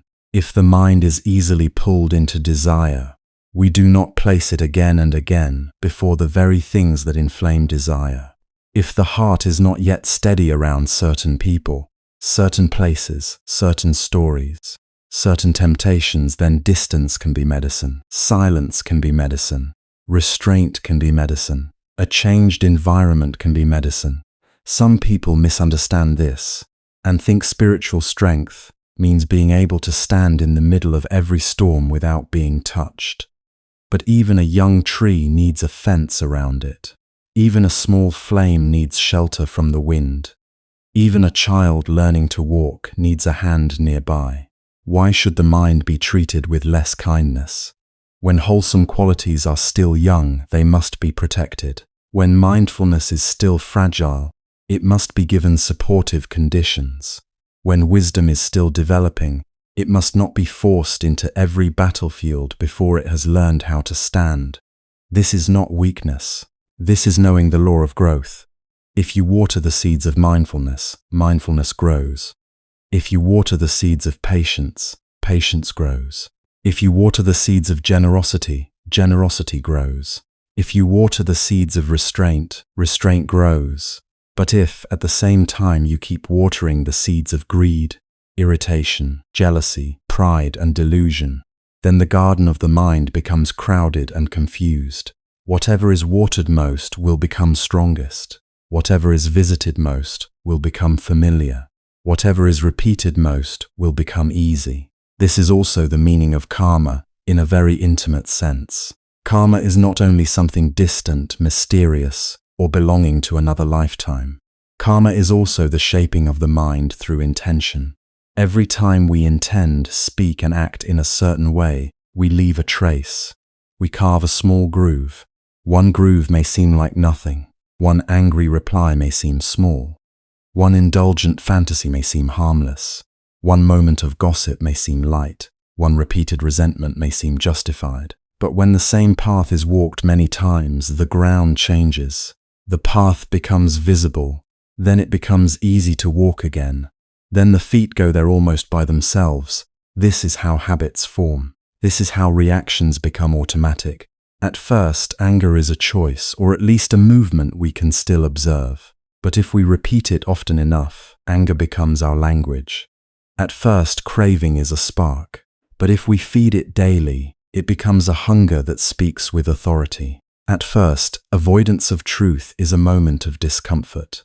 But if we turn away from truth again and again, delusion becomes a room we live in, and mistake for the whole world. So the practice is not merely to regret the fruit after it appears. The practice is to interrupt the pattern before it becomes fate, to stop one harsh sentence before it leaves. The mouth is not small. To turn away from one image that feeds, craving is not small. To leave one conversation that is becoming cruel is not small. To choose not to return to a place where your mindfulness collapses is not small. These moments may look invisible from the outside, but inwardly they are profound. They change the direction of the mind. A river does not change course all at once. Sometimes it begins with one stone placed carefully, one small redirection, one patient act. Over time, the current begins to move differently. The same is true for consciousness. Each moment of restraint places a stone of wisdom in the current. Each refusal to feed suffering weakens an old channel. Each mindful pause opens the possibility of another response. Slowly, the mind learns that it does not have to follow every invitation. It does not have to obey every impulse. It does not have to become the servant of every mood. This is where avoidance becomes empowering, not limiting. At first, we may think, I am avoiding this because I am not strong. But with deeper understanding, we see I am avoiding this because I value my freedom. There is a great difference. One is rooted in shame, the other is rooted in wisdom. Shame says I am weak, so I must hide. Wisdom says I know causes and conditions, so I will choose carefully. Shame makes the heart smaller. Wisdom makes the path clearer. And when the path becomes clearer, restraint no longer feels like deprivation. It feels like protection. It is not the loss of pleasure. It is the guarding of peace. It is not the rejection of life. It is the refusal to turn life into bondage. It is not hatred of the senses. It is care for the mind that receives their impressions. The eye may see, but it does not need to cling. The ear may hear, but it does not need to chase. The tongue may taste, the body may touch, the mind may think, but awareness can stand at the gate and ask, will this lead to freedom, or will this deepen suffering? This question is not meant to make life dry or fearful. It is meant to make life conscious. There is beauty in the world, and the Dharma does not ask us to despise beauty. There are sounds, relationships, responsibilities, and experiences, and the Dharma does not ask us to run from them all. What it asks is more subtle. Do not be careless with what enters the heart. Do not be naive about what repeated contact can do. Do not call poison medicine simply because it tastes sweet at first. Do not call fire warmth when it is already burning your hands. Sometimes the causes of suffering are obvious. We know that a certain habit leaves us empty. We know that a certain friendship pulls us into unwholesome speech. We know that a certain form of entertainment makes the mind restless or impure. We know that certain arguments never lead to understanding, only to more pride and more pain. Yet knowing is not always enough. The old groove has momentum. The seed asks for water. The fire asks for fuel. And this is why practice must become concrete. We may need to step away. We may need to change our routine. We may need to protect certain hours of the day. We may need to create distance, not out of hatred, but out of reverence for the mind. Because the mind is precious. More precious than winning an argument. More precious than satisfying a passing desire. More precious than being seen, praised, included, or proven right. The mind is the ground from which our entire world is experienced. If that ground is poisoned, even pleasant things become sources of suffering. If that ground is purified, even ordinary moments can shine with peace. To not nourish suffering is to honor this preciousness. It is to say, I will not keep planting what I do not want to harvest. Many people want peace while continuing to cultivate agitation. They want trust while cultivating deceit. They want freedom while cultivating addiction. They want compassion while cultivating resentment. But the Buddha invites us to be deeply honest. If we want a different fruit, we must care for different roots. This honesty can be sobering, but it is also full of hope. Because if suffering depends on causes, then when the causes are weakened, suffering weakens too. If anger depends on certain stories, certain perceptions, certain memories repeated without mindfulness, then, when those stories are not repeated, anger loses strength. If craving depends on constant stimulation, fantasy, and contact, then when those conditions are reduced, craving begins to fade. If delusion depends on distraction and neglect, then when attention becomes steady and investigation becomes sincere, delusion begins to crack. Nothing wholesome is wasted. No moment of restraint disappears. No sincere pause is meaningless. Even if you fail many times, the one moment you remember the Dharma has power. Even if you have followed an old habit for years, the one day you do not feed it begins a new possibility. The mind may not transform immediately, but it listens. It learns from repetition, and each wholesome repetition is a message sent deep into the heart. There is another way. So when you choose not to answer anger with anger, you are not merely avoiding conflict. You are not watering the seed of hatred. When you choose not to entertain a craving that has harmed you before, you are not merely denying yourself. You are protecting future freedom. When you choose not to join in gossip, you are not merely staying quiet. You are refusing to feed confusion and division. When you choose not to place yourself in conditions where your mindfulness repeatedly collapses, you are not escaping life. You are caring for the causes of awakening. This care must be gentle, because harshness itself can become another seed of suffering. We do not practice restraint with clenched teeth and self-hatred. We practice with the tenderness of someone who finally understands how pain has been made. We say, "Dear mind, I know what happens when we go there. I know what happens when we listen to that. I know what happens when we hold this thought too long. Let us choose differently today." This voice is not the voice of repression. It is the voice of compassion guided by wisdom. And as this wisdom matures, we begin to feel less fascinated by the old fires. We remember their cost. We remember the exhaustion after indulgence, the bitterness after anger, the heaviness after heedless speech, the love after chasing what cannot satisfy. The mind begins to see the whole cycle, not just the first taste. It sees the beginning, the middle, and the end.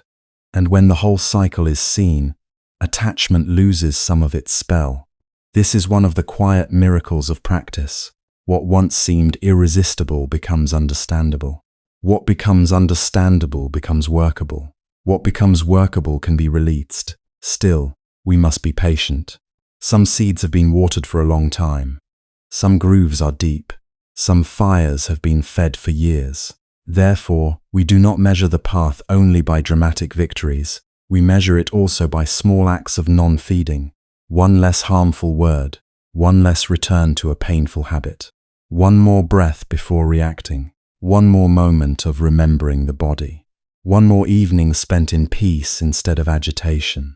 These are not small things, they are the construction of a new life, one cause at a time, and little by little, the practitioner begins to trust the law of causes and conditions. If I guard the senses, the mind becomes clearer. If I choose good companions, wholesome qualities grow.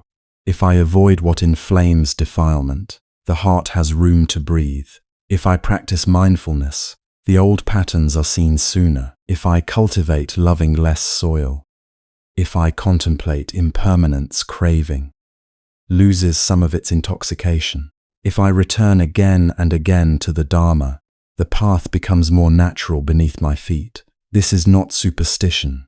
It is observation. It is the science of the heart. So do not underestimate the moment when you turn away from a cause of suffering.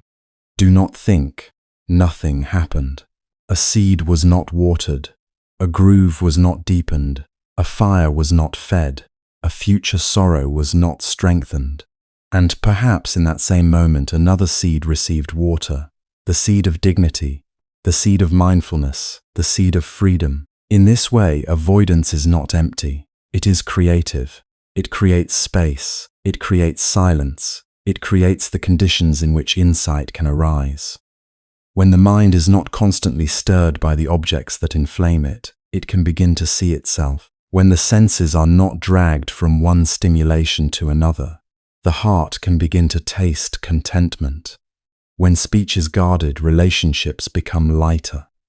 When attention is put, wisdom has a place to grow. And then we understand. To avoid unwholesome conditions is not the whole path, but it is a necessary kindness at the beginning, and often throughout the journey. It keeps us from making the burden heavier. It gives our practice a chance to breathe. It prevents us from turning every day into another battlefield. It allows the wholesome to become strong enough that, one day, we may face what once defeated us without being shaken. Until then, let us not be ashamed to choose wisely.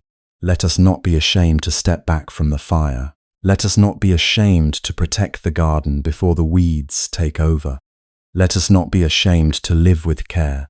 The world may praise boldness, but the Dharma praises wisdom. The world may admire those who expose themselves to every temptation and claim victory. But the Buddha praised those who understand the mind, guard the doors of the senses, and do not nourish the causes of suffering. Every day asks us, again and again, what will you feed? And every day in small and quiet ways we answer.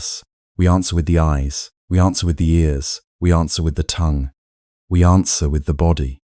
We answer with thought, intention, attention, and action.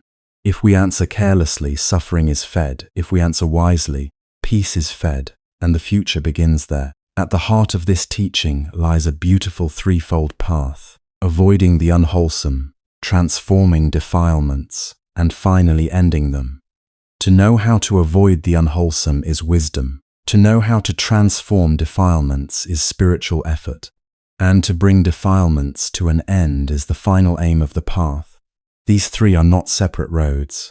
They are one path unfolding according to the strength of the heart. In the beginning, we learn to step away from what burns us. In the middle, we learn to sit with the heat without hatred, without fear, and understand its nature. And at the end, through deep seeing, the fuel is exhausted, the fire has nowhere to cling, and the mind is free. So we should never look down on the first step. Sometimes, when people hear the word avoid, they think it means weakness. They imagine a spiritual person must be able to face everything, endure everything, remain untouched in every situation. But the Buddha's teaching is far more compassionate, far more realistic, and far more wise than that. He did not teach us to throw an untrained mind into every storm and call that courage. He taught us to understand causes and conditions. He taught us to see clearly what strengthens greed, what strengthens anger, what strengthens confusion, and what supports peace. Avoidance is the first mercy we offer to ourselves. It is the kindness of not placing the mind in conditions stronger than its present mindfulness. It is the humility to admit, at this stage, if I stay here, I may not become stronger, I may simply become more lost. This is not failure, this is honesty, and honesty is already a form of wisdom. A person recovering from anger does not need to remain in every argument just to prove calmness. A person recovering from attachment does not need to keep feeding the eyes, the ears, and the imagination with things that inflame craving. A person trying to heal from envy does not need to spend hours comparing lives, possessions, faces, success, and praise. A person wishing to guard speech does not need to sit in circles where gossip is the only food offered. To avoid such conditions is not to reject the world. It is to refuse to water the seeds of suffering. Imagine a small flame. If the wind is gentle, we may shield it with our hands until it becomes steady. But if we place that flame in a storm and then blame it for going out, we have misunderstood the nature of training. In the same way, when the wholesome mind is still young, when faith is still tender, when mindfulness is still learning to stand upright, it needs protection, it needs careful surroundings, it needs wise friends, wholesome speech, nourishing silence, and simple restraint. This is why guarding the senses is not a harsh command. It is a protection of the inner life. When the eye meets forms, when the ear meets sounds, when the nose meets scents, when the tongue meets tastes, when the body meets touch, and when the mind meets thoughts, memories, plans, and images, contact happens. And from contact, feeling arises. From feeling, craving may arise. From craving, clinging may arise. From clinging, the whole weight of suffering can unfold. If we understand this, we become more careful, not tense, not afraid, but careful in a beautiful way. We begin to ask, what happens to my mind after I look at this? What happens to my heart after I listen to this? What kind of person do I become after spending time in this place with these people, with these conversations, with these desires? These questions are not meant to imprison us. They are meant to awaken us, because every choice leaves an impression. Every repeated contact becomes a path. Every path, walked often enough, becomes a tendency. And every tendency, if unexamined, becomes a kind of bondage. So at the beginning, avoidance is wisdom. It is the wisdom of not walking into the fire and then boasting about how long we can survive the burns. It is the wisdom of seeing fire and choosing not to step into it. It is the wisdom of understanding, this is not good for my mind. This does not lead me closer to freedom. This gives strength to what I am trying to abandon. And yet, avoidance is not the whole path if we only avoid, but never understand. Then the defilements may remain hidden. They may wait quietly beneath the surface, appearing peaceful only because the conditions have not yet touched them. So the path continues. After wise avoidance comes transformation. Transformation is the middle training. It is the patient, honest work of meeting the energies within us without becoming their servant. Greed appears, and instead of immediately obeying it, we turn toward it with mindfulness. Anger appears, and instead of giving it our tongue, our hands, our decisions, we observe its heat. Delusion appears, and instead of blindly believing every thought, we investigate, we ask, what is this? Where did it begin? What does it promise? What does it actually bring? This is a delicate practice. It requires courage, but not the loud kind. It is the quiet courage of staying present, the courage of feeling desire without being dragged by it, the courage of feeling anger without making it into a weapon, the courage of admitting confusion without pretending to know, the courage of seeing our own mind clearly, without hatred and without excuses. Mindfulness is the lamp in this stage. It shows us what is happening while it is happening. Without mindfulness, greed becomes my desire, anger becomes my truth, delusion becomes my opinion, and the mind is carried away. But with mindfulness, a small space opens. In that space weakens greed. This is anger, this is delusion. It has arisen, it is changing, it is not my master. Compassion is also needed, because if we look at our defilements with hatred, we only create another defilement. If we are angry at our anger, proud of our restraint, ashamed of our craving, or disgusted with our confusion, the heart becomes tight and wounded. The Buddha's way is not to punish the mind into purity. It is to understand suffering so deeply that the causes of suffering lose their power. So when anger arises, we can feel the pain beneath it.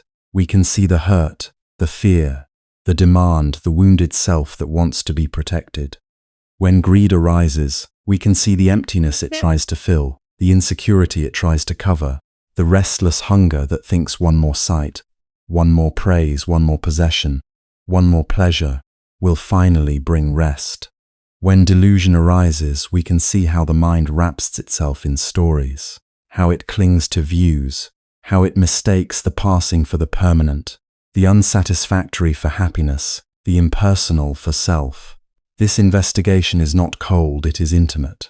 It is like sitting beside a crying child and asking gently, "What do you need? What are you afraid of? Why are you reaching for this?" In the same way, we sit beside the troubled mind. We do not let it run the house, but we do not abandon it either. We understand it, we train it, we guide it back.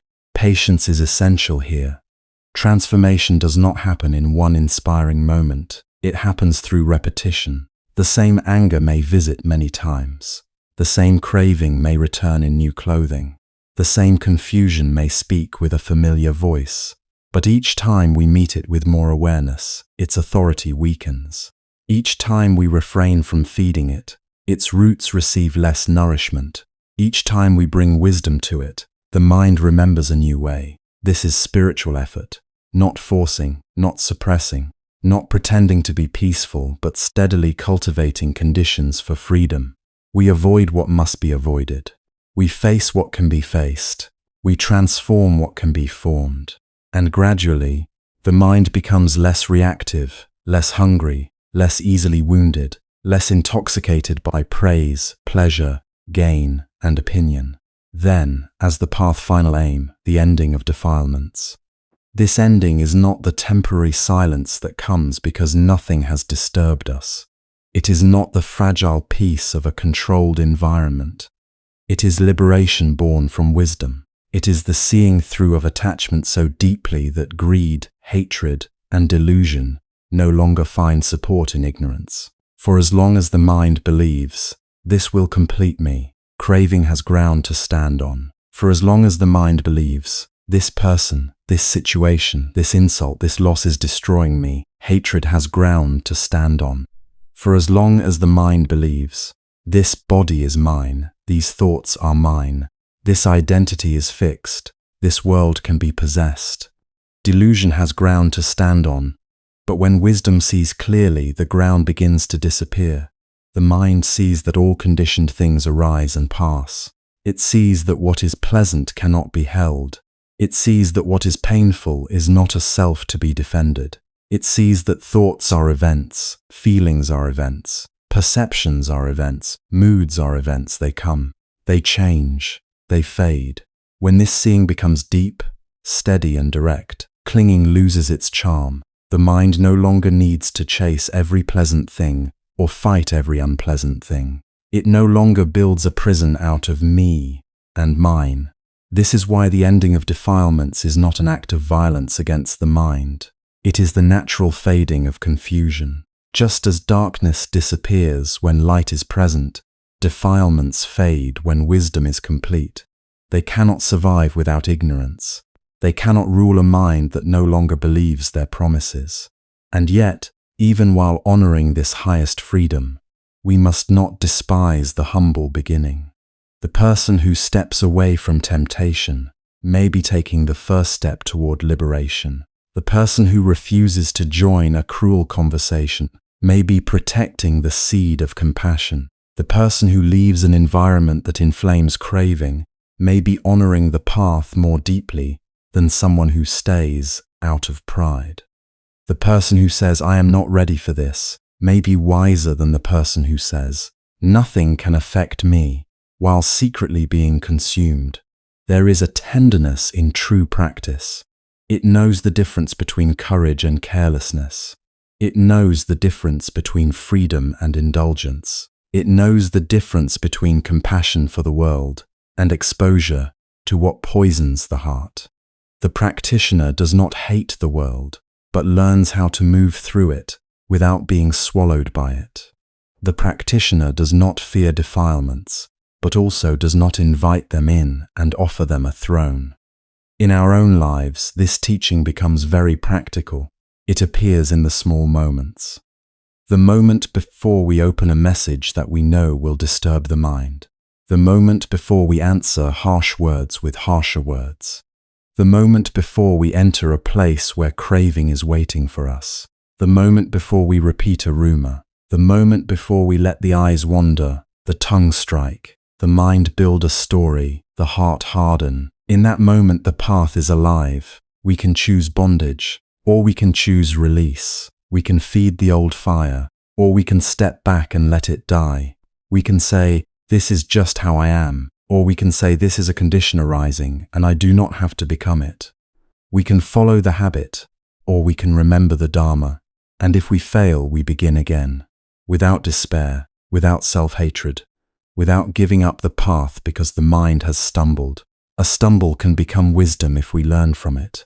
We can ask, what condition did I ignore? What sign did I overlook? Where did mindfulness grow weak? What can I protect next time in this way? Even our mistakes become teachers if we meet them honestly. The path is not asking us to be perfect today. It is asking us to be sincere, to understand causes, to guard the senses, to choose good friends, to step away from what increases suffering, to transform what arises with mindfulness and compassion, to deepen wisdom until the roots of suffering are cut. Knowing how to avoid the unwholesome is wisdom. Knowing how to transform defilements is spiritual effort. Ending defilements is the final liberation. Avoiding defilements is not weakness, it is wisdom.